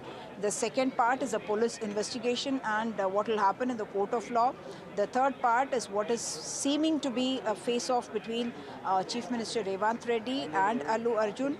The fourth part, whether this will start impacting the larger film industry in Telangana, in Tollywood, whether Tollywood, there have been certain noises being made or voices from political leaders who suggest that they are feeling should I say, the heat of the Chief Minister's so-called attitude, and some of them have been drawing parallels, saying that Mr. Nagarjuna also faced some action from the authorities here over the N convention. They have also said that afterwards it was Allu Arjun and also Mohan Babu, but the administration and police have clarified that each of these cases is unique and separate. So while the police does not want to treat Tollywood with kid gloves, they will not be treating him any special, either adversely or favorably. Back to you.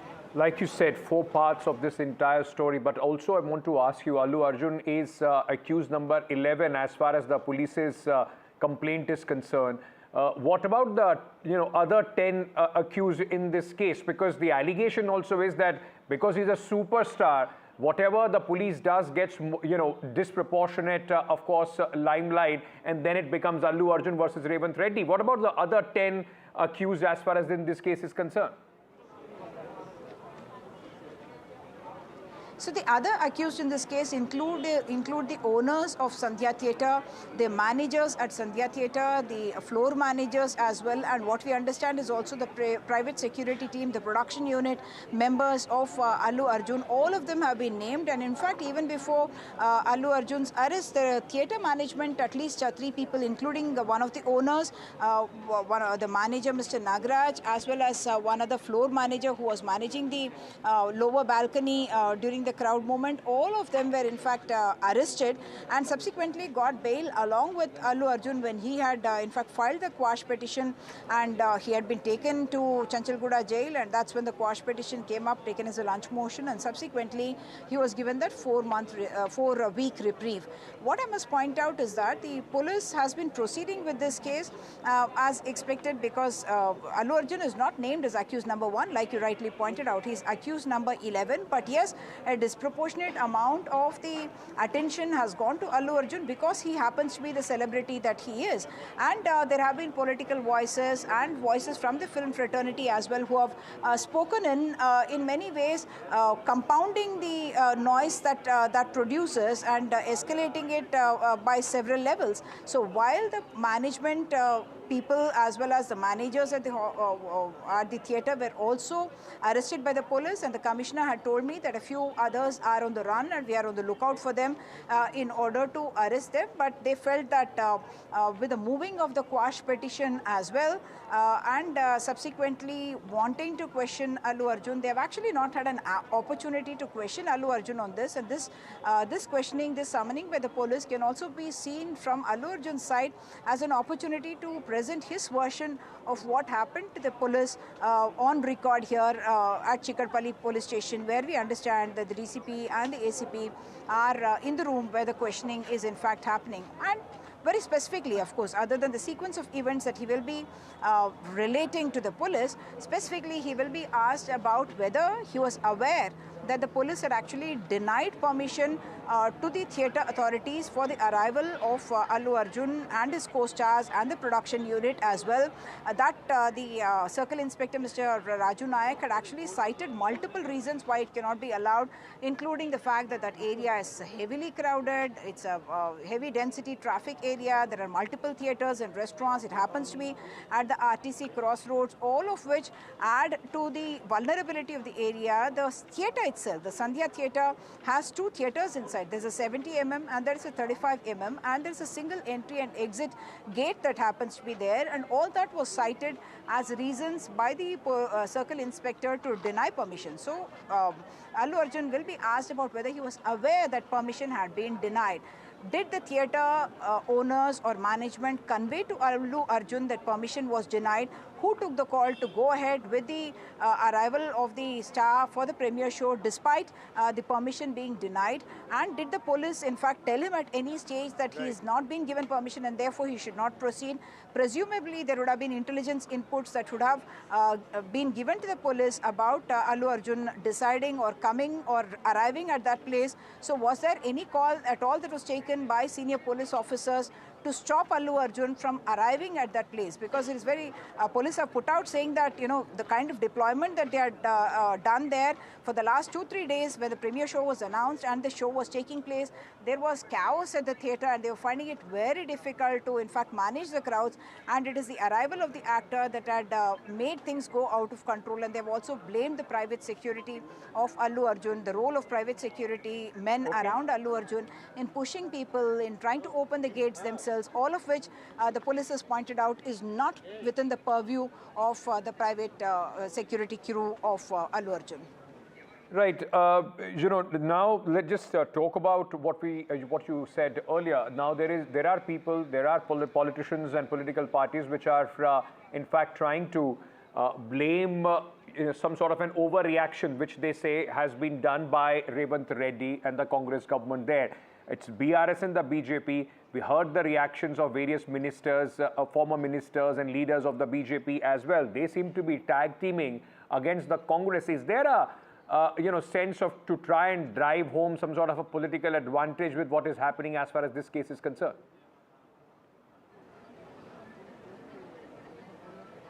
So the political parties, the opposition parties, whether the BRS or the BJP, have jumped into this controversy, and perhaps rightly so from their point of view, because they say that as political parties we react to what happens in the state and we have every right to comment on what happens in the state as well. And it is in that context the BRS spokesperson has explained, and Mr. KTR has also explained, that he had pointed out about the arrest of Allu Arjun, and he had questioned the manner in which Allu Arjun was arrested, and they had in fact suggested that he had been taken away without following due procedure. All those were questions that were raised by Mr. K.T. Ramarao. So while all that happened, almost like in a film, there was this the situation was changing with the developments that were happening every day. If after the arrest of Allu Arjun, it seemed like he was getting the support because the public perception had been created because of all these voices in the social media suggesting that he is being unfairly targeted. Subsequently, the police administration and the government as well seem to have felt the need to explain it in the public domain so that they are able to tell their side of the story and saying that we went by the law and that's why we arrested him. So is that overaction? That is what some of the other political leaders are calling it. The police does not believe so, and the Chief Minister certainly has denied it. And even speaking inside the assembly for almost an hour on this issue has been criticized by the opposition parties. The BRS leader has said that when there are much more big issues like farmer suicide and minority issues and others that we wanted to debate, we were talking about school children suffering food poisoning and all that. The government spent an disproportionate amount of time on explaining their stand in the Allu Arjun issue. So that is of course something that as political parties they need to also create a public perception about what they are doing. So while we can say that these issues need to be fought in a court of law, the government chose to bring it out in the public domain, and the Chief Minister in fact himself explained, saying that I am well aware that I am the Chief Minister, I am also the Home Minister, and the agencies that are investigating this report directly to me, and therefore any statements from me can be construed to be influencing them, influencing the course of investigation, and therefore I had exercised restraint. But because this issue has come up with the raising of the issue by Mr. MIM leader, Mr. Akbaruddin Owaisi, that's why I am answering, is what he said. And subsequently we saw police officers from the top to the inspector level talking about it, putting their issues in the public domain. So while now everyone, whether it's the BRS or others, are saying that let this be handled by courts of law, it is being too politicized. The fact is it has become politicized, and now we are also, there is also speculation about whether this controversy will have ramifications for the film industry and for the politics in the state itself, because in a state where you have seen actors turn politicians quite often, as of now I would not say Allu Arjun has shown any such inclination, but in a state like that there is bound to be speculation about whether this particular actor, who is hugely popular among people, will also take on a political role in time to come. As of now he has made no political statements. We are seeing some movement behind me, Ankit, and therefore we are waiting to see if the vehicle that has been parked there just behind the gate, whether that's going to start moving and whether Allu Arjun will be taken to the theatre. That is something that we need to wait and watch out for. But as we saw, we had shared visuals earlier about the team going in, Allu Arjun's team himself going in to the theatre and waiting there. And as you can see, the barricades on the other side are much bigger, and this side there seems to be an attempt to create a route for the vehicle to go out, and therefore I think the movement will start moving, because we are seeing the gates now open, and presumably Allu Arjun will be taken in the vehicle. Whether he goes in the police vehicle or his own private vehicle, that is something that I'll have to wait and watch and see. But presumably he may take his own vehicle, because that's the vehicle by which he came. Whether as part of questioning he will be taken in the police vehicle that we will wait and watch. But what we understand is that once the questioning by the police has been done, by the investigating officers has been done, the plan was to take him to Sandhya Theatre, the same venue where the tragedy unfolded on the night of December 4, when the premiere show was happening there, and hundreds, in fact thousands, had gathered on the streets outside and even inside the theatre. Many authorized, unauthorized people had gone in as well, and a stampede had ensued with the police deployed on the ground, really unable to control what happened. And the police have also blamed the private security of Allu Arjun for having done it. So we will be seeing this movement of the gates, because the barricades have been opened already. And what I do understand also that the gates are now opening and the car is being readied for the actor presumably to be brought out, and he in all probability is going to be taken to Sandhya Theatre, where already there is certain deployment that has happened in order to try and ensure that the reconstruction of the entire scene can be done there. So the first vehicle that's coming out does not have Mr. Allu Arjun seated in it. Is that right? There is no one seated inside that car. The senior officers also guiding, the DCPs of the area of the task force, CCS as well, guiding the movement of the vehicle, because they know that this is a star who is going to be going along with the police to the scene of offence, RTC Crossroads, even otherwise densely populated area in terms of the density of vehicles on the road, and you always will see huge amounts of traffic there. And because of the big numbers of theatres and the big cutouts and big stars, it's a very popular place for watching the release of big films, and that is where the celebrations with the fans are all the time take place. And it is in fact, Sandhya Theatre is in fact famous for that kind of for being that kind of a venue where big numbers of fans would assemble. So now, yes, we are beginning to see the movement. This is a police vehicle that has come out first, and this will presumably go first, and then the gate is again being opened presumably for the next vehicle to follow as well, or was that a false alarm? Because the gates are now once again closed with one vehicle leaving there. Right, as you track down these developments, I mean, of course... Let me just try to find out what happens from the police officer here. Go ahead, Uma. Go ahead. Uma is trying to find out whether in just a short while from now, Allu Arjun is going to be taken out and will be taken to the theatre, because you can see a lot of security which has suddenly increased. The gates were opened and some cops at this moment, in fact, outside. What we are expecting, it's been more than 3 hours that the actor, in fact, has been inside, where the questioning continues on this entire case. Remember, the police had earlier arrested him, but had hardly any time. He was then released on bail, and today he was summoned again to be present himself before the police. Now, there are a lot of people, especially the political parties, which are raising the question whether this is a witch hunt against Allu Arjun,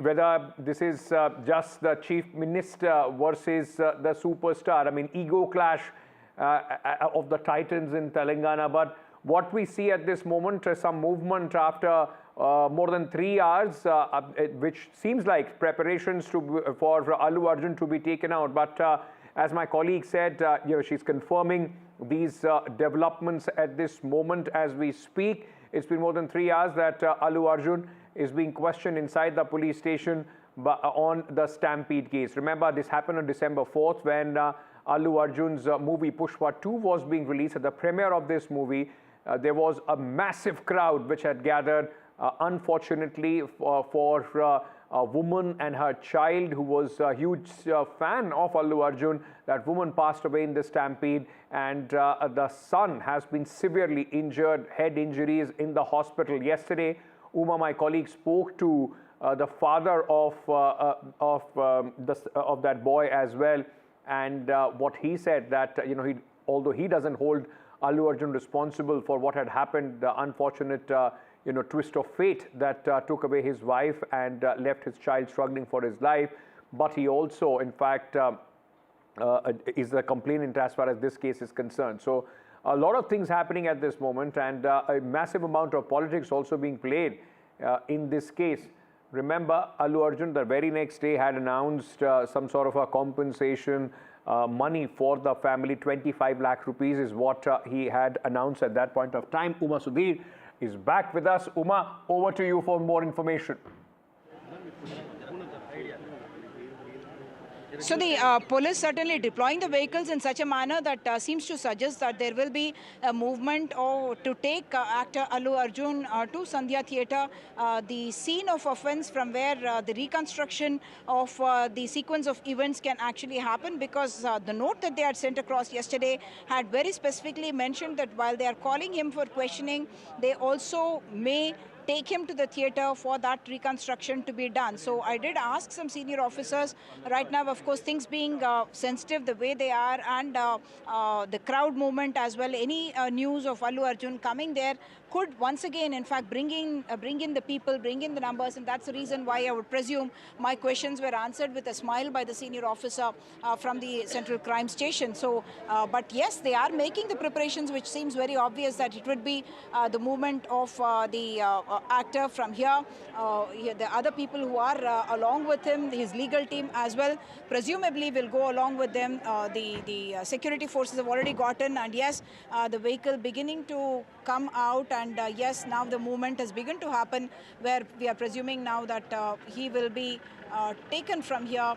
Yes, the other vehicle is where you're seeing Allu Arjun. In fact, in that other vehicle, he's taking his own vehicle now. The dark glasses, yes, which are there. No, he's not in that vehicle, I would think. I think there is still a vehicle to come. This one had dark shades, but no, not the actor inside that vehicle either. So there is more weight that's happening outside the police station, as all those security personnel in khaki and otherwise are waiting for him. And yes, that's the vehicle in which we are presuming that the actor would be now moving. There is that team. Were you able to see him?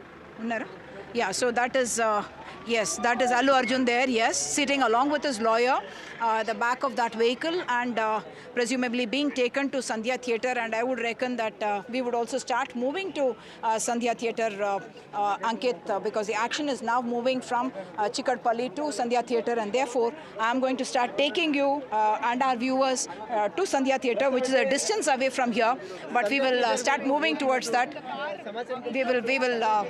We will track their movement to Sandhya Theatre and see if they are indeed heading to Sandhya Theatre.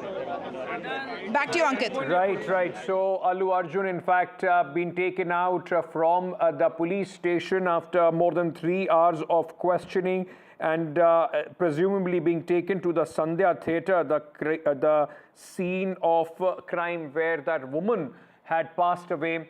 And at this moment, what we know, ladies and gentlemen, is that Allu Arjun is being taken out, and he will be taken to the scene of crime. Now, the police says that Allu Arjun knew what had happened as far as this woman is concerned, and despite that, did not do anything and sat through the movie, insisted. And plus, the police also is saying that the permission was denied to the theatre, and it was in contravention of that permission, the denial that Allu Arjun and his team reached there. They are also accusing the bouncers, the security team of Allu Arjun, of pushing people around. That at this moment, becomes a problem as far as Mr. Allu Arjun is concerned. But 3.5 hours of questioning, and now the superstar has been taken out on his way to Sandhya Theatre. My colleague Uma Sudhir is also trying to make her way to Sandhya Theatre to get us the latest.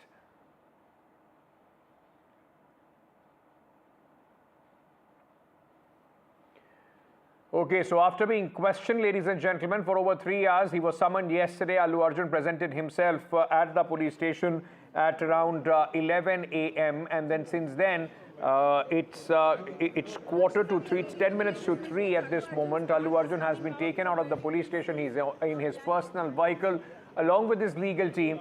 and he's now presumably being taken to the Stampede Theatre, the scene of crime, where on December 4th, they remember, at the premiere of his movie Pushpa 2, during the stampede that ensued after Allu Arjun, along with his family and co-stars, arrived at the spot, which left one woman dead and her child, the son, 9-year-old son, severely injured. Head injuries, still struggling in the hospital, in fact, for his life.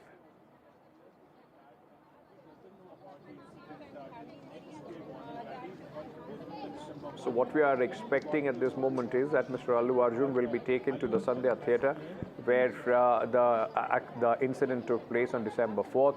The police wants to know from where did he enter, where was he seated, did he know about the crime, the incident which had taken place, the stampede that ensued, what time did he know about it, what is it that he did after that, did he know that the permission was denied for his entry, and so on and so forth. So all those things, in fact, and the police would also like to recreate, because there were bouncers, there were security personnel with Allu Arjun who apparently threw open some gates which they were not supposed to touch, which ensued the stampede as well.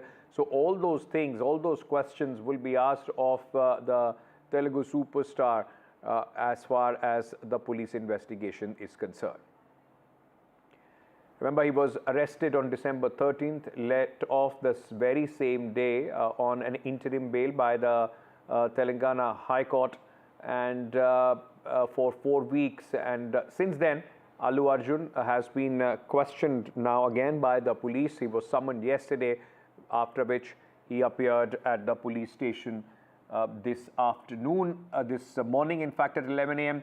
Uma Sudhir joins us. Uma, it's confirmed whether he is going to Stampede Theatre or back home? I just spoke to the business head of Allu Arjun's production team, and he said that they are going home. He was along with Allu Arjun, in fact, inside the premises, and I just confirmed with him, and he says they are heading home and not going to the theatre. So after 3 hours of questioning here at the police station in Chikkarpalli, we still don't know if he has been asked to come back for another round of questioning, but as of now, he's been sent home, is what Allu Arjun's team has confirmed to NDTV. No going to the theatre as of now. Presumably, they may want to, cross-verify what he has said with what they have on the ground in terms of the video footage that they have gathered, huge amount of video footage that they have, and subsequently take him to the theatre so that they are better prepared to counter what he has said, which is at variance with what they believe has happened. Right, so that means the questioning is over. No, he's not been taken to the theatre, as you report, as you say. In fact, he's on his way back home.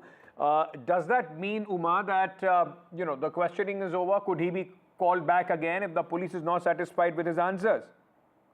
Yes, indeed. He could very well be called again if the police is not satisfied with his answers. What we had expected was that this would possibly take a very long time, because very often statements that are recorded when someone is having a version very different from that of the police, who is the investigating authority in this case, you would expect that it would go into a very long session from morning to night sometimes.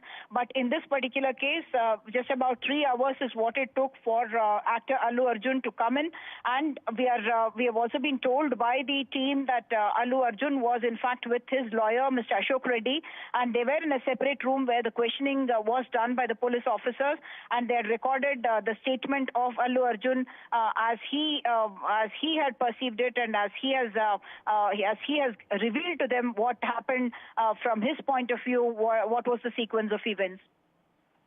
Thank you so much for joining us with all those details. Uma Sudhir reporting from Hyderabad. Allu Arjun, his questioning is over. He is now on his way to his residence, not being taken to the site of the stampede. The police will, of course, then verify his statements, and then possibly, if needed again, he will be called again for questioning. Uma, thank you for joining us. With that, we are slipping into a very short break. News and updates will continue here on NDTV.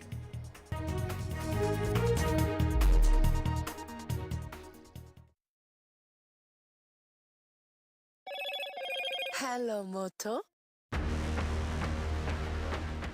Motorola Edge 50 Pro. World's first AI-powered pro-grade camera.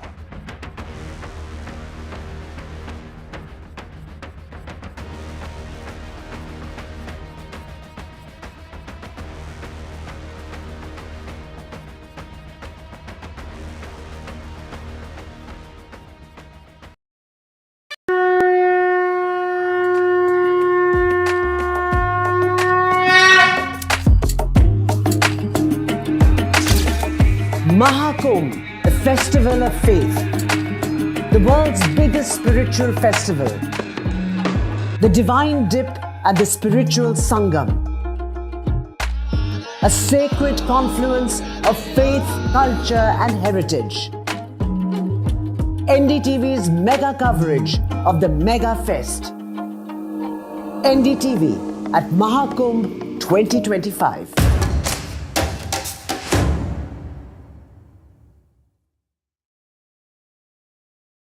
NDTV shines with 38 prestigious wins at the News Television Awards 2024.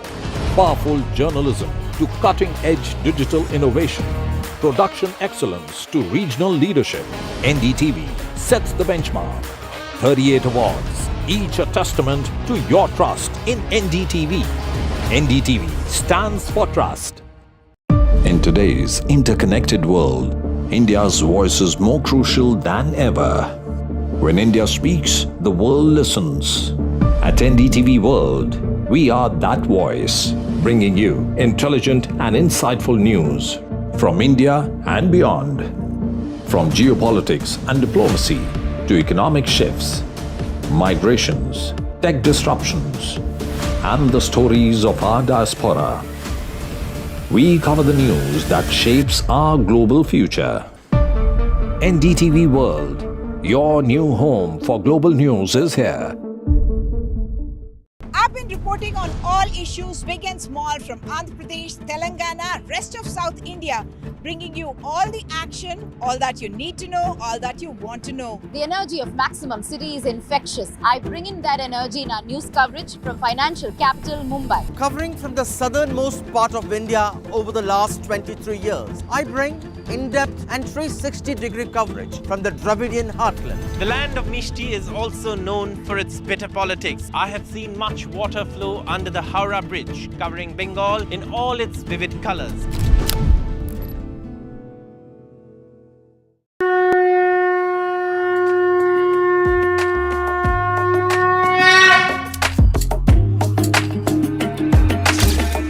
Mahakumbh, the festival of faith, the world's biggest spiritual festival, the divine dip at the spiritual sangam, a sacred confluence of faith, culture and heritage. NDTV's mega coverage of the Mega Fest. NDTV at Mahakumbh 2025.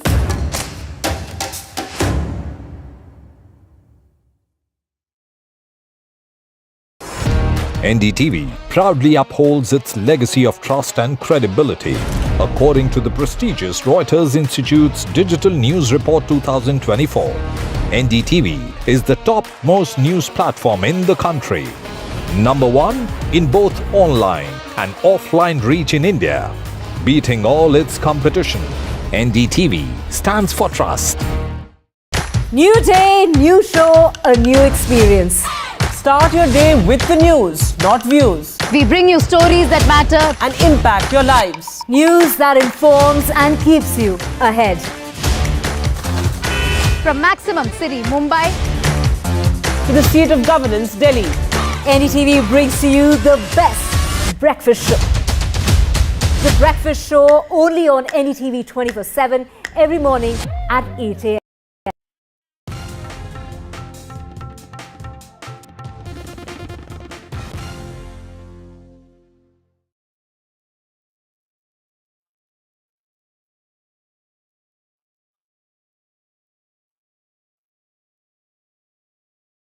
in the Stampede case that led to the death of one woman. He was questioned extensively about that particular day, and as you can see, he has now left the police station, and we will be tracking those movements and all the developments. First, let's take a look at the headlines we're tracking.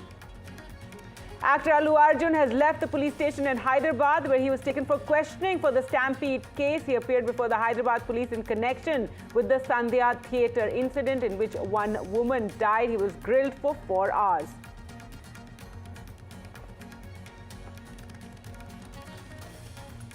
Heated politics over the Allu Arjun Stampede case between the BJP and BRS. Political vendetta against Allu, say the BJP and BRS, while the Congress defends the development, say no witch hunt against the Telugu superstar. A tragic case in Karnataka where a woman just dropping her child to the school bus is now critical after a live wire fell on her. And as you can see in those visuals, she's currently in hospital.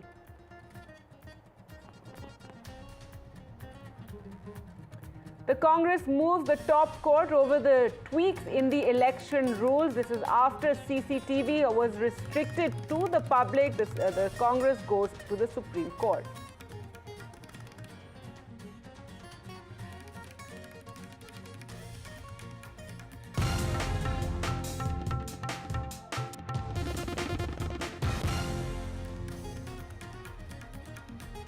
So the big story we're tracking right now, there in those visuals, you can see superstar Allu Arjun has now left the police station where he spent the last several hours being questioned by the police in the Pushpa 2 Stampede case in which a woman died during the screening of Allu Arjun's film Pushpa 2. When he went to the theatre, it caused a massive excitement as well among all the fans, and this led to the death of one woman, Revati, who died in the stampede that took place there.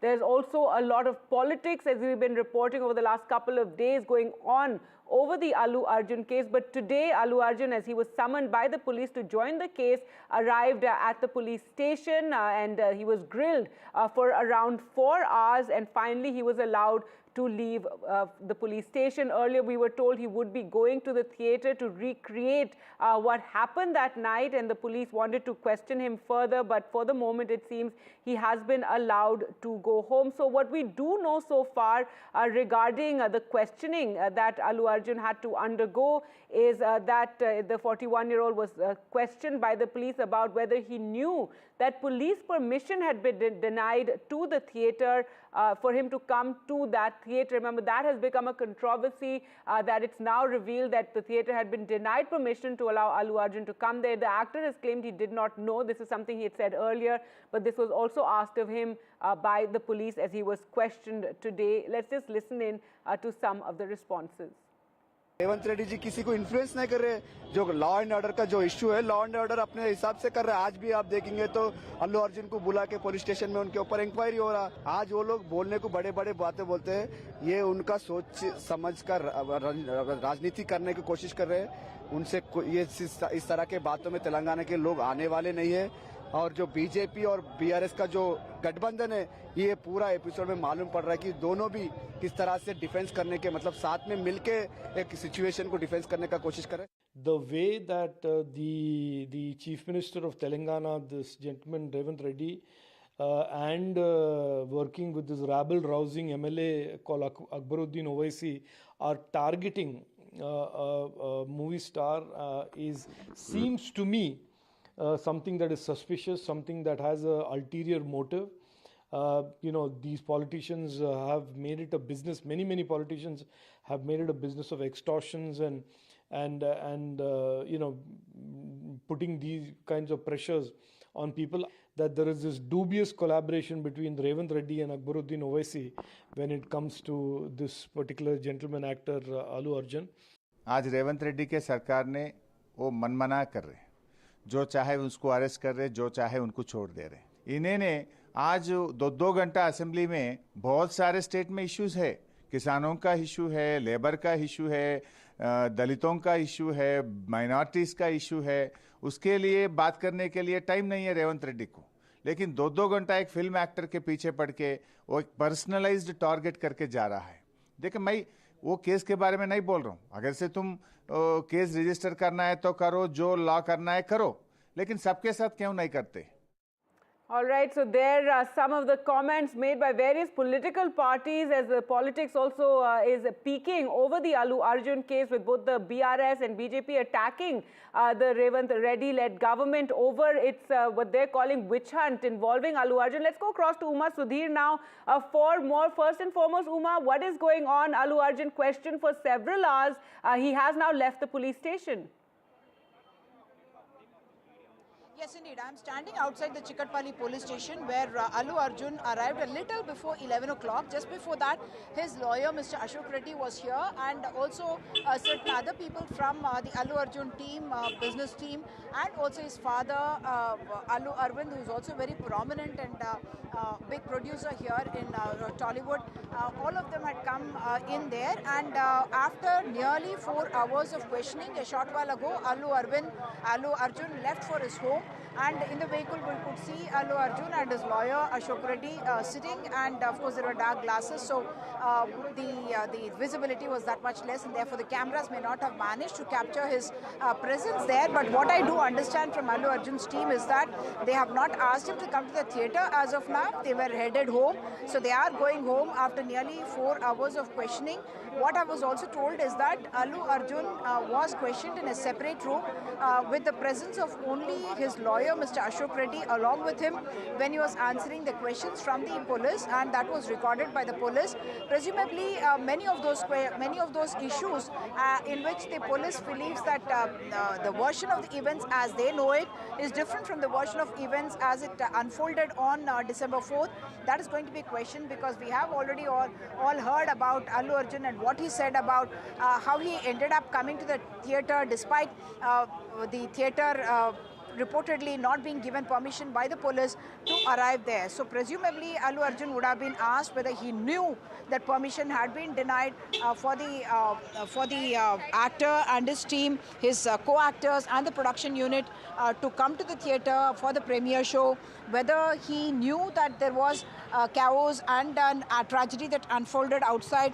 Did any policeman actually approach him in order to ask him to not proceed with coming into the theatre? There was almost some kind of a road show that the commissioner and others have spoken about, because he did come out of his vehicle, or rather stood up inside his vehicle, opening the sunroof, and he had waved to people, and the police has described that as some kind of a road show, because all around, with so many theatres around the place, and even otherwise that RTC Crossroads is a very busy area, thousands of people really had gathered there, and all that news about a premiere going to be conducted there. Those who had already managed the tickets, those who had managed the passes, there were a lot of unauthorized people as well who managed to enter the theatre premises, and the presence of this huge star who has become that much more popular after his Pushpa 2 coming in. So all that is part of the questioning that the police have done today. In the notice that they had sent yesterday calling him in for questioning, they had also mentioned that they are going to be questioning him as part of the investigation, and they had also mentioned in the same note that they could be taking him to the theatre for reconstruction of the sequence of events as it happened. But what I do understand is that the police would like to be better prepared with all the information that Mr. Allu Arjun has shared, and also cross-verify it with all the video evidence that they have had. We are told by the commissioner that there are more than 1,000 videos that they had gone through and then put out a 10-minute sequence of videos in the public domain to say what really happened on the night of December 4th. So all that will have to be corroborated, cross-checked by the police, and then it is likely that he will be taken to the theatre, Sandhya Theatre, where already, of course, notices have been issued to the theatre management as well. And also to put it across to our viewers that it is not just an Allu Arjun who was arrested in this particular case or named as accused.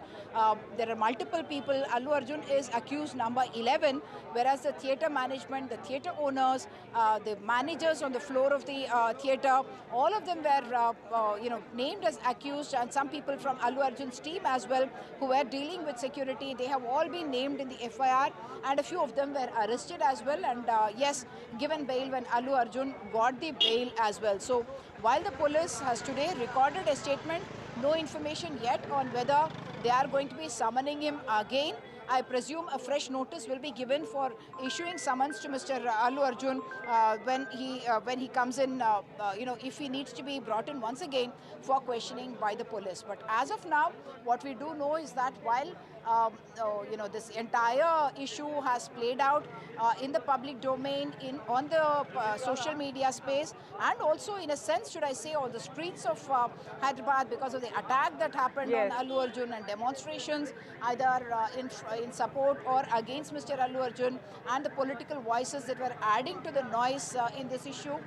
Now the process of investigation and going to the court of law will begin. We do understand that the police would want to challenge the bail that has been granted to Allu Arjun, giving him a reprieve of 4 weeks. On that front as well, the government intends to act. Back to you.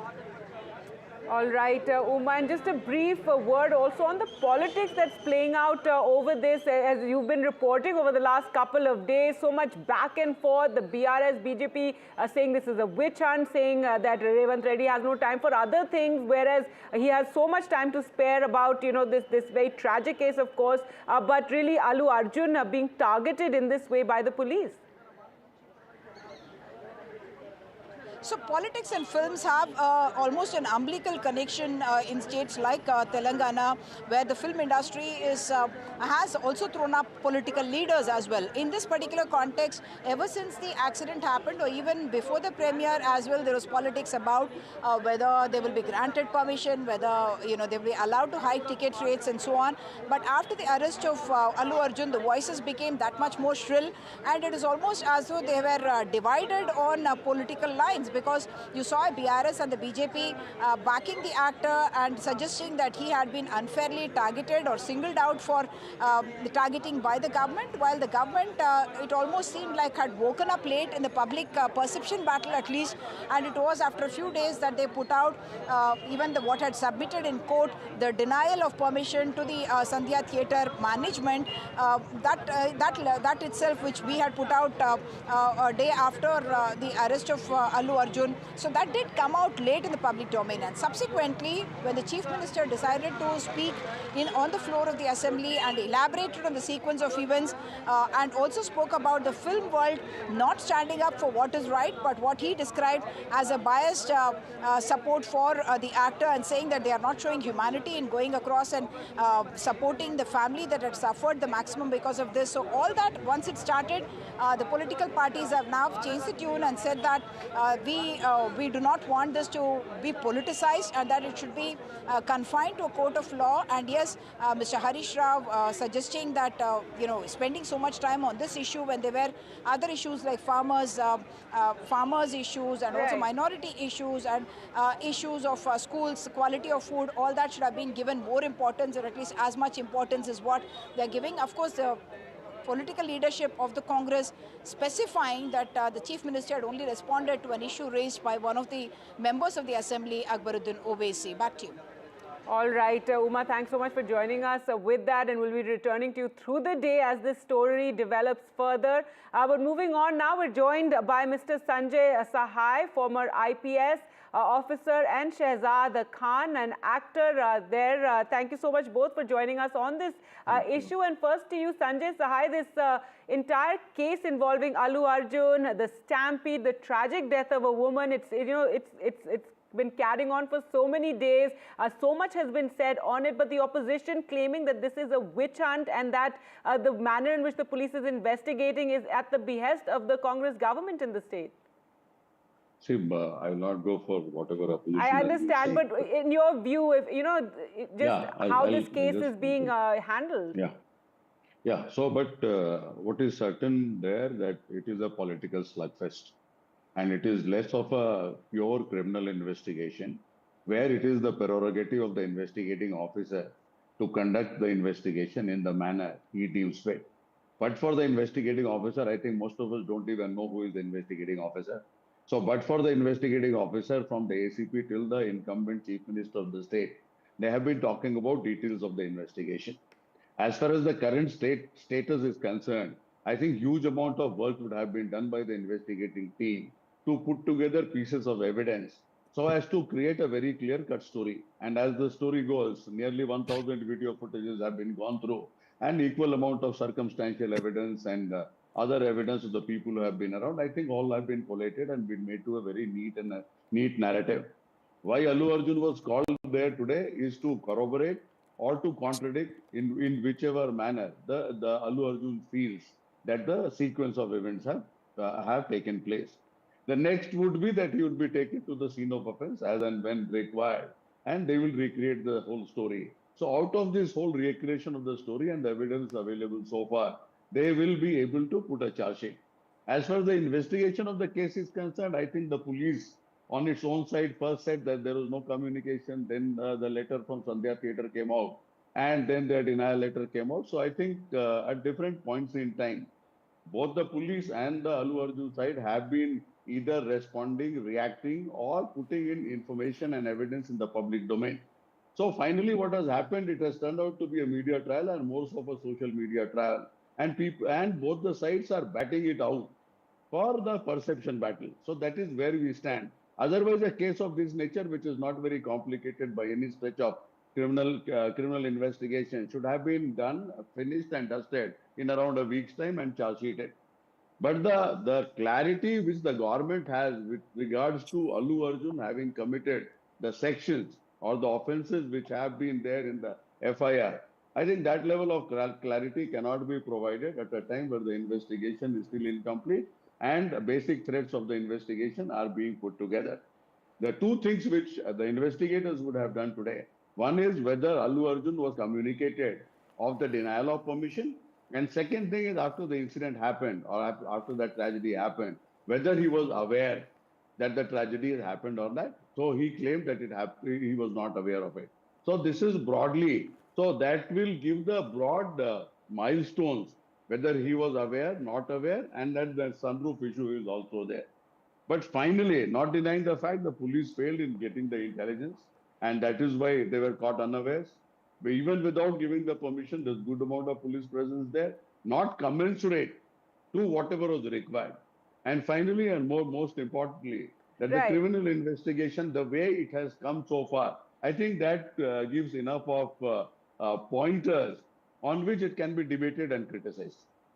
All right. Well, thank you so much, for really spelling that out for us regarding the entire probe. But Shehzad Khan, you belong and your family belongs to the entertainment industry there, and this entire case is being watched very, very closely. And yes, there is a sense that this is a witch hunt that is taking place. Many of those from the fraternity have spoken out about this.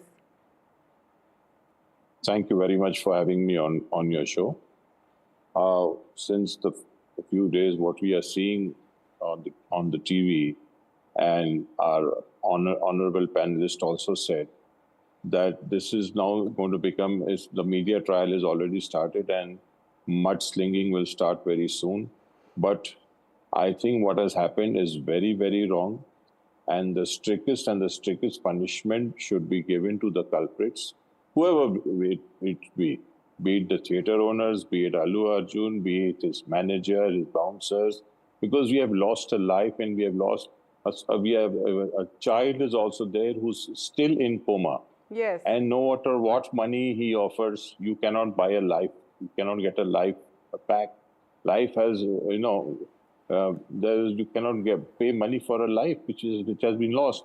And if what we are hearing and seeing on TV, that in spite of no police permission, still he went, and after hearing and the way he said, "Arey, ab to picture hit hai," and all these kind of things. Well, then a lot of that is hearsay, isn't it? That is being claimed, and even he's claiming that he did not know that permission hadn't been given. So yes, right now the investigation is underway, but we don't want it to, of course, become a media trial, which unfortunately happens in such cases. Also, what my colleague Uma said earlier about how the reason this is becoming so controversial and so big there in Hyderabad, in Telangana, is because of the way politics and the film industry are so intrinsically combined or together in these states. So your comments on that?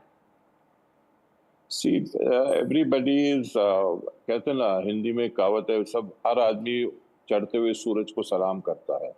Nobody wants to, go against Allu Arjun, since now he is a super duper star. But what a tragedy!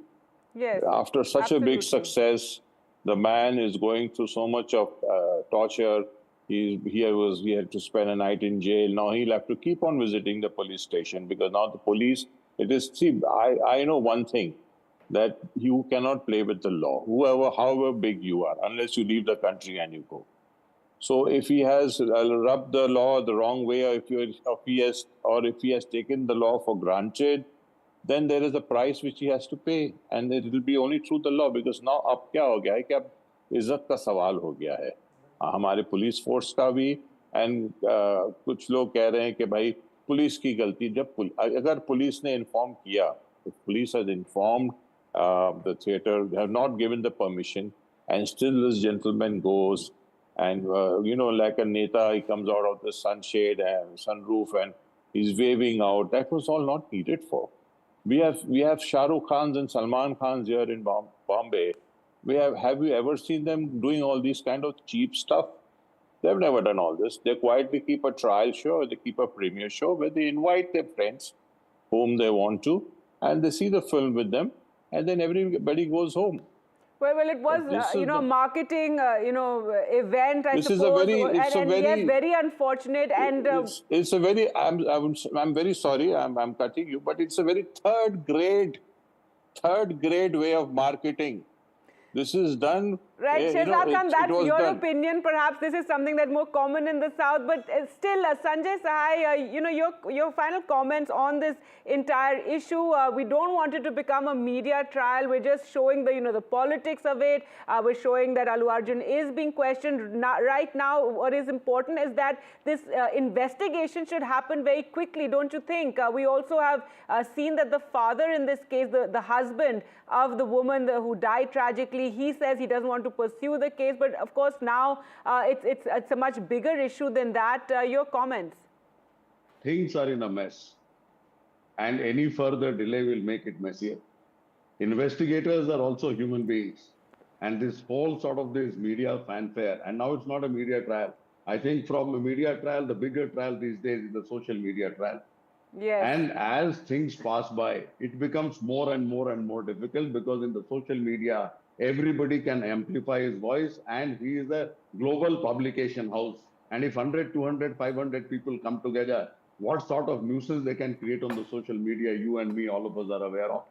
Coming back to the case was messed up because the information which was hidden initially, and then it was put in the public domain depending on political convenience, or might be whatever the reason may be, but certainly not criminal investigation.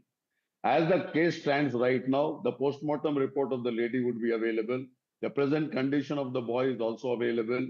You have all the video footages. You all have the eyewitnesses, and whatever technical data or the technical evidence by way of video analytics, by way of other correlation. There are huge amount of things which we correlate today on the technical side of it. From the call data records, from the movement, for variety of things. Even cars can give you innumerable pieces of information today. Right. So I presume those things would have been done. Yes. Added to that, the corroboration or the contradiction part of this investigation has started with Allu Arjun today, because they did not get a chance to interrogate Allu Arjun earlier. I presume A1 to A10 would have gone through this exercise already by now. That is my presumption. And any piece of information coming from A10 to A11 cannot be used against them, because self-incriminating evidence is not allowed as per the law. So these are only for corroborating things and getting the right trajectory of the investigation. As I understand right now, the police should not take more than another 5 to 6 days or 7 days at the maximum, charge sheet the case, and they should announce today itself that they'll be charge sheeting in 10 days time, 5 days time, and request the people at large not to get into the media trial sort of a thing and come up with unnecessary and very ill-founded remarks. Because we That's can right. push We already anything saw to the Allu Arjun, requesting his fans as well not to engage online and not, abuse anyone or make it messy. But really a very, very tragic case. Yes, Shehzad Khan, as you had said there, a very tragic case. Really, a woman has died. A child is in hospital right now. And who is responsible? One really wants to know without, too much of sensationalism or media trial they're taking place or social media trial, as you said, Mr. Sanjay Sahai. Thank you so much. Because you people follow the social media, that is where all of us have reached. So we called you here to make some sense of this entire issue and, as a former police officer, to comment on the entire case. But thank you so much both for joining us. That's all the time we have. We'll slip into a short break. A lot more on the other side. Do stay with us.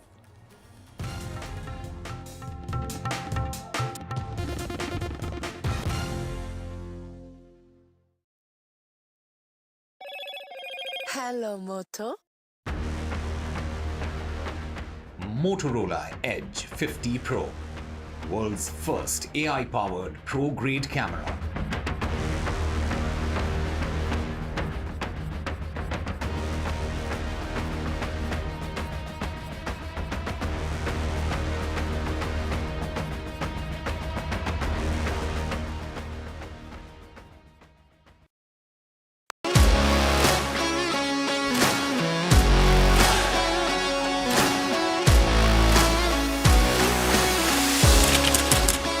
We are able to maintain the democratic fabric and the democratic system.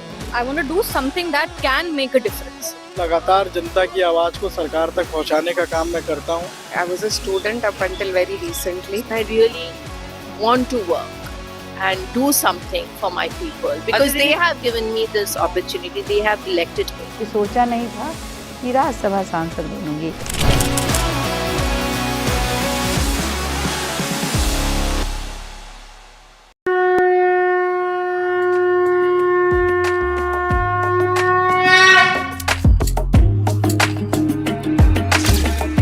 Mahakumbh, the festival of faith, the world's biggest spiritual festival, the divine dip at the spiritual Sangam,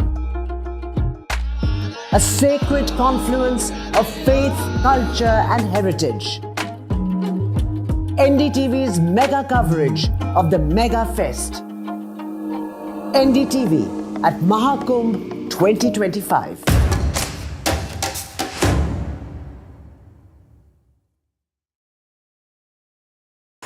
NDTV shines with 38 prestigious wins at the News Television Awards 2024. Powerful journalism to cutting-edge digital innovation. Production excellence to regional leadership. NDTV sets the benchmark. 38 awards, each a testament to your trust in NDTV. NDTV stands for trust. In today's interconnected world, India's voice is more crucial than ever. When India speaks, the world listens. At NDTV World, we are that voice, bringing you intelligent and insightful news from India and beyond. From geopolitics and diplomacy to economic shifts, migrations, tech disruptions, and the stories of our diaspora.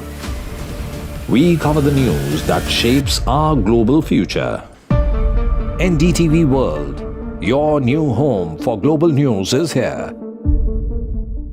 I've been reporting on all issues big and small from Andhra Pradesh, Telangana, rest of South India, bringing you all the action, all that you need to know, all that you want to know. The energy of Maximum City is infectious. I bring in that energy in our news coverage from financial capital Mumbai. Covering from the southernmost part of India over the last 23 years, I bring in-depth and 360-degree coverage from the Dravidian heartland. The land of Mishti is also known for its bitter politics. I have seen much water flow under the Howrah Bridge, covering Bengal in all its vivid colors.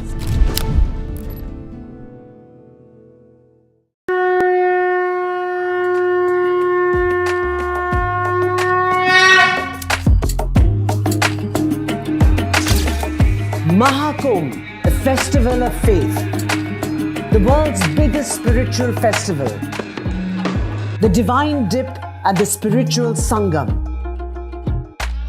a sacred confluence of faith, culture and heritage. NDTV's mega coverage of the Mega Fest. NDTV at Mahakumbh 2025.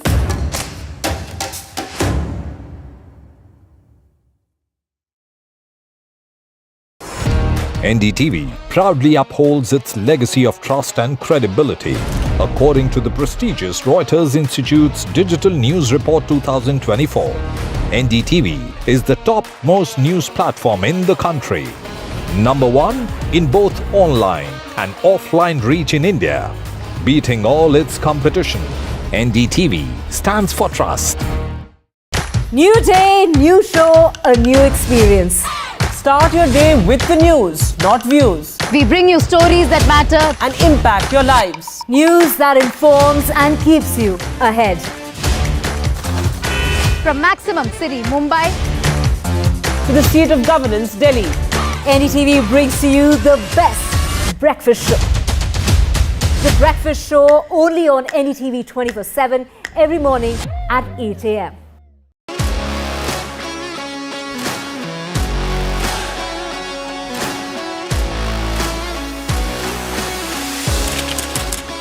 We are able to maintain the democratic fabric and the democratic system. I want to do something that can make a difference. लगातार जनता की आवाज को सरकार तक पहुंचाने का काम मैं करता हूं. I was a student up until very recently. I really want to work and do something for my people because they have given me this opportunity. They have elected me. सोचा नहीं था कि राज्यसभा सांसद बनूंगी.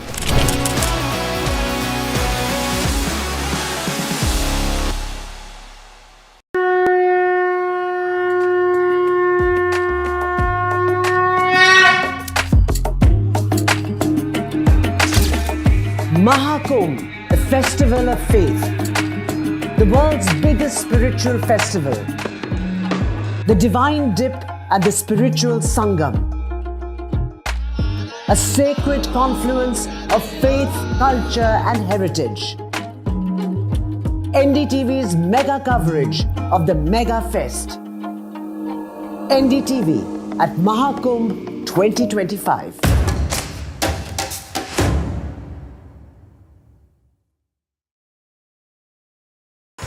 NDTV shines with 38 prestigious wins at the News Television Awards 2024.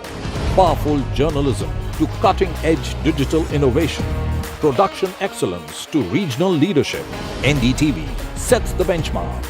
38 awards, each a testament to your trust in NDTV. NDTV stands for trust. In today's interconnected world, India's voice is more crucial than ever. When India speaks, the world listens.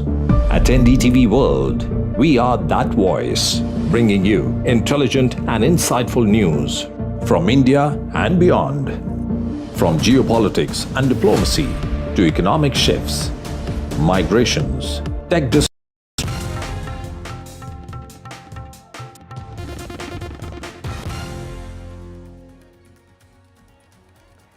Welcome back. The big story we're tracking right now, the investigation into the stampede involving actor Allu Arjun. The Telugu superstar was questioned today by the Hyderabad police after a stampede at a city theatre this month that killed a 35-year-old woman and left her 8-year-old with life-threatening injuries. Now, Allu Arjun had been summoned by the police on a Monday to join the investigation. He has now left the police station where he was taken for questioning. He was questioned for around 4 hours in this entire case. Several probing questions were asked of the actor, and some of that NDTV had reported what we had learned from our sources, that the focus of the investigation would be whether Allu Arjun had permission to appear at the theatre, and did he have permission to interact with fans outside the theatre, which is in a city neighborhood home. So these are the kind of questions that the police would be probing right now. Remember, there has been a lot of controversy over Allu Arjun appearing at the theatre, whether he had the permission. The cops claim they weren't informed, that there was no permission given, though Allu Arjun's management team have claimed something else. He was also arrested by the police, but then let off on bail. So several dramatic have taken place. It's also has many political overtones as well, with the Revanth Reddy government also being attacked by the opposition over what they're alleging is a witch hunt involving Allu Arjun, something that's been denied by the Congress government. Well, to talk more about this, we're now joined by P.K. Jain, former IPS officer, and Sajna Galrani, actress. Thank you so much both for joining us. And first, Mr. Jain, if I could ask you about this entire case. Unfortunately, it has become something of a media trial, very sensational as well. And, your comments on the case so far. Good afternoon, Gargi. Thank you very much for inviting me here. Unfortunate incident in which a woman lost her life and a child is still serious and in the hospital. See, I can only say 2-3 things in this case. The permission for the premiere of a show is always sought from the police and granted under the normal circumstances with whatever riders and conditions the police put in that.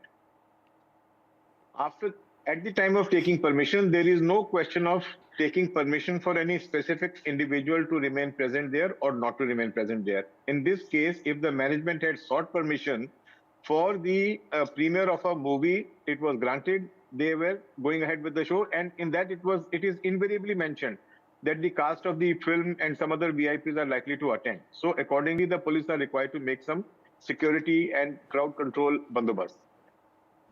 In this case, after the actor and his entourage had already entered the theatre when the screening was on, it seems that there was a large buildup of his fans outside the theatre, which led to a stampede. Now, there are various versions. Now, to me, it only appears that it was a simple case of crowd management, which should have been handled rightly by the theatre management and the police. To arrest the actor for that, for a culpable, so-called culpable homicide, is too far-fetched as far as I am concerned, as per law. He is in no way responsible for the stampede, for the gathering of the fans, and for the death of this unfortunate death. So therefore, to my mind, the arrest itself was illegal. It should not have happened. He should not have been named as an accused. And after that, whatever treatment has been meted, and now today again, this entire rigmarole of calling him, to the police station. There was some rumor sometime back that he would be taken to the theatre for physical verification, recreation of the scene of offence. Yes. It is not a horrid scene of offence in which he is directly involved. He is only he was there, and the crowd gathered, and this unfortunate incident took place. So there's no way, in my opinion, that an offence should have been registered against him. All right, sir. Thank you for speaking so candidly. And yes, I think it was very clear by what the High Court said as well when granting him bail. And they spoke about liberty and police overreach as well. Unfortunately, this entire matter has got, highly politicized as well, with so many comments being made and the Chief Minister speaking about it in the Assembly as well. Sajna Galrani, if I can ask you also to, the comment on this entire matter, the way this case is currently going. Allu Arjun today finally questioned by the police, and hopefully this investigation will remain short. Yeah, but I think this has a lot of political vendetta, and all of us know it and saw it for a fact that in one of the speeches, for a fraction of a second, I think Mr. Allu Arjun forgot to name the CM of Andhra Pradesh, CM of Telangana, Mr. Revanth Reddy, and that was taken very personally by Revanth Reddy. But immediately, in a fraction of a minute, he had a sip of water, and then he mentioned, CM of Telangana, Mr. Revanth Reddy, named very clearly, and that was taken very personally by the CM, and one led to another. This stampede has happened outside the theatre where he was not even present, and this was taken as an opportunity to use law in the very wrong manner, to misuse law as a weapon, to show the political power of the politicians, and the entire saga is just going on and on and on. And we have been seeing this from the very day Pushpa released till today, how the entire thing has built up to be. And it's very sad to see that people without any proof are saying, oh, okay, like a film script, this is Pushpa Part 3. The hero is going and sitting and watching the film, and somebody's died outside. The cop has come and told the hero, ke, bahar koi kisi ki maut ho gayi hai. And the hero says, good, my film is going to be a hit. Is this another film script here? How can you make such heinous allegations without any video proof or without any audio proof? When you talk good about somebody, you don't need to back it up with proof. But when you talk something so crooked and something so wrong, it really hurts the emotions of people. It hurts the particular person. And in our country, it is a big fashion now to make celebrities scapegoats. Because when you make celebrities scapegoats, you can show them the real power of politics. You can show them the real power of law and set an example. And irrespective of the celebrity is right or wrong, catch him, crucify him, and set an example. For example, there was Aryan Khan who had to face this. For example, there was me who had to face this here in Karnataka. And I got a clean chit from the High Court. It took me a circus of 2 long years. It was really very tough on me. Today, I'm coming here and talking in front of you like a hero. But when it happens to a person, the kind of pain and thank agony you so much we have for to speaking to us, Sajna Galrani and PK Jain. I'm sorry, I have to cut it short there. We have to go across now to where the UP Chief Minister Yogi Adityanath is speaking. Atal ji की सरकार रही हो या आदरणीय प्रधानमंत्री नरेंद्र मोदी जी के नेतृत्व में चलने वाली भारतीय जनता पार्टी की सरकार,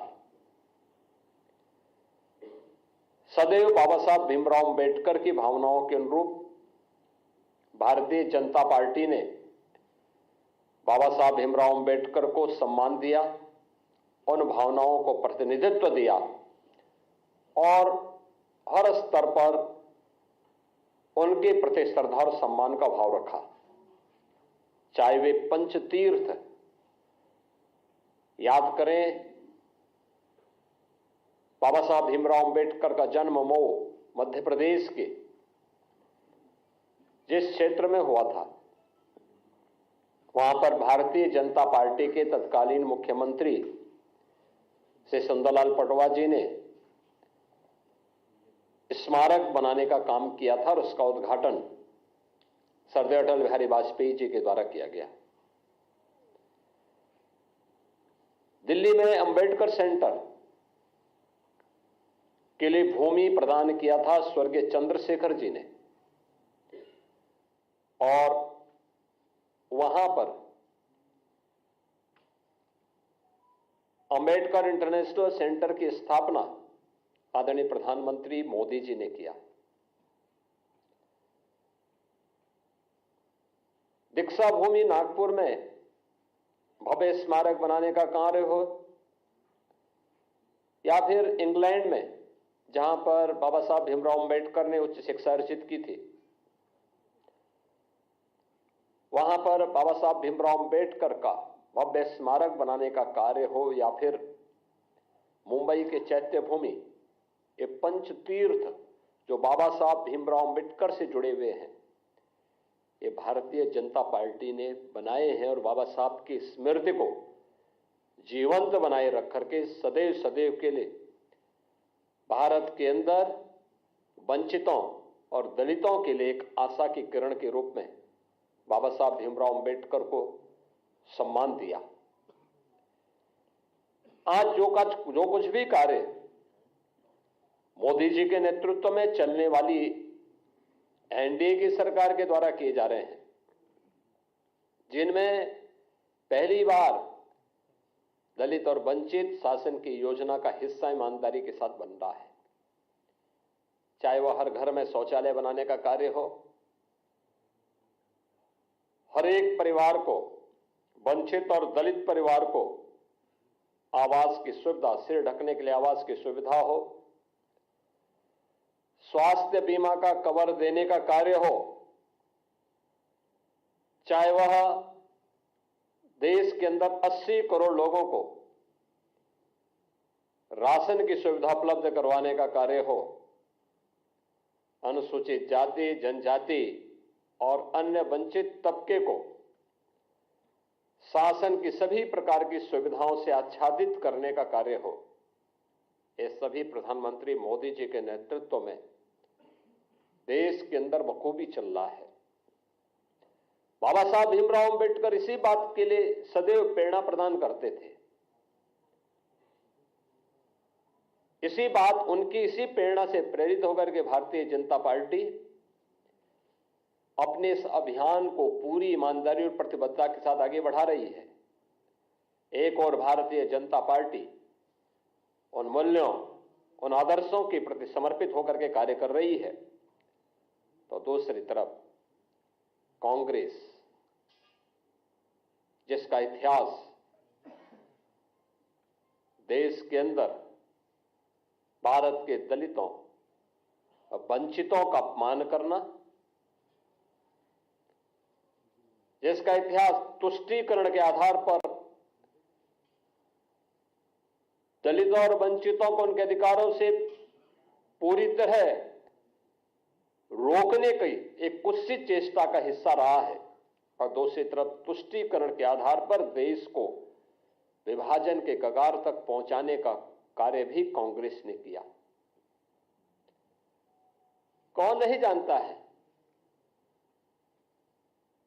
कि पंडित नेहरू नहीं चाहते थे कि बाबा साहब भीमराव अंबेडकर संविधान सभा का हिस्सा बने। कांग्रेस नहीं चाहती थी कि बाबा साहब भीमराव अंबेडकर को संविधान सभा के ड्राफ्टिंग कमेटी का अध्यक्ष बनाया जाए, और राष्ट्रपिता महात्मा गांधी के हस्तक्षेप के बाद यह संभव हो पाया। और कांग्रेस ने अपनी कुत्सित मंशा का परिचय बाबा साहब भीमराव अंबेडकर के प्रति अपने विद्वेष भावना को तब परिचय दिया जब यूपीए की सरकार थी, और उस समय उन्होंने पाठ्य पुस्तकों के उस कार्टून को, जिसमें बाबा साहब भीमराव अंबेडकर के चित्र को पंडित नेहरू के द्वारा कोड़े मारने के एक कार्टून के माध्यम से दिखाया था, एक कांग्रेस की कुत्सित मानसिकता को दिखाता है। बाद में जब विरोध हुआ तो तत्कालीन मानव संसाधन विकास मंत्री कपिल सिब्बल को माफी मांगनी पड़ी थी, और ये पुस्तकों को वापस करना पड़ा था। कौन नहीं जानता है कि बाबा साहब भीमराव अंबेडकर को पहला आम चुनाव 1952 में मुंबई नॉर्थ से, फिर 1954 में उपचुनाव हराने का कार्य भी तो कांग्रेस ने ही किया था। यहां तक कि पंडित नेहरू बाबा साहब भीमराव अंबेडकर के विरोध में प्रचार करने के लिए गए। जब वे बाबा साहब भीमराव अंबेडकर भंडारा से चुनाव लड़ने के लिए गए महाराष्ट्र में, वहां पर भी उन्हें पराजित करवाया कांग्रेस ने। कांग्रेस कभी नहीं चाहती थी कि बाबा साहब भीमराव अंबेडकर संसद में जाएं, दलितों की आवाज बने, वंचितों की आवाज बने, और सदैव उन्हें अपमानित करने का काम करती थी। कांग्रेस लगातार, कांग्रेस की मंशा हमेशा ये रही, और कांग्रेस ने न केवल उन्हें हराया बल्कि उन्हें हराने के लिए बाबा साहब भीमराव अंबेडकर के जो अनन्य सहयोगी थे नारायण काजोलकर, उन्हें तोड़ करके उन्हें ही बाबा साहब भीमराव अंबेडकर के खिलाफ चुनाव लड़वा दिया था। और हम सब जानते हैं कि उन्हें चुनाव लड़ाने के परिणति क्या थी, बाबा साहब चुनाव हारे, और उन्हीं काजोलकर को कांग्रेस ने 1970 में पद्म पुरस्कार से भी सम्मानित किया। कांग्रेस ने बाबा साहब भीमराव अंबेडकर की महापरिनिर्वाण के बाद कहीं भी उनकी स्मारक नहीं बनने दिया। जो भारतीय जनता पार्टी ने स्वर्गीय अटल बिहारी वाजपेयी जी के समय और आज आदरणीय प्रधानमंत्री नरेंद्र मोदी जी के समय जो पंचतीर्थ बने हैं, ये भारतीय जनता पार्टी ने बनाए हैं, कांग्रेस ने नहीं। कांग्रेस ने कभी नहीं बनने दिया। बाबा साहब भीमराव अंबेडकर को कभी पद्म पुरस्कार तक नहीं देने दिया। भारत रत्न भी बाबा साहब भीमराव अंबेडकर को तब मिला जिस सरकार में भारतीय जनता पार्टी सपोर्ट कर रही थी।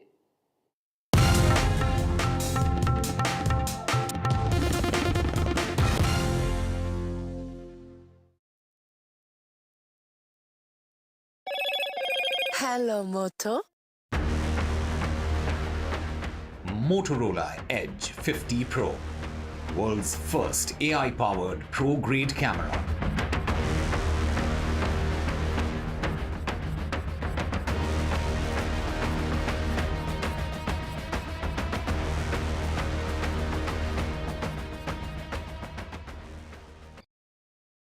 I've been reporting on all issues big and small from Andhra Pradesh, Telangana, rest of South India, bringing you all the action, all that you need to know, all that you want to know. The energy of Maximum City is infectious. I bring in that energy in our news coverage from financial capital Mumbai. Covering from the southernmost part of India over the last 23 years, I bring in-depth and 360-degree coverage from the Dravidian heartland. The land of Mishti is also known for its bitter politics. I have seen much water flow under the Howrah Bridge, covering Bengal in all its vivid colors.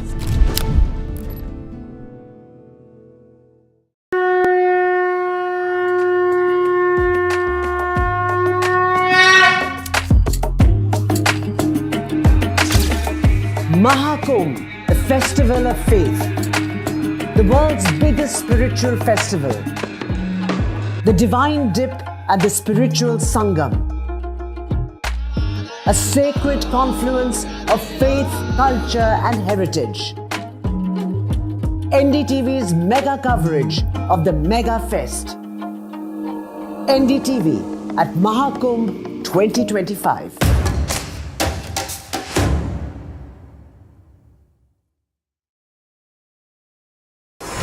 NDTV proudly upholds its legacy of trust and credibility. According to the prestigious Reuters Institute's Digital News Report 2024, NDTV is the topmost news platform in the country. Number one in both online and offline reach in India. Beating all its competition, NDTV stands for trust. New day, new show, a new experience. Start your day with the news, not views. We bring you stories that matter and impact your lives. News that informs and keeps you ahead. from Maximum City, Mumbai, to the seat of governance, Delhi. NDTV brings to you the best breakfast show. The breakfast show only on NDTV 24/7 every morning at 8 a.m.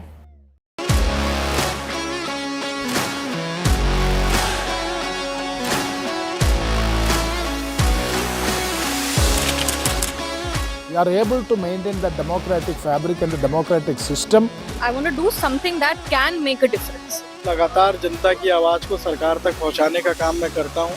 I was a student up until very recently. I really want to work and do something for my people because they have given me this opportunity. They have elected me. सोचा नहीं था कि राज्यसभा सांसद बनूंगी.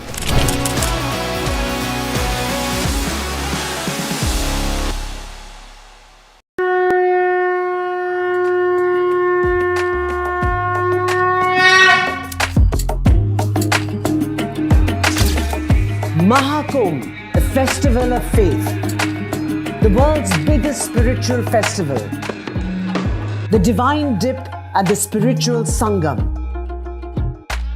a sacred confluence of faith, culture and heritage. NDTV's mega coverage of the Mega Fest. NDTV at Mahakumbh 2025.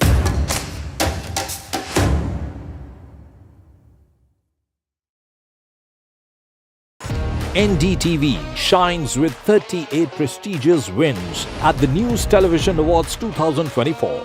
Powerful journalism to cutting-edge digital innovation, production excellence to regional leadership, NDTV sets the benchmark. 38 awards, each a testament to your trust in NDTV. NDTV stands for trust. In today's interconnected world, India's voice is more crucial than ever. When India speaks, the world listens. At NDTV World, we are that voice, bringing you intelligent and insightful news from India and beyond. From geopolitics and diplomacy to economic shifts, migrations, tech disruptions, and the stories of our diaspora. We cover the news that shapes our global future. NDTV World, your new home for global news is here. I've been reporting on all issues big and small from Andhra Pradesh, Telangana, rest of South India, bringing you all the action, all that you need to know, all that you want to know. The energy of Maximum City is infectious. I bring in that energy in our news coverage from financial capital Mumbai. Covering from the southernmost part of India over the last 23 years, I bring in-depth and 360-degree coverage from the Dravidian heartland. The land of Mishti is also known for its bitter politics. I have seen much water flow under the Howrah Bridge, covering Bengal in all its vivid colors.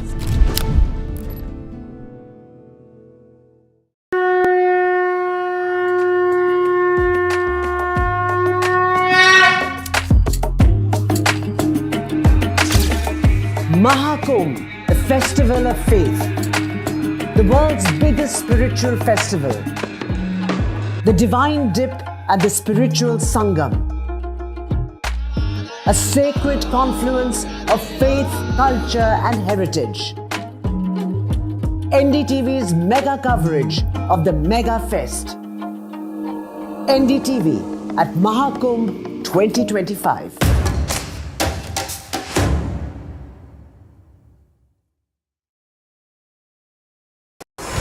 NDTV proudly upholds its legacy of trust and credibility. According to the prestigious Reuters Institute's Digital News Report 2024, NDTV is the top-most news platform in the country. Number 1 in both online and offline reach in India. Beating all its competition, NDTV stands for trust. New day, new show, a new experience. Start your day with the news, not views. We bring you stories that matter and impact your lives. News that informs and keeps you ahead. from Maximum City, Mumbai, to the seat of governance, Delhi. NDTV brings to you the best breakfast show. The breakfast show only on NDTV 24/7 every morning at 8 a.m.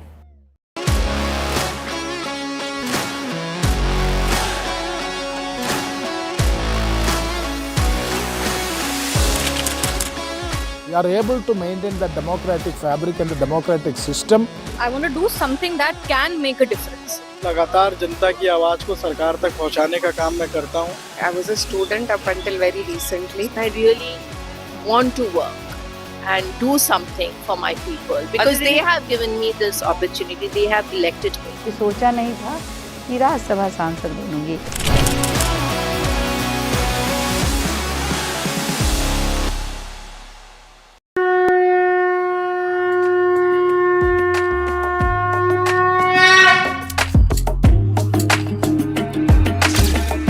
Mahakumbh, a festival of faith, the world's biggest spiritual festival, the divine dip at the spiritual Sangam, a sacred confluence of faith, culture and heritage. NDTV's mega coverage of the Mega Fest.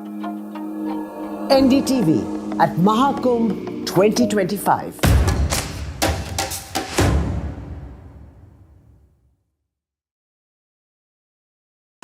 NDTV shines with 38 prestigious wins at the News Television Awards 2024. Powerful journalism to cutting-edge digital innovation, production excellence to regional leadership, NDTV sets the benchmark. 38 awards, each a testament to your trust in NDTV. NDTV stands for trust. In today's interconnected world, India's voice is more crucial than ever. When India speaks, the world listens. At NDTV World, we are that voice, bringing you intelligent and insightful news from India and beyond. From geopolitics and diplomacy to economic shifts, migrations, tech disruptions, and the stories of our diaspora. We cover the news that shapes our global future. NDTV World, your new home for global.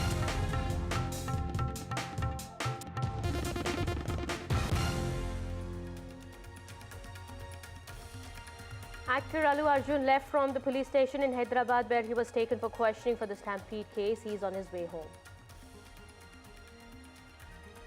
Politics speaks over Pushpa 2 Stampede death. BJP and BRS allege there is a political vendetta against Allu Arjun. Congress says no witch hunt against the Telugu star.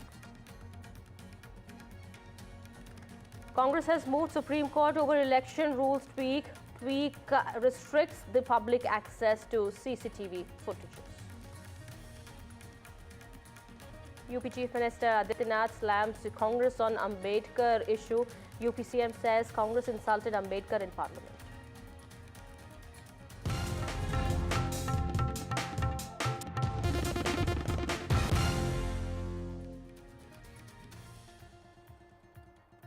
Hello and welcome. You're watching NDTV 24/7. My name is Kitty Behel. Telugu actor Allu Arjun was questioned by the Hyderabad police today for over 4 hours after a stampede at a city theatre this month killed a woman and left her 8-year-old son with life-threatening injuries.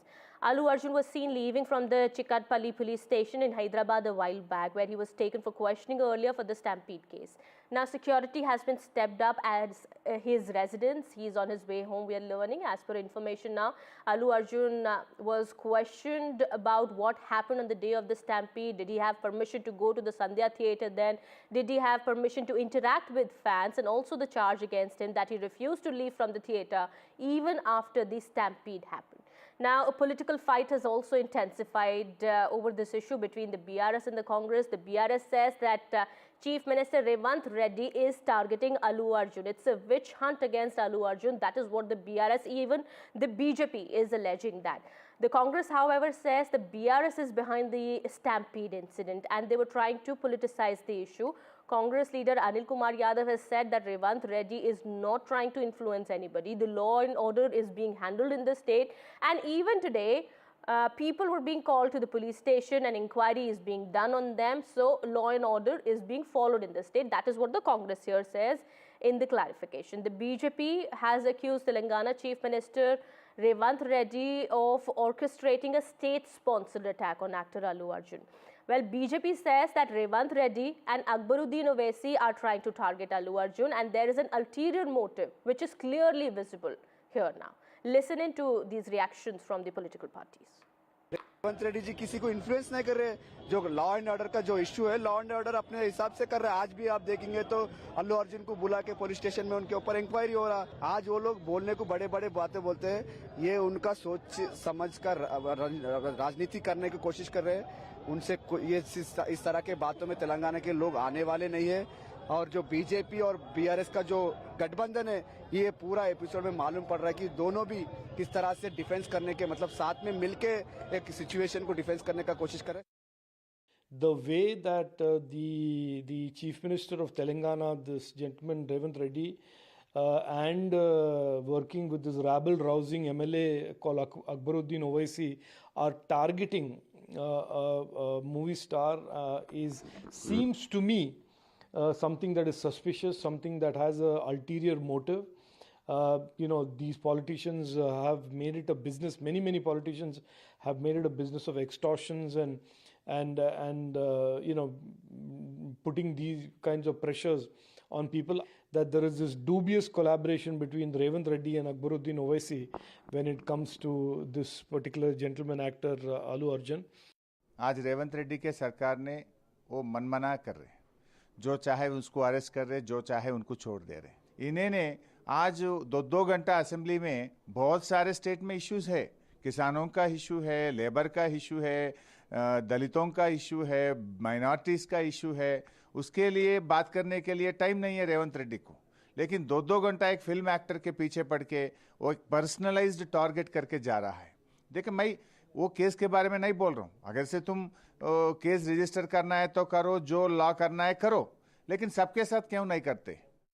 So after nearly 4 hours of questioning, actor Allu Arjun has been sent home and we are being told that he will possibly receive another notice for coming in for questioning once more, because not just the completion of the statement, there is also the process of taking him to the scene of offence to reconstruct the sequence of events, all that also waiting to be done by the police.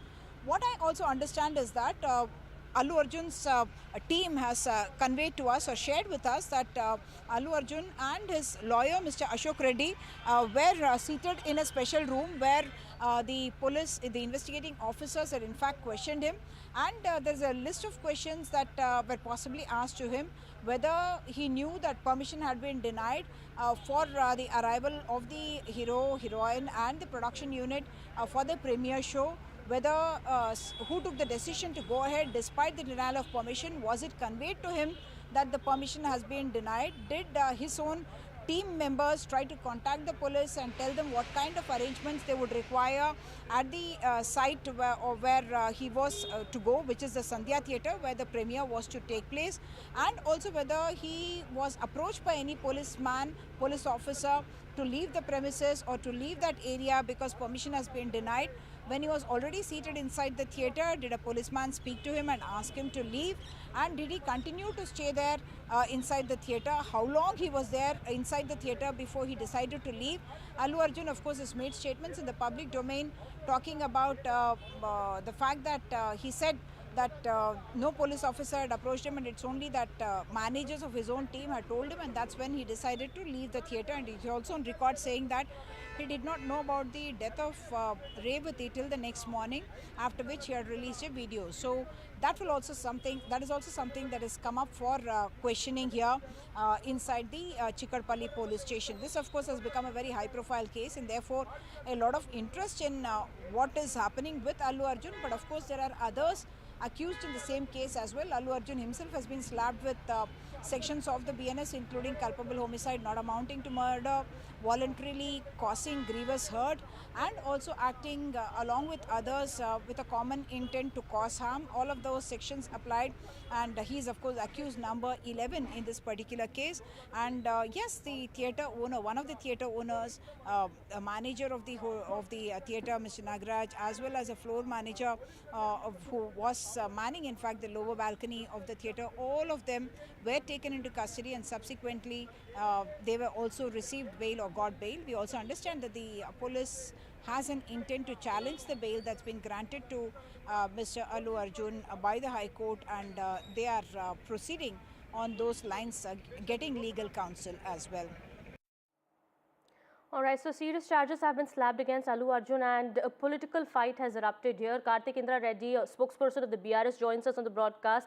Political analyst and supporter of the Congress party, Syed Abbas, joins us on the broadcast. We also have spokesperson of the BJP Telangana, NV Subhash, here on the broadcast with us. Thank you so much to you all gentlemen for joining us here on NDTV. Let me go across to Mr. Kartik Indra Reddy first.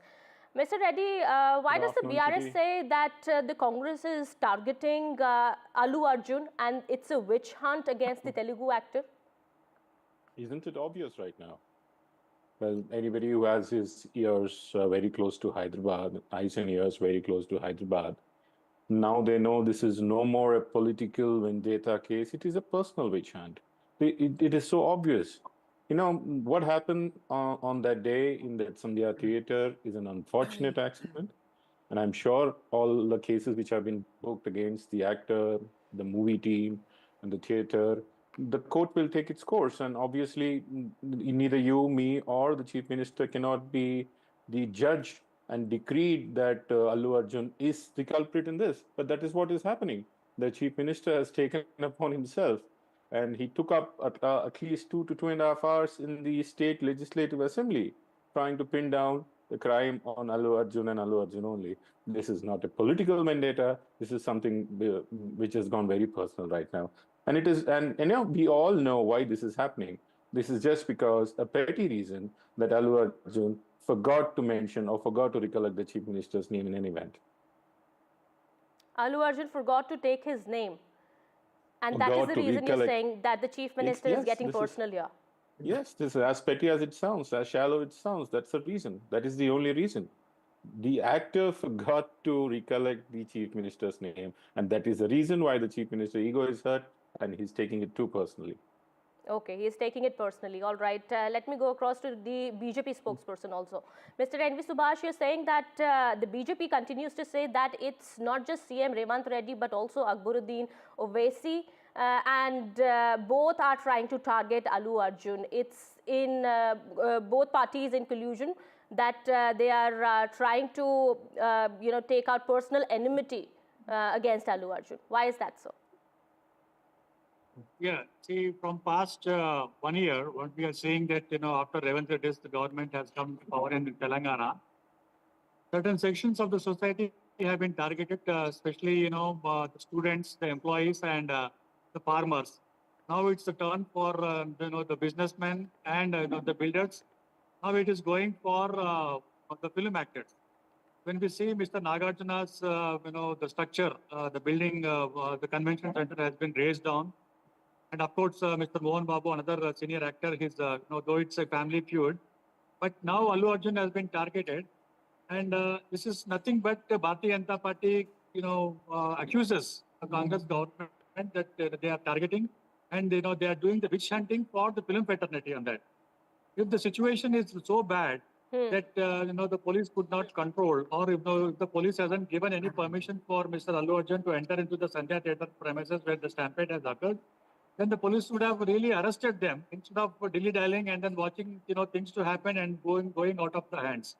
And the vandalism and targeting and the stone pelting of the Congress party leaders who are very close to Mr. Revant Reddy and his team is not acceptable, because there are children in the house, there are women in the house, there are elders in the house, and we demand an apology from the Congress party, because the person who has pelted stones, happens to be very close to Revant Reddy's, the Congress party.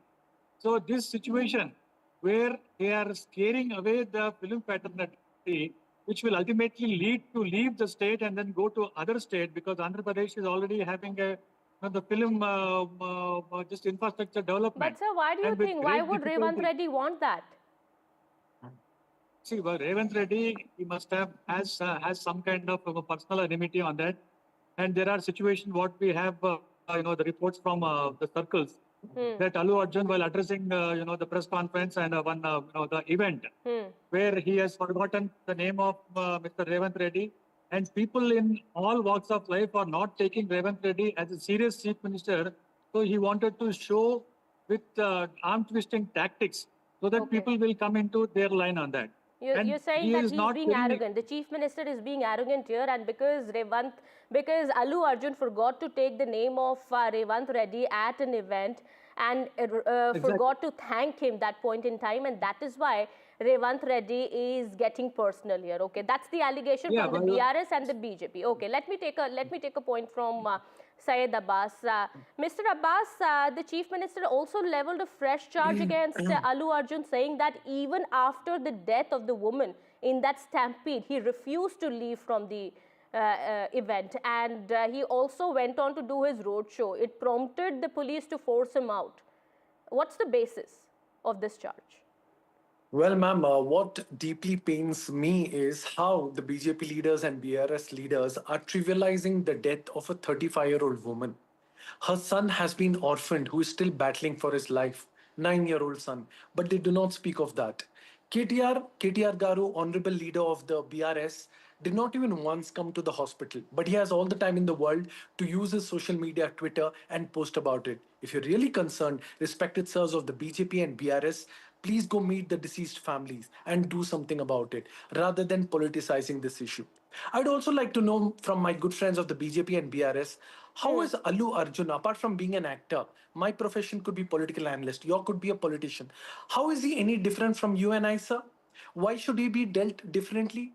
The fact of the matter, let us understand, the aegis and the constitution, the law and order of a beautiful country, be it a chief minister, be it a prime minister, they're all the same.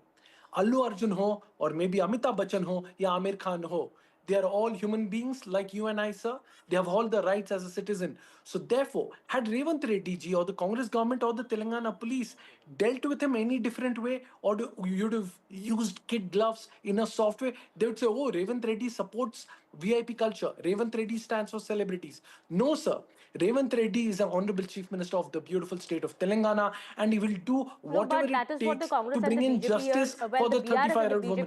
Ma'am, just give me 30 seconds to complete, please. That he's an arrogant man, and there is this personal vendetta that he's taking out against Allu Arjun and against film fraternity in Telangana, and soon they'll have to move out of Telangana. They might have to shift to Andhra Pradesh. I will answer that, Kitty ji.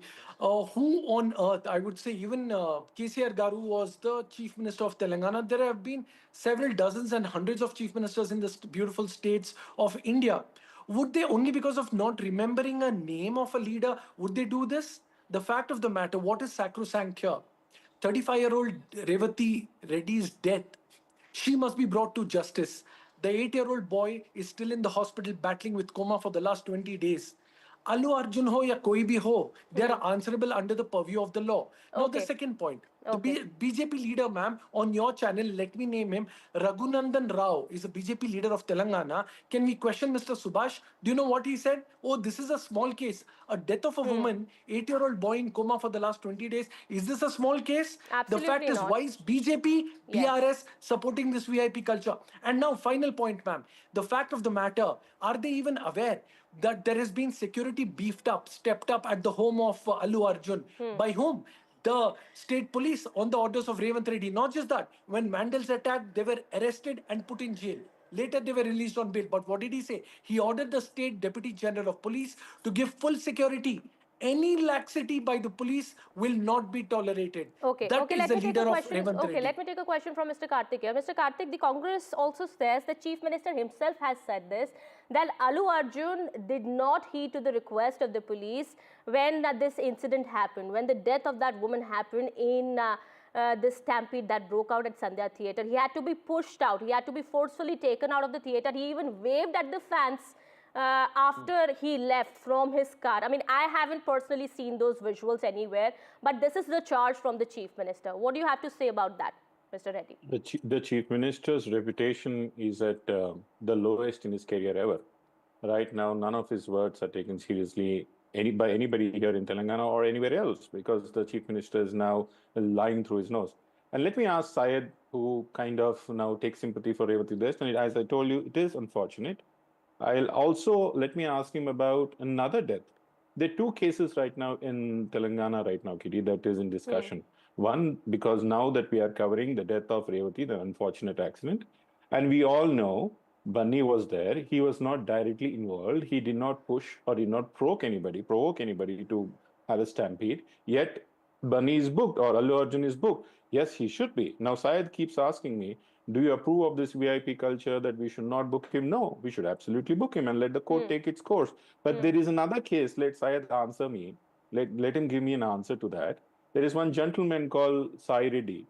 He killed himself. In the suicide note, he mentioned the Chief Minister and his brothers. He knows brothers. Okay, Mr. Now, Abbas wants to Revati's respond to death that. is I won't bad. have much time. But Sai Reddy's death is Mr. not Reddy, I'm bad. sorry, I won't answer have that, much please? time. Let him respond. Quickly here, Mr. Abbas.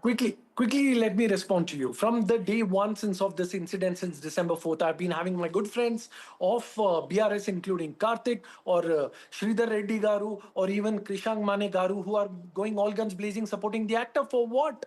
Beats the gentleman who dies of suicide. There must be, allow me to complete, sir. There must be a complete. Beat the Chief Minister Revanth Reddy. He's not under the over the purview of the law. He is answerable to law. Yes, go ahead and book him, punish him. Go ahead. But Allu Arjun is no different, sir. The fact of the matter is, the times that the BRS leaders, led by your KTR, the way you're defending the starry VIP culture because of his friendship with actors is not okay, sir.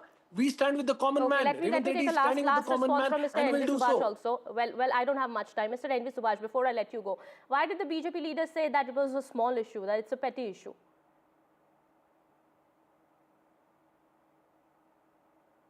Mr. Subhash, if you're able to hear my voice, well... Can I close it? Yes. Can you be a little bit louder, please? Yes. Why did the BJP leader say that it was a small issue, that the Sandhya Theatre Stampede Case death is a small issue? That is what has been said by Mr. Raghunandan Rao. No, see, everyone will take a permission before, going there, but the police doesn't give any written permission in that. So if there is, that place happens to be most crowded place, because this is not the first time where Allu Arjun has visited, the cinema theatres. Other cinema actors also, they go there. It is the 30th time as far as, I recollect in that. It just never happened in that. if the police is aware of that so much crowd is coming on that, the police should have taken just initiative Okay, on all that. right, all right. And there Well, is charges no- have been leveled against Allu Arjun also that he did not listen to the police, and also the cops are also being, questions are also being raised on the manner in which the cops handled this case. Of course, both sides have to be looked at, of course. Thank you so much, meanwhile, to all my guests, Kartik Indra Reddy and also Syed Abbas, as well as Mr. N.V. Subhash for joining us here on the broadcast and sharing your inputs there. Well, with that, it's time for a quick break here. More continues on the other side.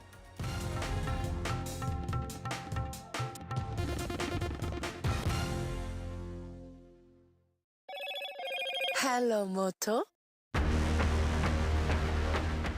Motorola Edge 50 Pro, world's first AI-powered pro-grade camera. Allu Arjun seen leaving from the police station in Hyderabad, where he was taken for questioning in the Stampede case. Politics speaks over Pushpa Stampede death. BJP PRS allege its political vendetta against Allu. Congress moves Supreme Court over election rules tweak. UP CM Yogi Adityanath slams Congress on Ambedkar issue.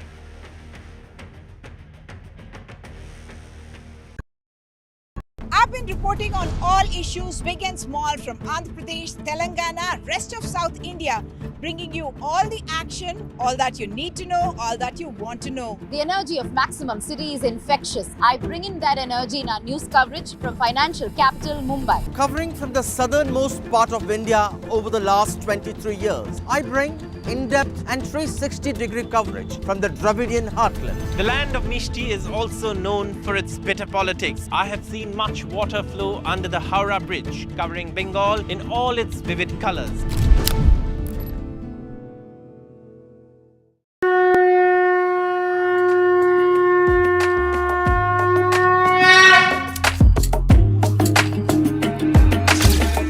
Mahakumbh, the festival of faith, the world's biggest spiritual festival, the divine dip at the spiritual Sangam, a sacred confluence of faith, culture and heritage.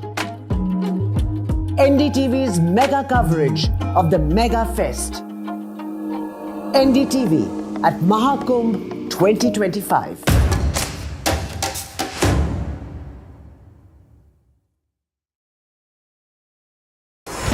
NDTV proudly upholds its legacy of trust and credibility. According to the prestigious Reuters Institute's Digital News Report 2024, NDTV is the top-most news platform in the country. Number 1 in both online and offline reach in India, beating all its competition. NDTV stands for trust. New day, new show, a new experience. Start your day with the news, not views. We bring you stories that matter and impact your lives. News that informs and keeps you ahead. from Maximum City, Mumbai, to the seat of governance, Delhi. NDTV brings to you the best breakfast show. The breakfast show only on NDTV 24/7 every morning at 8 a.m.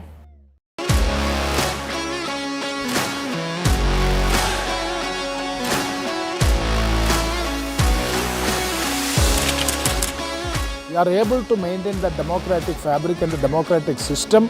I want to do something that can make a difference. लगातार जनता की आवाज को सरकार तक पहुंचाने का काम मैं करता हूं. I was a student up until very recently. I really want to work and do something for my people because they have given me this opportunity. They have elected me. सोचा नहीं था कि राज्यसभा सांसद बनूंगी.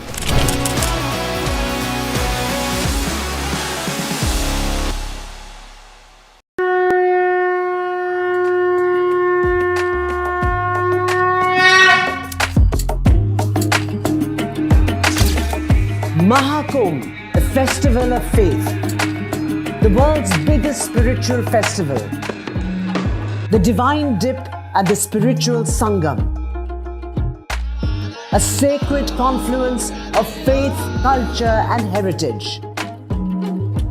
NDTV's mega coverage of the Mega Fest. NDTV at Mahakumbh 2025.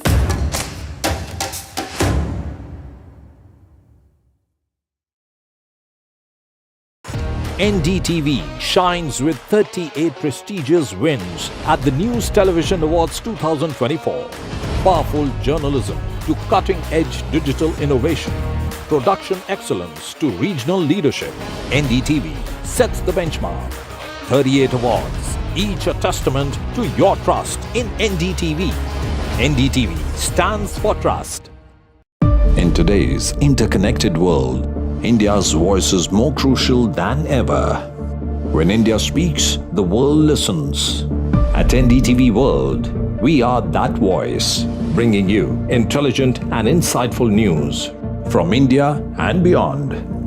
From geopolitics and diplomacy to economic shifts, migrations, tech disruptions, and the stories of our diaspora.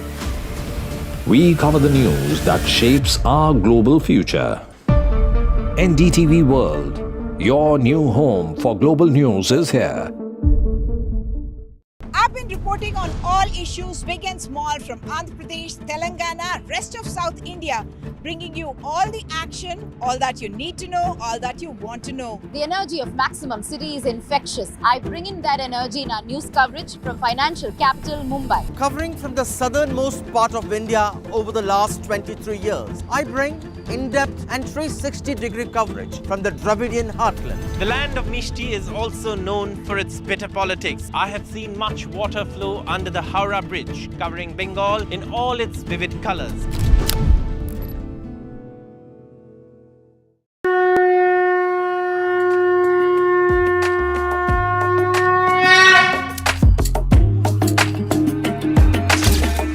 Mahakumbh, the festival of faith, the world's biggest spiritual festival, the divine dip at the spiritual Sangam, a sacred confluence of faith, culture and heritage. NDTV's mega coverage of the Mega Fest. NDTV at Mahakumbh 2025.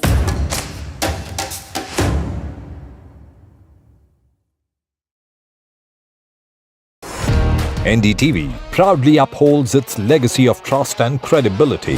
According to the prestigious Reuters Institute's Digital News Report 2024, NDTV is the top-most news platform in the country. Number one in both online and offline reach in India. Beating all its competition, NDTV stands for trust. New day, new show, a new experience. Start your day with the news, not views. We bring you stories that matter and impact your lives. News that informs and keeps you ahead. from Maximum City, Mumbai, to the seat of governance, Delhi. NDTV brings to you the best breakfast show. The breakfast show only on NDTV 24/7 every morning at 8 a.m.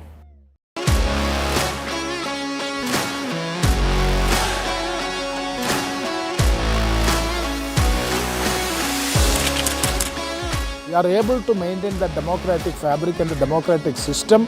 I want to do something that can make a difference. लगातार जनता की आवाज को सरकार तक पहुंचाने का काम मैं करता हूं. I was a student up until very recently. I really want to work and do something for my people because they have given me this opportunity. They have elected me. सोचा नहीं था कि राज्यसभा सांसद बनूंगी.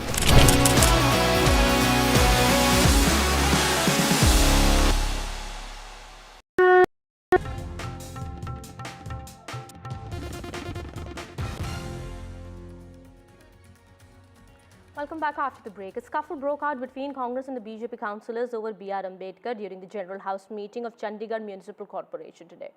Nominated councillor Anil Masi had slammed the Congress party, calling Rahul Gandhi a leader out on bail in the National Herald case, after which a heated argument broke out between the Congress, the Aam Aadmi Party as well as the BJP members. There were fist fights, corporation members punching each other and also sloganeering in the house. Those visuals on your TV screens there. Well, my colleague Gurpreet joins us on the broadcast here, getting us more on that. Gurpreet, any action that has been taken so far in this regard? Well, all the officers, they are discussing and mulling that what type of action they can take against them. But as of now, we have seen this ruckus which has been created inside the house that has become one of the major political issue in Chandigarh. We have seen one side, the councillor, when they attacked Anil Masih, who is a nominated councillor, saying that he is the vote chore. After that, this argument had been initiated between both the councillor and some of the councillor, even including the nominated councillor Anil Masih. He has come into well saying that even the Congress leader is also on the bail. So now let's see what type of action they are going to take against them, and whether on the floor of the house, the way they had also indulged into the manhandling on these issues, and especially the statement which has been issued from both the sides, that has become one of the major political issues. Now let's wait for more time to understand what type of action they are going to against them. All right, Gurpreet, thank you so much for getting us all those details there. We'll keep an eye on the developments here and get you more in just a bit. It's time for a quick break here. More news and updates will continue on the other side. Stay tuned.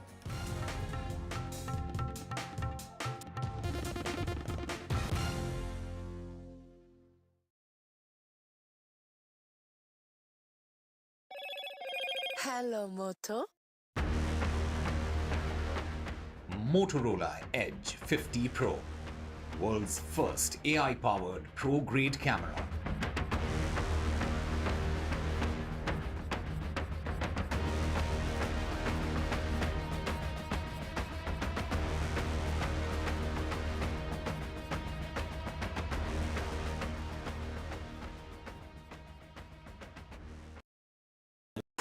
NDTV shines with 38 prestigious wins at the News Television Awards 2024.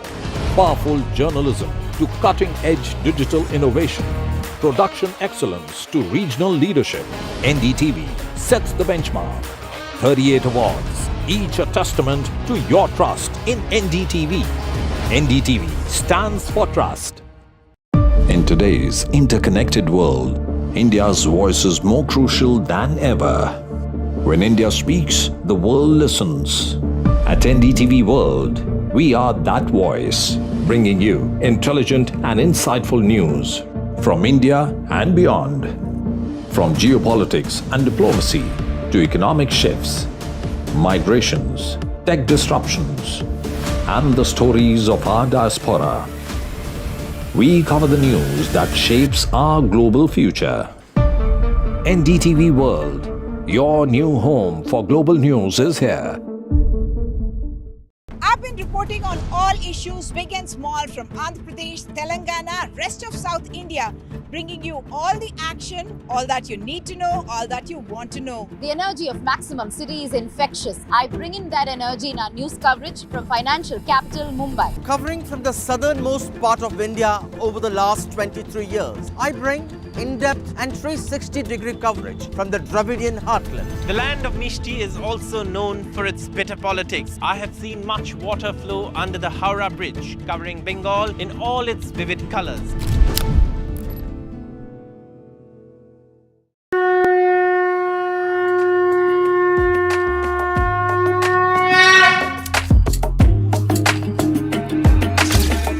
Mahakumbh, the festival of faith, the world's biggest spiritual festival, the divine dip at the spiritual Sangam, a sacred confluence of faith, culture and heritage.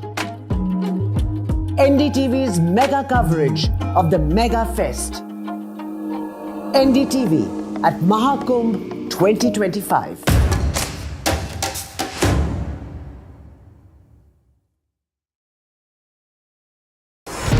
NDTV proudly upholds its legacy of trust and credibility. According to the prestigious Reuters Institute's Digital News Report 2024, NDTV is the top-most news platform in the country. Number 1 in both online and offline reach in India. Beating all its competition, NDTV stands for trust. New day, new show, a new experience. Start your day with the news, not views. We bring you stories that matter and impact your lives. News that informs and keeps you ahead. From Maximum City, Mumbai, To the seat of governance, Delhi. NDTV brings to you the best breakfast show. The breakfast show only on NDTV 24/7 every morning at 8 a.m.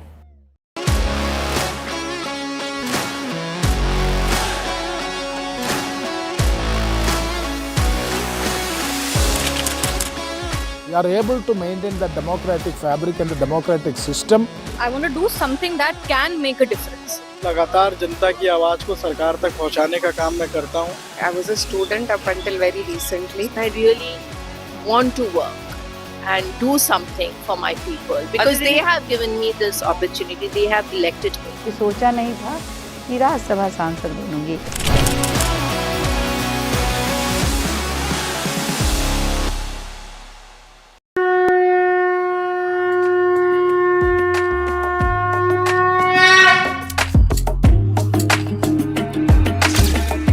Mahakumbh, the festival of faith, the world's biggest spiritual festival, the divine dip at the spiritual Sangam, a sacred confluence of faith, culture and heritage. NDTV's mega coverage of the Mega Fest. NDTV at Mahakumbh 2025.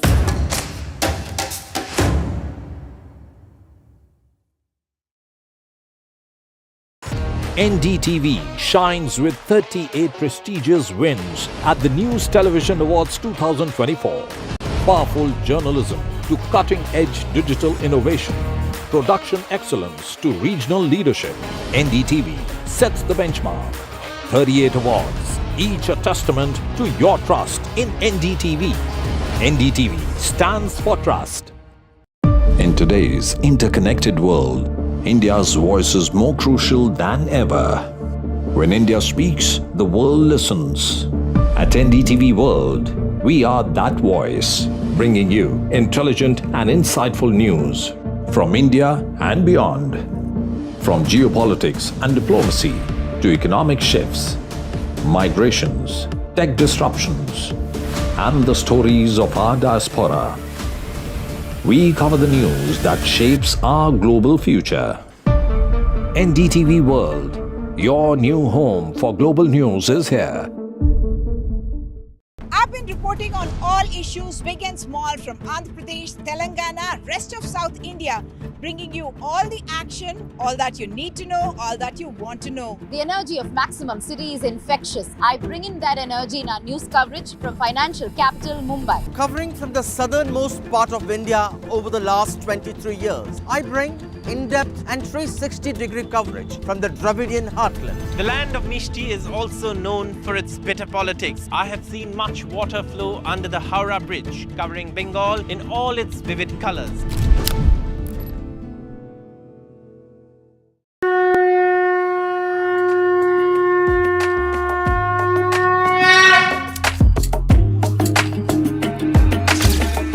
Mahakumbh, the festival of faith, the world's biggest spiritual festival, the divine dip at the spiritual Sangam, a sacred confluence of faith, culture and heritage. NDTV's mega coverage of the Mega Fest. NDTV at Mahakumbh 2025.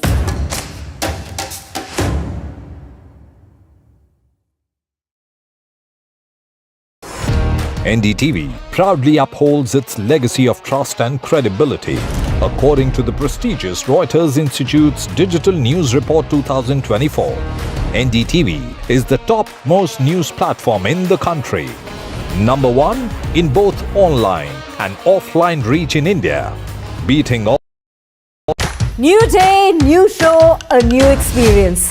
Start your day with the news, not views. We bring you stories that matter and impact your lives. News that informs and keeps you ahead. From Maximum City, Mumbai. New Haryana on December 6th.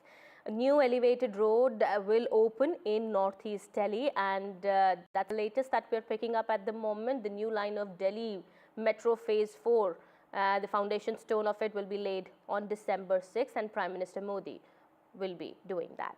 All right. Shifting our focus now to some more news that we are tracking at this point in time. The Election Commission has sent a strong rejoinder to the Congress party over allegations of manipulation in voting during the Maharashtra Assembly polls. In a 66-page reply to the Congress party, the EC said that election data was impossible to manipulate and that the credibility of Indian elections is result agnostic and recognized worldwide. Well, with that, it's time for a quick break here. More news and updates continue on the other side. Stay tuned.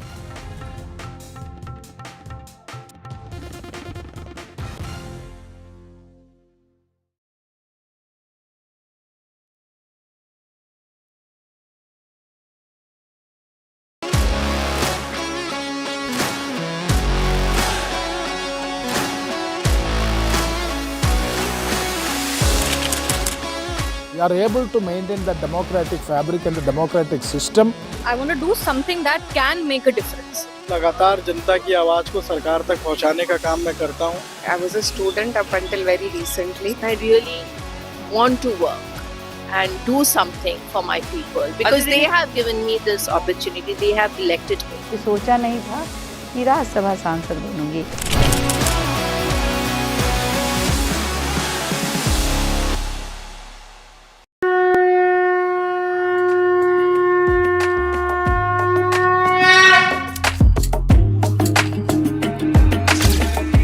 Mahakumbh, the festival of faith, the world's biggest spiritual festival, the divine dip at the spiritual Sangam, a sacred confluence of faith, culture and heritage. NDTV's mega coverage of the Mega Fest. NDTV at Mahakumbh 2025.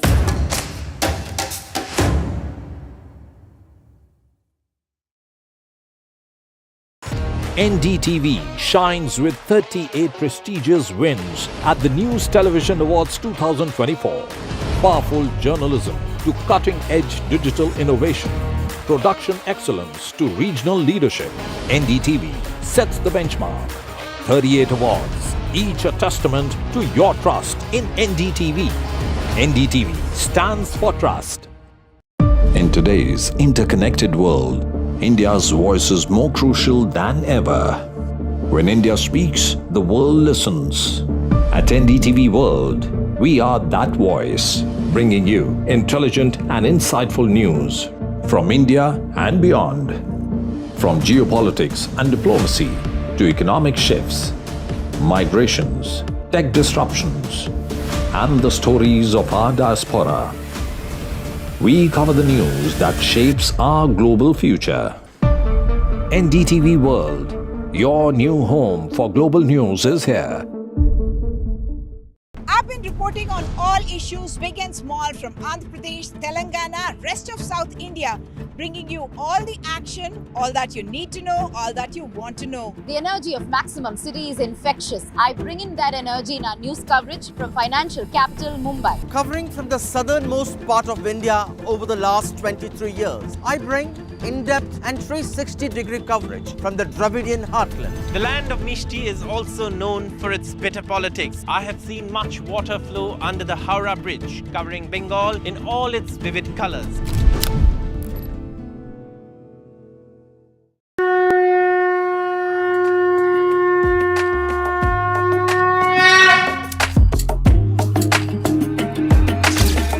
Mahakumbh, the festival of faith, the world's biggest spiritual festival, the divine dip at the spiritual Sangam, a sacred confluence of faith, culture and heritage. NDTV's mega coverage of the Mega Fest. NDTV at Mahakumbh 2025.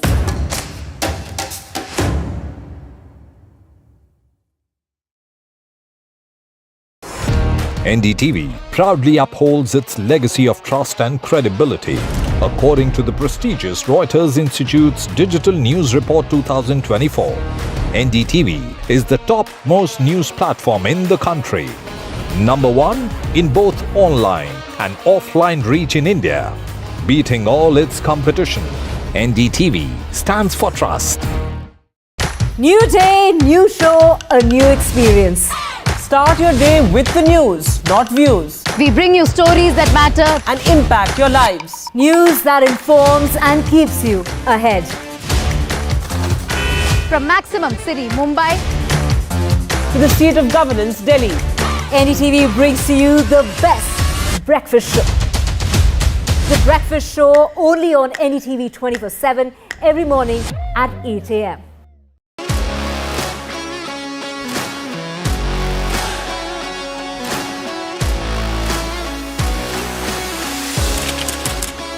We are able to maintain the democratic fabric and the democratic system.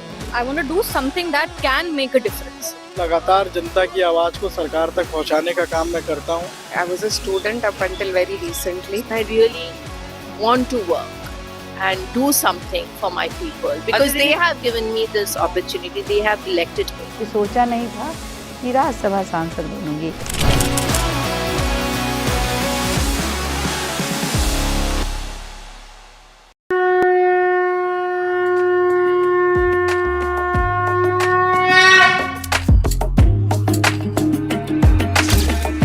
Mahakumbh, the festival of faith, the world's biggest spiritual festival, the divine dip at the spiritual Sangam, a sacred confluence of faith, culture and heritage. NDTV's mega coverage of the Mega Fest. NDTV at Mahakumbh 2025.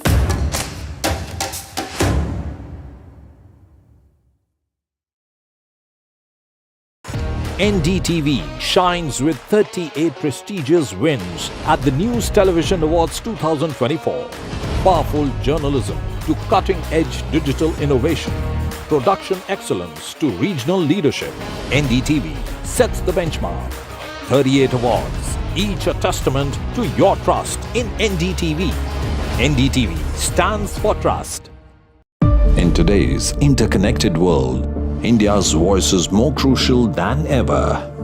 When India speaks, the world listens. At NDTV World, we are that voice, bringing you intelligent and insightful news from India and beyond. From geopolitics and diplomacy to economic shifts, migrations, tech disruptions, and the stories of our diaspora. We cover the news that shapes our global future. NDTV World, your new home for global news is here. I've been reporting on all issues, big and small, from Andhra Pradesh, Telangana, rest of South India, bringing you all the action, all that you need to know, all that you want to know. The energy of Maximum City is infectious. I bring in that energy in our news coverage from financial capital Mumbai. Covering from the southernmost part of India over the last 23 years, I bring in-depth and 360-degree coverage from the Dravidian heartland. The land of Mishti is also known for its bitter politics. I have seen much water flow under the Howrah Bridge, covering Bengal in all its vivid colors.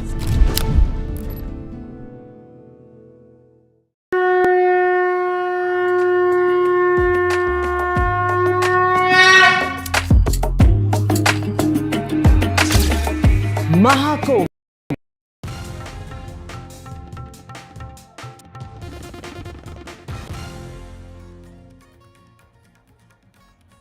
Welcome back. After the break, the Congress party has approached the Supreme Court after the centre tweaked an election rule to prevent the public inspection of certain electronic documents such as CCTV cameras, webcasting footage and video recordings of candidates to prevent their misuse. This has led to the opposition accusing the government of allegedly eroding integrity of the electoral process. Well, the EC officials have said that misuse of CCTV camera footage from inside polling booths could compromise voter secrecy. They've also said the footage could be used to generate fake narratives using artificial intelligence. The Congress party has filed a plea in the Supreme Court challenging the recent amendments that were made for the rules for the conduct of elections 1961.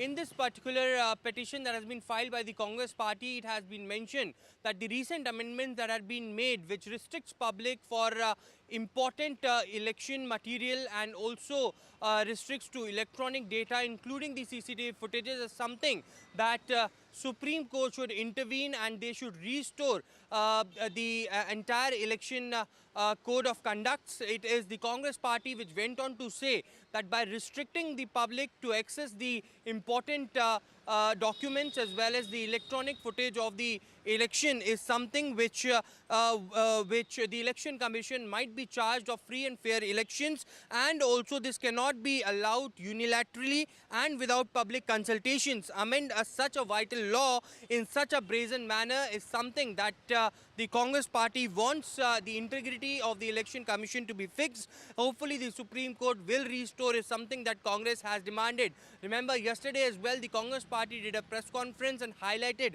that how the Election Commission has been working in a biased way as far as different elections are concerned. The Congress party had been time and again raising the questions over the EVM, the data that had been published as far as the electorals are concerned, and now finally when there had been recent amendments that had been made, the Congress party had gone out and now reached out to the Supreme Court to restore the rules that had been amended recently. All right, with that, it's time to wrap this edition. More news and updates will continue on the other side. Stay tuned.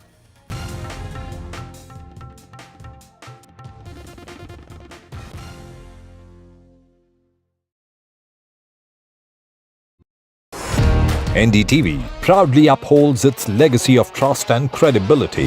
According to the prestigious Reuters Institute's Digital News Report 2024, NDTV is the topmost news platform in the country.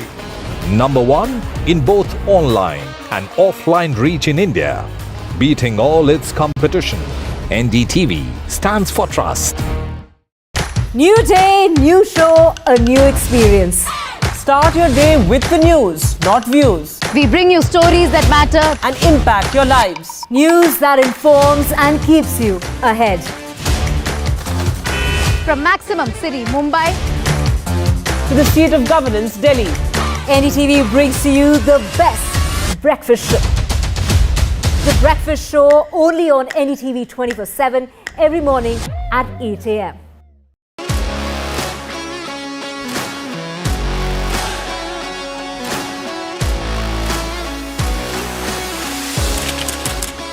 We are able to maintain the democratic fabric and the democratic system. I want to do something that can make a difference. लगातार जनता की आवाज को सरकार तक पहुंचाने का काम मैं करता हूं. I was a student up until very recently. I really want to work and do something for my people because they have given me this opportunity. They have elected me. सोचा नहीं था कि राज्यसभा सांसद बनूंगी.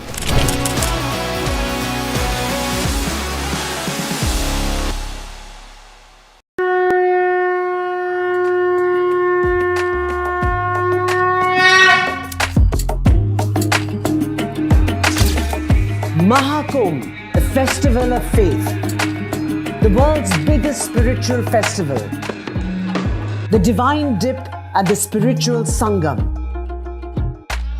a sacred confluence of faith, culture and heritage.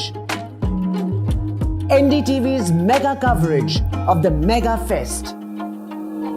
NDTV at Mahakumbh 2025.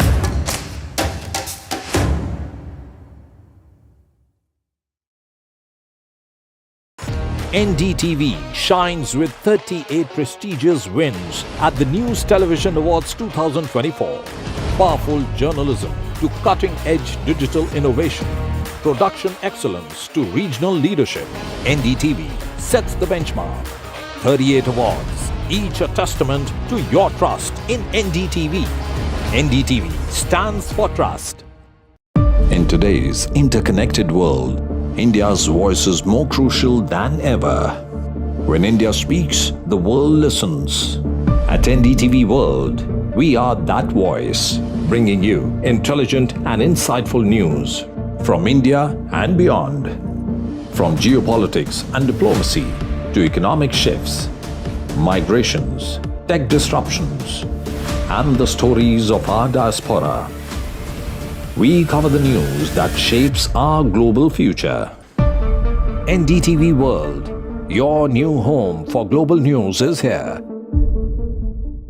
I've been reporting on all issues, big and small, from Andhra Pradesh, Telangana, rest of South India, bringing you all the action, all that you need to know, all that you want to know. The energy of Maximum City is infectious. I bring in that energy in our news coverage from financial capital Mumbai. Covering from the southernmost part of India over the last 23 years, I bring in-depth and 360-degree coverage from the Dravidian heartland. The land of Mishti is also known for its bitter politics. I have seen much water flow under the Howrah Bridge, covering Bengal in all its vivid colors.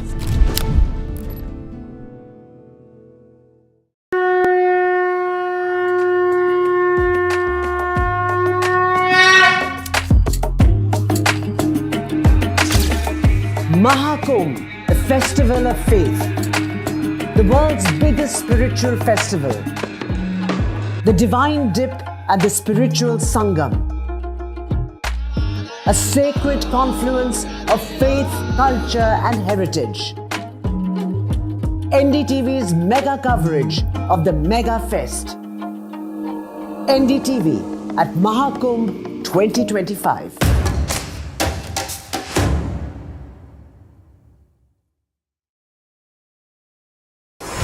NDTV proudly upholds its legacy of trust and credibility.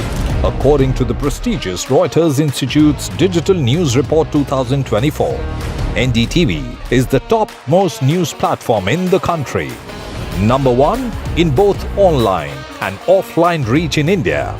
Beating all its competition, NDTV stands for trust. New day, new show, a new experience.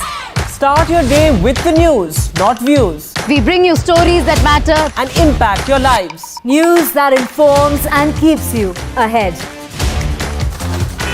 from Maximum City, Mumbai, to the seat of governance, Delhi. NDTV brings to you the best breakfast show. The breakfast show only on NDTV 24/7 every morning at 8 a.m.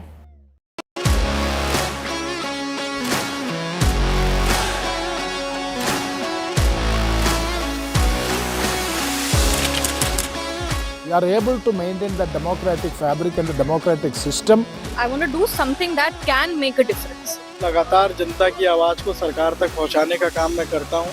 I was a student up until very recently. I really want to work and do something for my people because they have given me this opportunity. They have elected me. सोचा नहीं था कि राज्यसभा सांसद बनूंगी.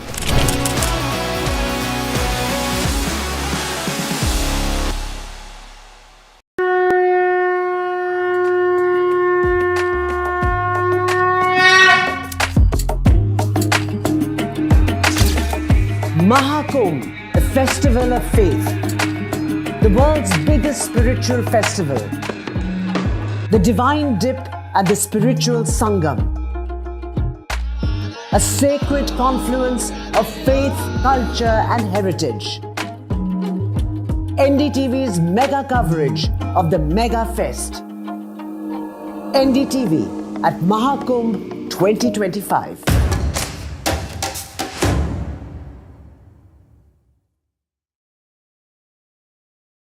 NDTV shines with 38 prestigious wins at the News Television Awards 2024.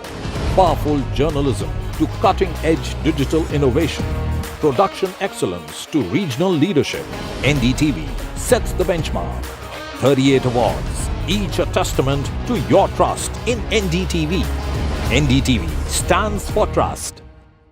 In today's interconnected world, India's voice is more crucial than ever. When India speaks, the world listens. At NDTV World, we are that voice, bringing you intelligent and insightful news from India and beyond. From geopolitics and diplomacy to economic shifts, migrations, tech disruptions, and the stories of our diaspora. We cover the news that shapes our global future. NDTV World, your new home for global news, is here. Reporting on all issues big and small from Andhra Pradesh, Telangana, rest of South India.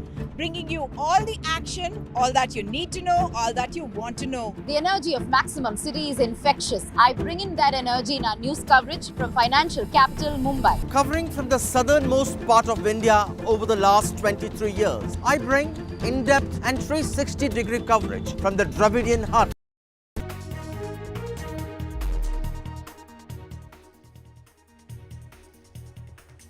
Hi there, a very good evening. You're watching NDTV 24/7. My name is Kitty Behel. Let's start this edition with the headlines at the top of this hour. Actor Allu Arjun questioned for over 4 hours at Chikatpalli police station in Hyderabad today in connection with the Stampede death case. Politics speaks over Pushpa Stampede death. BJP and BRS allege its political vendetta against Allu Arjun. The Congress says there is no witch hunt against the Telugu star.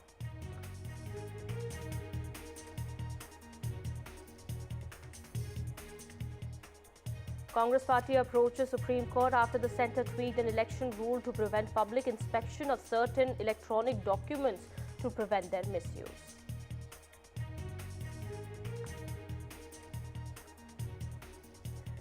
Uttar Pradesh Chief Minister Yogi Adityanath slams Congress party on Ambedkar issue. UPCM says the Congress party insulted Ambedkar in Parliament.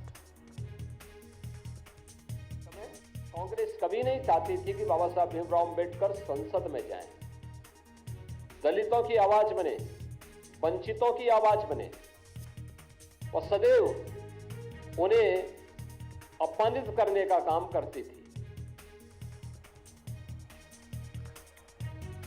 Manu Bhaker reacts to Khel Ratna snub. Manu Bhaker says it could be a possible lapse on my part. Awards are not my goal.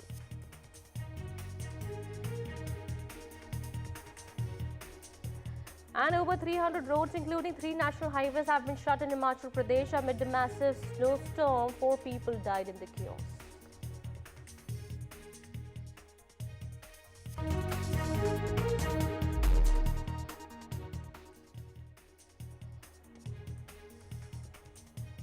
We're starting this edition at 5 with our top focus. Telugu actor Allu Arjun was questioned by Hyderabad police today for over 4 hours after a stampede at a city theatre this month killed a woman and left her 8-year-old child with life-threatening injuries.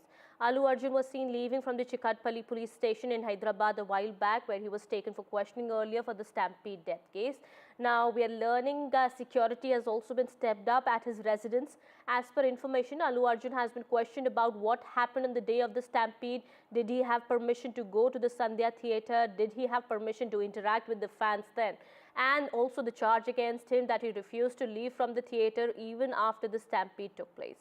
Now, political fight has also intensified between the BRS and the Congress party in Telangana, with the BRS saying that Chief Minister Revanth Reddy was targeting Allu Arjun and it's a witch hunt against the Telugu actor. Meanwhile, the Congress party says that the BRS was lying through its teeth and they were trying to politicize the issue. Congress leader Anil Kumar Yadav has said that Revanth Reddy was not trying to influence anybody and the law and order is being handled in the state. Meanwhile, the BJP has also jumped in. The BJP has accused Telangana Chief Minister Revanth Reddy of orchestrating a state-sponsored attack on actor Allu Arjun. The BJP says that Revanth Reddy and Akbaruddin Owaisi are targeting Allu Arjun and it's an ulterior motive that they have, which is clearly visible now.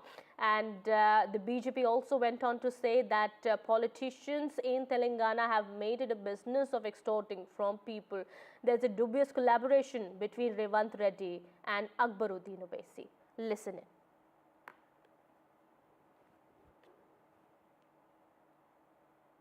Revanth Reddy ji किसी को influence नहीं कर रहे. जो law and order का जो issue है, law and order अपने हिसाब से कर रहे हैं. आज भी आप देखेंगे तो अल्लू अर्जुन को बुला के पुलिस स्टेशन में उनके ऊपर इंक्वायरी हो रहा. आज वो लोग बोलने को बड़े बड़े बातें बोलते हैं. ये उनका सोच समझ कर राजनीति करने की कोशिश कर रहे हैं. उनसे ये इस तरह के बातों में तेलंगाना के लोग आने वाले नहीं है. और जो बीजेपी और बीआरएस का जो गठबंधन है, ये पूरा एपिसोड में मालूम पड़ रहा है कि दोनों भी किस तरह से डिफेंस करने के मतलब साथ में मिलके एक सिचुएशन को डिफेंस करने का कोशिश कर रहे हैं. The way that the Chief Minister of Telangana, this gentleman Revanth Reddy, and working with this rabble-rousing MLA called Akbaruddin Owaisi are targeting a movie star seems to me something that is suspicious, something that has an ulterior motive. These politicians have made it a business. Many politicians have made it a business of extortions and putting these kinds of pressures on people. That there is this dubious collaboration between Revant Reddy and Akbaruddin Owaisi when it comes to this particular gentleman actor Allu Arjun. आज रेवंत रेड्डी के सरकार ने वो मनमना कर रहे, जो चाहे उसको अरेस्ट कर रहे, जो चाहे उनको छोड़ दे रहे. इन्हें ने आज 2 घंटा असेंबली में बहुत सारे स्टेट में इश्यूज है. किसानों का इशू है, लेबर का इशू है, दलितों का इशू है, माइनॉरिटीज का इशू है. उसके लिए बात करने के लिए टाइम नहीं है रेवंत रेड्डी को. लेकिन 2 घंटा एक फिल्म एक्टर के पीछे पड़ के वो एक पर्सनलाइज्ड टारगेट करके जा रहा है. देखिए, मैं वो केस के बारे में नहीं बोल रहा हूँ. अगर से तुम केस रजिस्टर करना है तो करो, जो लॉ करना है करो, लेकिन सबके साथ क्यों नहीं करते? Well, serious charges have been slapped against Allu Arjun, and the Chief Minister also went on to say that even after the stampede happened that very day and the woman was killed in that stampede, even after that Allu Arjun had refused to leave from the theatre. He wanted to watch the film, but the police had to forcibly take him out. All right, more details now coming in. We have Uma Sudhir, my colleague, joining us on the broadcast here. Uma, we believe the questioning went on for over 4 hours and Allu Arjun must have reached his home by now. Security also has been stepped up at his residence. Any more information that's coming out about the questions that were asked to Allu Arjun today? So the questioning was for less than 4 hours, and yes, he is back home, and we were told he had lunch with his family as well and is resting now. And we do understand from the police that he is likely to be called in for questioning again, and the process of taking him to the scene of offence, which is Sandhya Theatre, to reconstruct the sequence of events, that will also happen eventually. So another notice can be expected summoning him to the police station. When that will happen is not yet clear, but the police also is intent on filing the legal papers in order to challenge the bail that has been granted to Allu Arjun in this particular case. So 3 things that I must point out in this context is that one, Allu Arjun and his lawyer Ashok Reddy were the only 2 people present from Allu Arjun's side when the questioning was done by the investigators. What we do presume, because whatever is being floated around saying that these are the questions asked, that would be in the area of conjecture. And I would tell you that if the sequence of events is being reconstructed the way Allu Arjun has spoken in the public domain, the critical questions that were asked of him would be, did he at all know that permission had been denied for his arrival at the theatre to watch the premiere show along with the heroine of the film Rashmika Mandana and his family members, and also the production unit. Second, did the Sandhya Theatre management convey to Allu Arjun's team that the permission has been denied? So who took the call to go ahead with the appearance of the star at the premiere show even though police had denied permission for it? 3, did the police at any stage tell him when he arrived there that he should return and not proceed with going into the theatre, because already for the last 2 to 3 days the police had been saying that things were out of control because the premiere show was to happen there and everyone was so anxious or eager and excited to get the tickets, and therefore there was such a huge rush outside the theatre that they did not expect that things would be under control. The 4th question to ask is whether Allu Arjun was actually approached by any policeman to leave the venue, because he has specifically said that only his own managers had approached him to say that because things are getting out of control he must leave. And he has also said that he knew about the death of the woman Revati only the next morning, whereas the police seemed to suggest that even though they had conveyed to him about the death, he had continued to stay there. That is something that's been denied by Allu Arjun. So all these are questions that are asked, and Allu Arjun for the first time, should I say, getting an opportunity to present his version of the story to the investigators, because so far the police has spoken, the Chief Minister has spoken, Allu Arjun has spoken and several other political voices and film personalities have spoken. But what is the sequence of events as it unfolded? According to Allu Arjun, that is something that was recorded as part of the statement today that the police took from Allu Arjun, and we can expect more on that front once again. Okay, so is this all this, also... even as the Chief Minister has very strictly told the spokespersons not to speak about this issue anymore. So what it means is that the government also from its part does not want to escalate matters, and Allu Arjun's close team has also told us that today's meeting or today's questioning went off in very cordial terms, in a cordial atmosphere, and therefore the actor also felt comfortable answering those questions. Back to you. All right, so you've been saying that now Allu Arjun has got a chance today to represent his side, of course, to represent himself, and also, well, is this also on the basis of this statement or the information that came in from the cops that Allu Arjun continued to sit in the theatre, refused to leave even after the incident had happened, that Chief Minister Revanth Reddy later made this statement that Allu Arjun also went on to wave at the fans when he was forcibly taken out by the cops that point in time. And now Allu Arjun, you are saying, has said that seems to have, well, we do not have any confirmed information at the moment, but that's the latest that we're picking up at the moment, that he's represented his side and also seems to have clarified that he got to know about the accident the very next day itself. So it's like this, the Chief Minister was going by the statement that was given to him by the Police Commissioner, and that seems to suggest that there was a message sent to him saying that there is uncontrollable crowds outside and he must leave the venue, and according to the police version, they had to make the request multiple times before he left the venue. It is not that he was forced out in that manner. Allu Arjun's version has been that his managers had conveyed to him that things are getting out of control and he must leave, and that is when he decided to leave the theatre halfway, and that he had only learnt about the death of the woman the next morning after he reached home. It is a matter of fact and recorded on video as well that he did open the sunroof and wave to his fans, but that is understandable because whenever an actor is there and he would be seen as perhaps arrogant, and he was also in a sense reaching out and connecting with his fans when he opened the sunroof of his vehicle and actually waved to them. The police contention was that he did that even on his way out, and they seem to suggest that indicated his insensitivity, whereas Allu Arjun has denied not that he did not wave, that he did not even know that such a incident as in a death of a woman had taken place because of the kind of overcrowding that happened. The second question was about the bouncers, the role of the security team, whether they themselves decided to make arrangements for the security without waiting for the police, because the police commissioner has found fault with the bouncers and the private security team pushing people around and clearing the area and also opening or closing the gates without waiting for the police to do so. And the commissioner has in no uncertain terms said that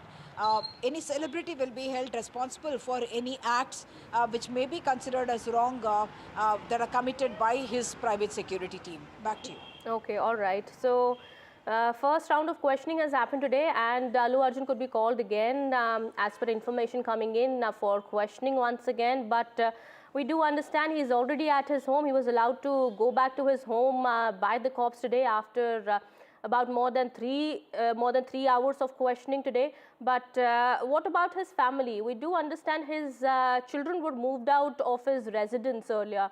Is his family still in that safe location that they were taken to?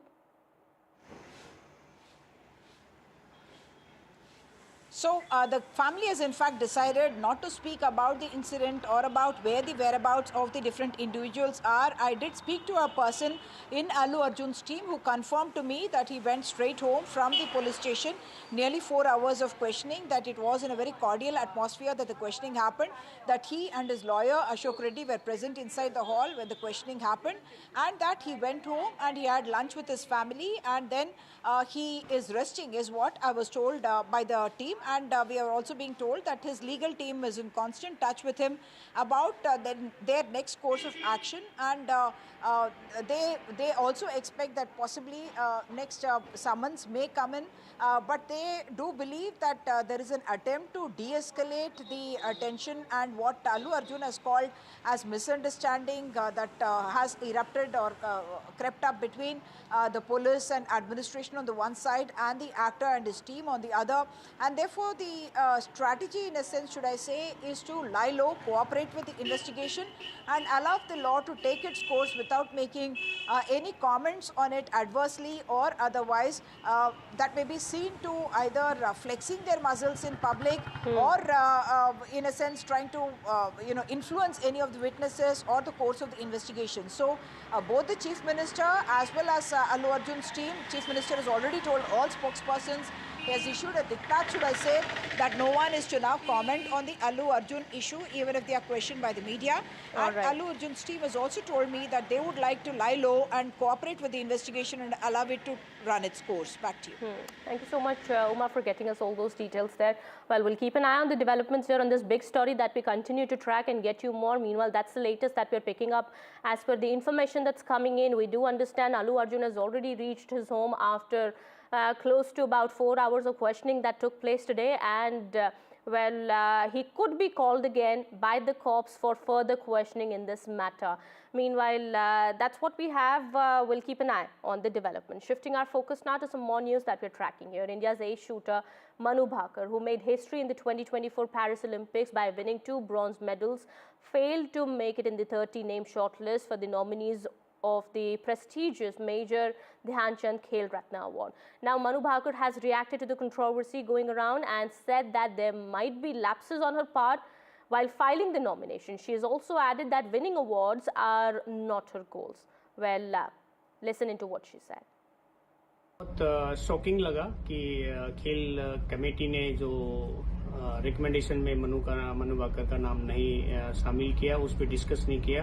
Even 1-2 पुराने खिलाड़ियों ने उसके बारे में बात करने की कोशिश की, तो भी जो खेल विभाग के जो बाबू बैठे हैं, ब्यूरोक्रेट्स बैठे हैं, उन्होंने ये कह के चुप करा दिया कि नहीं वो जिसने एप्लीकेशन नहीं डाला उस पर डिस्कस नहीं करेंगे। मुझे लगता है सरकार की छवि खराब करने की पूरी कोशिश करते हैं इस तरह के अधिकारी। तो यही कहना चाहूंगा कि इस तरह की कमेटी में खेल के लीजेंड होने चाहिए। All right, we have my colleague Abhishek Datta also joining us on the broadcast here. That's the first reaction coming in from Manu Bhaker's. After this controversy now broke out, we do understand, Abhishek, take us through the details here. We do understand Manu Bhaker has said that there could be lapses on her part while filing the nomination. Yes, Kitty. So Manu Bhaker is someone who created history in the last 2024 Paris Olympics by winning 2 bronze medals, which is done by a first athlete after the independence. So after that, it was very evident that Manu Bhaker will be included in the shortlist of the prestigious Khel Ratna Award. So when the 30 athletes' name came in the shortlist made by the Sports Ministry for the prestigious Khel Ratna Award, there Manu Bhaker's name was missing. So after that, there a lot of controversy went on, and then Sports Ministry also said that there are some lapses in the nomination filed by the Manu Bhaker. But to which Manu Bhaker has responded via an Instagram post where she said that with regards to the ongoing issue for my nomination for the most prestigious Khel Ratna Award, I would like to state that as an athlete, my role is to play and perform for my country. Awards and recognition keeps me motivated but are not my goals. I believe there has been a lapse maybe on my part while filing the nomination, which is being corrected. Irrespective of that, the award, I shall remain motivated to win more medals for my country. It's a request to everyone, please do not speculate on this matter. To which her father also reacted and said that such mistakes shouldn't be happen on the part of the Sports Ministry. And Manu Bhaker's coach, Jaspal Rana, has also slammed basically Sports Ministry, saying that how can somebody miss Manu Bhaker's name, who has created a history for the country and win two simultaneous medals in the same edition of Olympics. Absolutely. Manu Bhaker had become the first Indian to win the 2 medals at a single edition of the event. She was not shortlisted for the prestigious Khel Ratna Awards, and after that these reactions now coming in. That statement also came in just a while back from Manu Bhaker, in which she said that there could have been some lapses on my part in filing the nomination for the nomination, but her father did say that he was quite shocked at what really had happened, and she should have been included. She should have been nominated at least for the prestigious award. All right, thank you so much, Abhishek, for getting us all those details there. Well, we have more news that we're tracking at this point in time after the BJP had moved Delhi High Court seeking a direction to the government to send 14 CAG reports to Lieutenant Governor V.K. Saxena for presenting the same before the Legislative Assembly. Delhi government said in the court that it has sent CAG files to Delhi Secretary of Legislative Assembly. The High Court had issued notice and sought response from Delhi government over BJP's pleas to convene a special assembly session to discuss the CAG report. Well, it was the second time the BJP MLAs had moved High Court. Well, that's the latest that's coming in at this point in time. My colleague Nupur Dogra also joins us on the broadcast here. Nupur, it's Aam Aadmi Party versus the BJP face-off that we are looking at this point in time over the matter of CAG report. Take us through the details. Hi, so today the Delhi High Court has issued notice on BJP's petition that has sought a direction, basically an issuance of a mandamus to the Speaker to place these 14 CAG reports in front, to convene a special assembly session and to place these CAG reports for discussion in the assembly.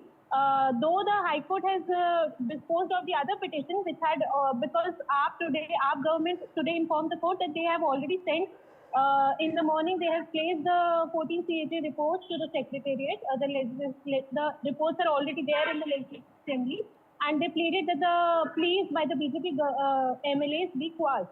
But today the High Court, in fact, disposed of the previous petition, but it did issue a notice to the Delhi government, to the Speaker and to other authorities seeking their response on whether a special assembly, they will be convening a special assembly, or whether the court can order them to convene a special assembly session to discuss the 14 CAG reports that the BJP has been taking up.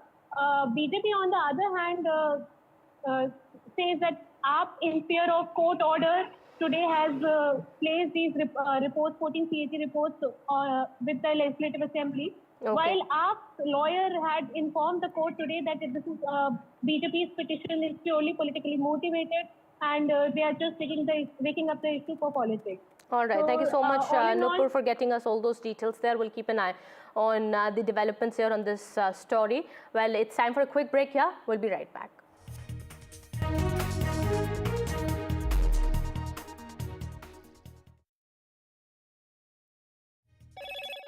Hello, Moto.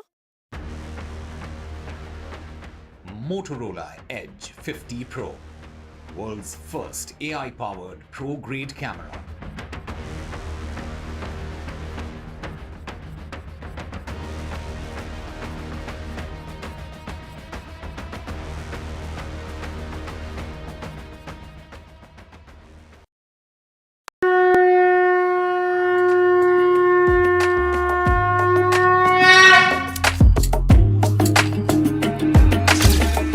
Mahakumbh, the festival of faith, the world's biggest spiritual festival, the divine dip at the spiritual Sangam, a sacred confluence of faith, culture and heritage. NDTV's mega coverage of the Mega Fest. NDTV at Mahakumbh 2025.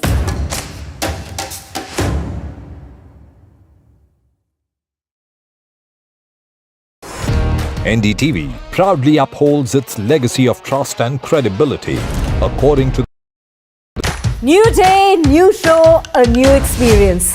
Start your day with the news, not views. We bring you stories that matter and impact your lives. News that informs and keeps you ahead.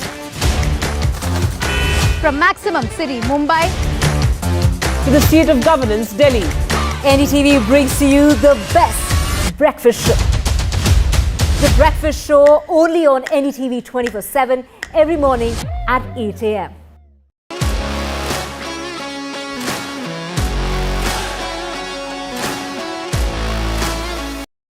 New day, new show, a new experience. Start your day with the news, not views. We bring you stories that matter and impact your lives. News that informs and keeps you ahead. from Maximum City, Mumbai, to the seat of governance, Delhi. NDTV brings to you the best breakfast show. The breakfast show only on NDTV 24/7 every morning at 8 a.m.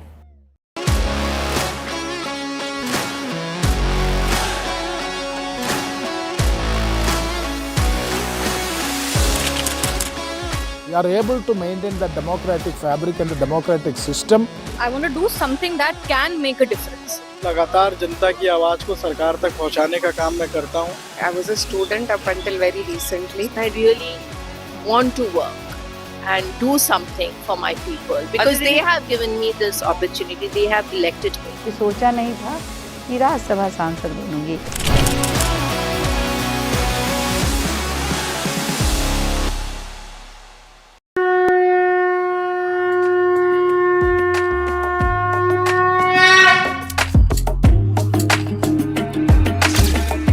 Mahakumbh, the festival of faith, the world's biggest spiritual festival, the divine dip at the spiritual Sangam, a sacred confluence of faith, culture and heritage. NDTV's mega coverage of the Mega Fest. NDTV at Mahakumbh 2025.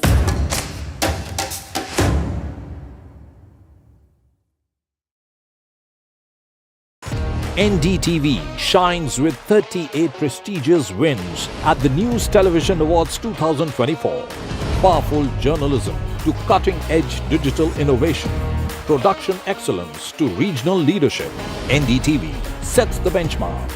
38 awards, each a testament to your trust in NDTV. NDTV stands for trust. In today's interconnected world, India's voice is more crucial than ever. When India speaks, the world listens. At NDTV World, we are that voice, bringing you intelligent and insightful news from India and beyond. From geopolitics and diplomacy to economic shifts, migrations, tech disruptions, and the stories of our diaspora. We cover the news that shapes our global future. NDTV World, your new home for global news is here.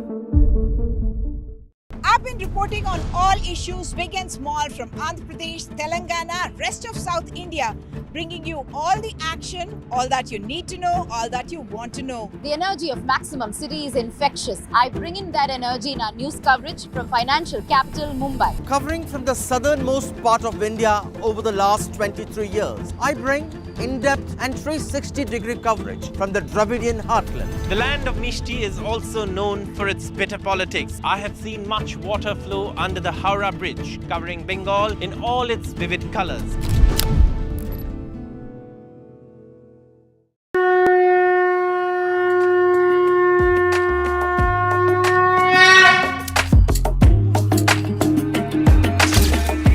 Mahakumbh, the festival of faith, the world's biggest spiritual festival, the divine dip at the spiritual Sangam, a sacred confluence of faith, culture and heritage. NDTV's mega coverage of the Mega Fest. NDTV at Mahakumbh 2025.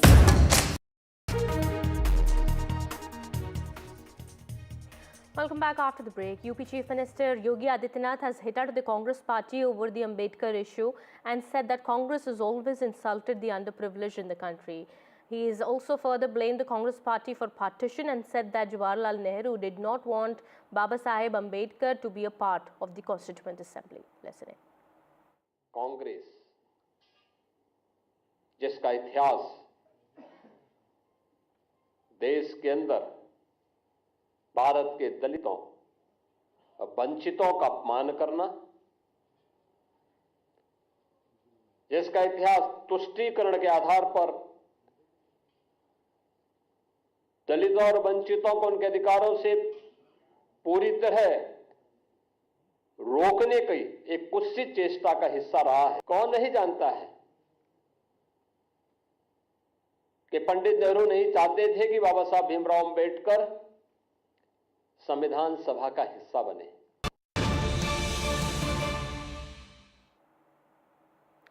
We have some breaking news now coming in. Vice President Jagdeep Dhankar has spoken out on the no trust motion against him in the parliament. Jagdeep Dhankar has said, and I quote, never use a vegetable cutting knife for bypass surgery. The notice for removal wasn't even a vegetable cutting knife, it was rusted, unquote. Well, he's also said that orchestrated efforts by forces inimical to the interest of this country were trying to destroy brick by brick our constitutional institutions. Well, a strong response that has come in from Vice President Jagdeep Dhankar. Well, that's the latest that's coming in at this point in time. Remember, the opposition had moved a notice earlier for a motion of no confidence against the Vice President, who is also the chairman of the Rajya Sabha. And this notice was rejected by the Deputy Chairman of the Upper House on several grounds. It also said that there were technical flaws in the notice that was given. The Deputy Chairman of the Upper House had described this move as casual and also had said that Mr. Dhankar's name was misspelt. Well, on technical grounds, the notice was rejected, and now Vice President Dhankar speaking out on the no trust motion against him in Parliament, saying that never use a vegetable cutting knife for bypass surgery, and the notice for removal against me wasn't even a vegetable cutting knife. Well, my colleague Himanshu Shekhar also joins us on the broadcast here. Well, a strong response, Himanshu, from the Vice President. That's right, and he has very categorically said that the notice that was issued in a haste, and he has said that and I quote him, when I read it, I was astonished. But what surprised me more was that none of you read it. If you had, you wouldn't have been able to sleep for days. We clearly are very strong rebuttal from the Vice President, who has repeatedly been admonishing the opposition parties and has repeatedly rejected the allegations leveled by Mallikarjun Kharge and other senior leaders against him. And I think this notice, of course, was rejected on the last day of the winter session of Parliament, and now Vice President, for the first time, very categorically showing his anguish and anger at the manner in which the no confidence motion was sought to be moved against them. And in that context, he has also said that there have been orchestrated efforts by forces which are inimical to the interests of the country, who are trying to destroy brick by brick our constitutional institutions. So a word of caution and a very strong rebuttal to all the allegations and the fact that opposition had in fact moved a very ill-conceived no confidence motion against him. Absolutely. Thank you so much, Himanshu, for getting us all those details there. Well, that's the big breaking news coming in at this point in time. Well, we'll keep an eye on the developments. Meanwhile, shifting our focus now to some more news that we're tracking. It's Prime Minister Modi's pre-poll gift to Delhi. That's the new line of Delhi Metro Phase 4. Prime Minister Modi will lay the foundation stone of the metro line between Delhi and Haryana on December 6th. With this, new elevated road will open in northeast part of Delhi. Well, shifting our focus now, the Congress party has approached the Supreme Court after the centre tweaked an election rule to prevent public inspection of certain e-documents such as CCTV cameras, webcasting footage and video recordings of candidates to prevent their misuse. It has led to the opposition accusing the government of eroding the integrity of the electoral process. Well, the Election Commission officials have said misuse of CCTV camera footage from inside the polling booths could compromise voter secrecy. They've also said that the footage could be used to generate fake narrative using artificial intelligence. The Congress party has filed a plea in the Supreme Court challenging the recent amendments that were made for the rules for the conduct of elections 1961. in this particular petition that has been filed by the Congress party, it has been mentioned that the recent amendments that have been made, which restricts public for important election material and also restricts to electronic data, including the CCTV footages, is something that Supreme Court should intervene and they should restore the entire election code of conducts. It is the Congress party which went on to say that by restricting the public to access the important documents as well as the electronic footage of the election is something which the Election Commission might be charged of free and fair elections, and also this cannot be allowed unilaterally and without public consultations. Amend such a vital law in such a brazen manner is something that the Congress party wants the integrity of the Election Commission to be fixed. Hopefully the Supreme Court will restore is something that Congress has demanded. Remember, yesterday as well the Congress party did a press conference and highlighted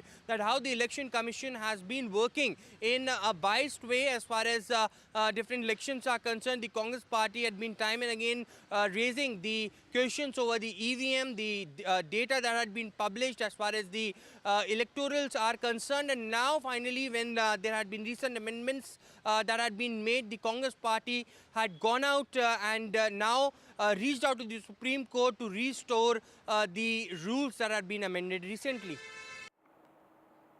All right, shifting our focus to some more news that we're tracking. A scuffle broke out between the Congress party and the BJP councillors over B.R. Ambedkar during the General House meeting of Chandigarh Municipal Corporation today. Nominated councillor Anil Massi had slammed the Congress party, calling Rahul Gandhi a leader out on bail in the National Herald case. After which a heated argument broke out between the Congress and the BJP members as well as the Aam Aadmi Party members. Now there were fist fights, corporation members punching each other and also sloganeering in the house.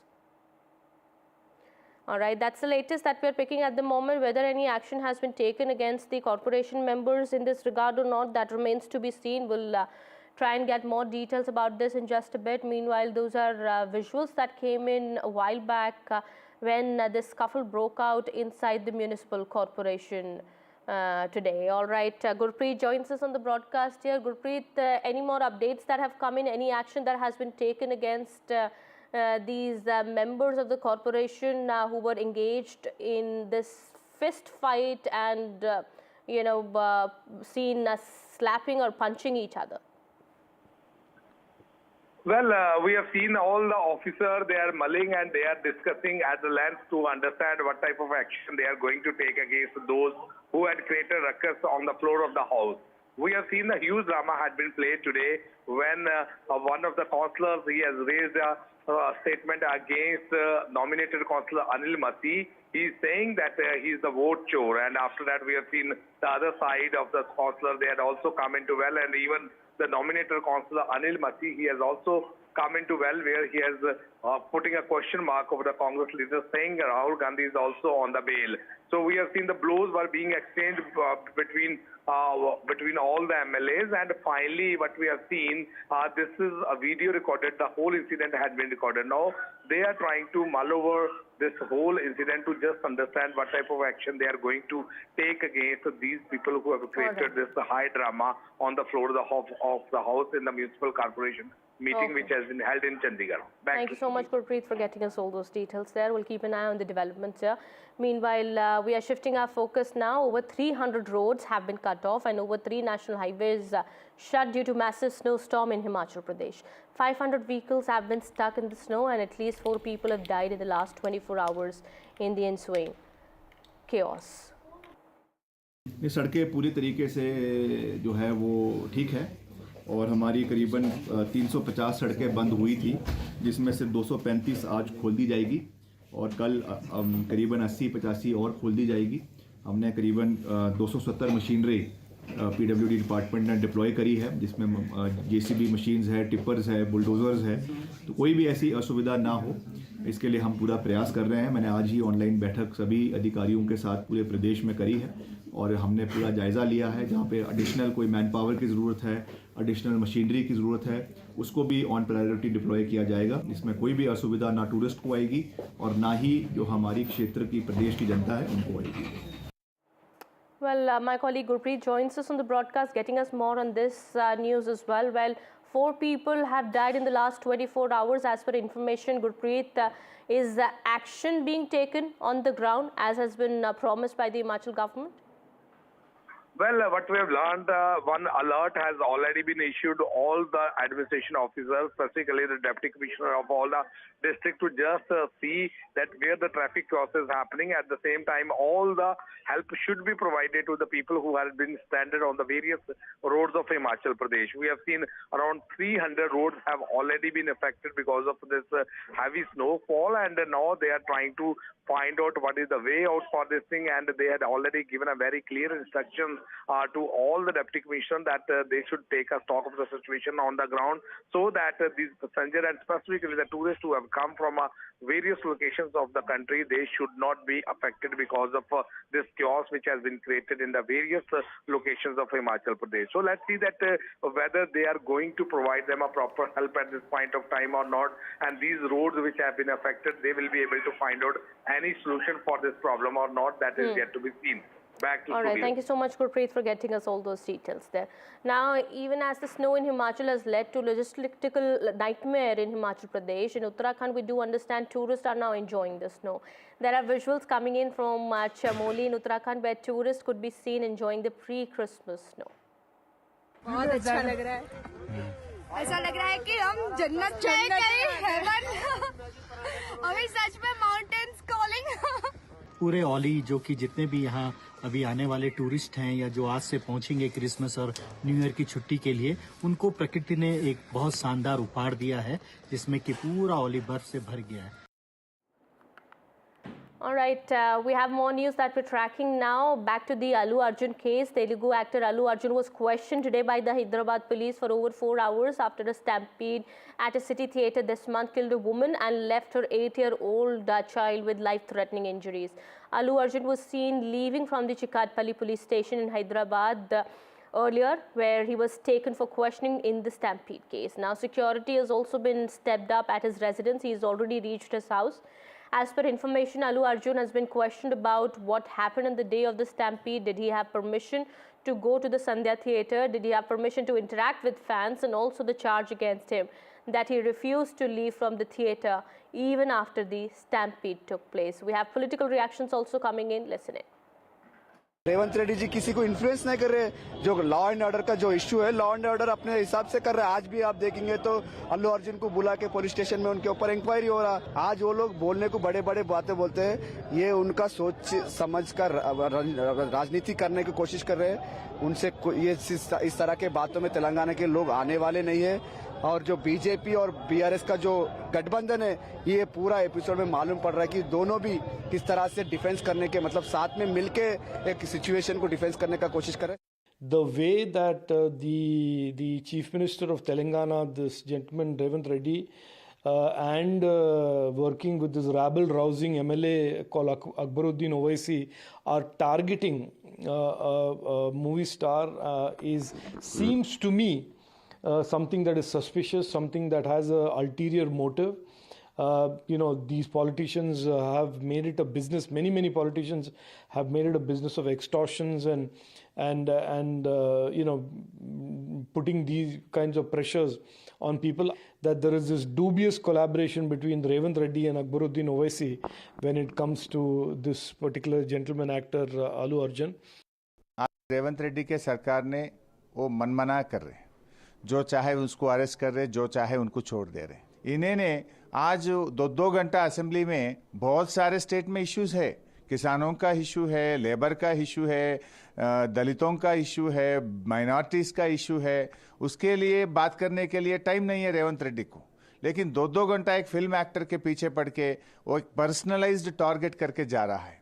देखिए, मैं वो case के बारे में नहीं बोल रहा हूँ। अगर से तुम केस रजिस्टर करना है तो करो, जो लॉ करना है करो, लेकिन सबके साथ क्यों नहीं करते। So the questioning was for less than 4 hours, and yes, he is back home, and we were told he had lunch with his family as well and is resting now.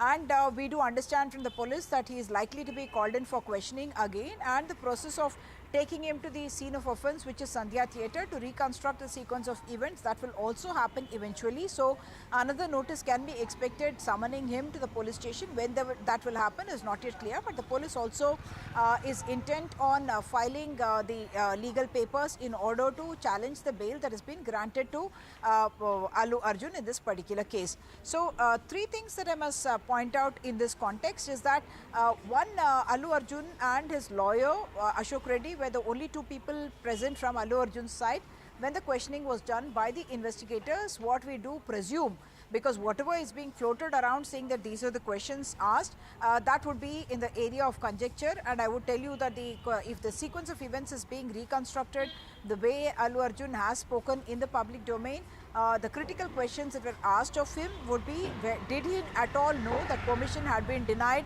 for his arrival at the theatre to watch the premiere show along with the heroine of the film Rashmika Mandana and his family members, and also the production unit. Second, did the Sandhya Theatre management convey to Allu Arjun's team that the permission has been denied? So who took the call to go ahead with the appearance of the star at the premiere show even though police had denied permission for it? 3, did the police at any stage tell him when he arrived there that he should return and not proceed with going into the theatre, because already for the last 2 to 3 days the police had been saying that things were out of control because the premiere show was to happen there and everyone was so anxious or eager and excited to get the tickets, and therefore there is such a huge rush outside the theatre that they did not expect that things would be under control. The fourth question to ask is whether Allu Arjun was actually approached by any policeman to leave the venue, because he has specifically said that only his own managers had approached him to say that because things are getting out of control he must leave. And he has also said that he knew about the death of the woman Revati only the next morning, whereas the police seemed to suggest that even though they had conveyed to him about the death, he had continued to stay there. That is something that's been denied by Allu Arjun. So all these are questions that are asked, and Allu Arjun for the first time, should I say, getting an opportunity to present his version of the story to the investigators, because so far the police has spoken, the Chief Minister has spoken, Allu Arjun has spoken, and several other political voices and film personalities have spoken. But what is the sequence of events as it unfolded according to Allu Arjun? That is something that was recorded as part of the statement today that the police took from Allu Arjun, and we can expect more on that front once again. All this, even as the Chief Minister has very strictly told the spokespersons not to speak about this issue anymore. So what it means is that the government also from its part does not want to escalate matters, and Allu Arjun's close team has also told us that today's meeting or today's questioning went off in very cordial terms, in a cordial atmosphere, and therefore the actor also felt comfortable answering those questions. Back to you. Well, we have some breaking news now coming in. This is from the world of sports. We are learning now Champions Trophy schedule has been announced. India versus Pakistan match will take place in Dubai on Feb 23rd. Well, the schedule has been announced finally. There has been a lot of controversy around Champions Trophy, and we are learning now the 9th edition of the ICC Champions Trophy will take place over 19 days. The fixtures and groupings have been announced by the ICC, with the tournament set to begin on 19th of Feb. My colleague Osama joins us with more details there. Osama, so the schedule has been announced now. Take us through the details, yeah. Well, Kitty, it was expected that the ICC would announce that schedule in just a couple of days after announcing that India will be playing their matches in Dubai instead of Sri Lanka. The schedule has come out, and what we can understand is there are 4 matches that are going to be played in Dubai, including the big one, India versus Pakistan, that is going to be played on the 23rd, along with the other group matches that India will play in Dubai. Also, the first semi-final will also take place in Dubai. Now, there have been speculations about whether if India does not qualify for the semi-finals, will that first semi-final spot go back to Pakistan, will be hosted in Pakistan? That is still to be seen at the moment. But this tournament, which has been under the limelight for quite some time, especially after India refused to travel to Pakistan, it has now come. It has basically now been finalized. India will be playing their 3 group matches in Dubai, along with the semi-final if India qualifies. And the good news is that India's the entire trophies schedule has now been announced, with a big one: India versus Pakistan in Dubai on the 23rd of February. All right. So in Pakistan, Rawalpindi, Lahore, Karachi are going to be the 3 venues that would be hosting the tournament play. And as you've been informing us here, Osama, the information that's coming in is that Lahore is where the final match is going to be played, unless India qualifies. All right. So unless India qualifies, Lahore is the venue where the final match will be played on 9th of March, we are learning, in which case if India qualifies, it will be played in Dubai. Remember, there has been a lot of controversy around the ICC Champions Trophy, after which it was decided to hold the Champions Trophy in hybrid mode. And now the 8-team tournament will feature 15 matches as per the information coming in. It will be played across Pakistan and in Dubai. All right, Osama, my colleague, still with us on the broadcast here. Any reaction so far that has come in here? Well, we are still awaiting.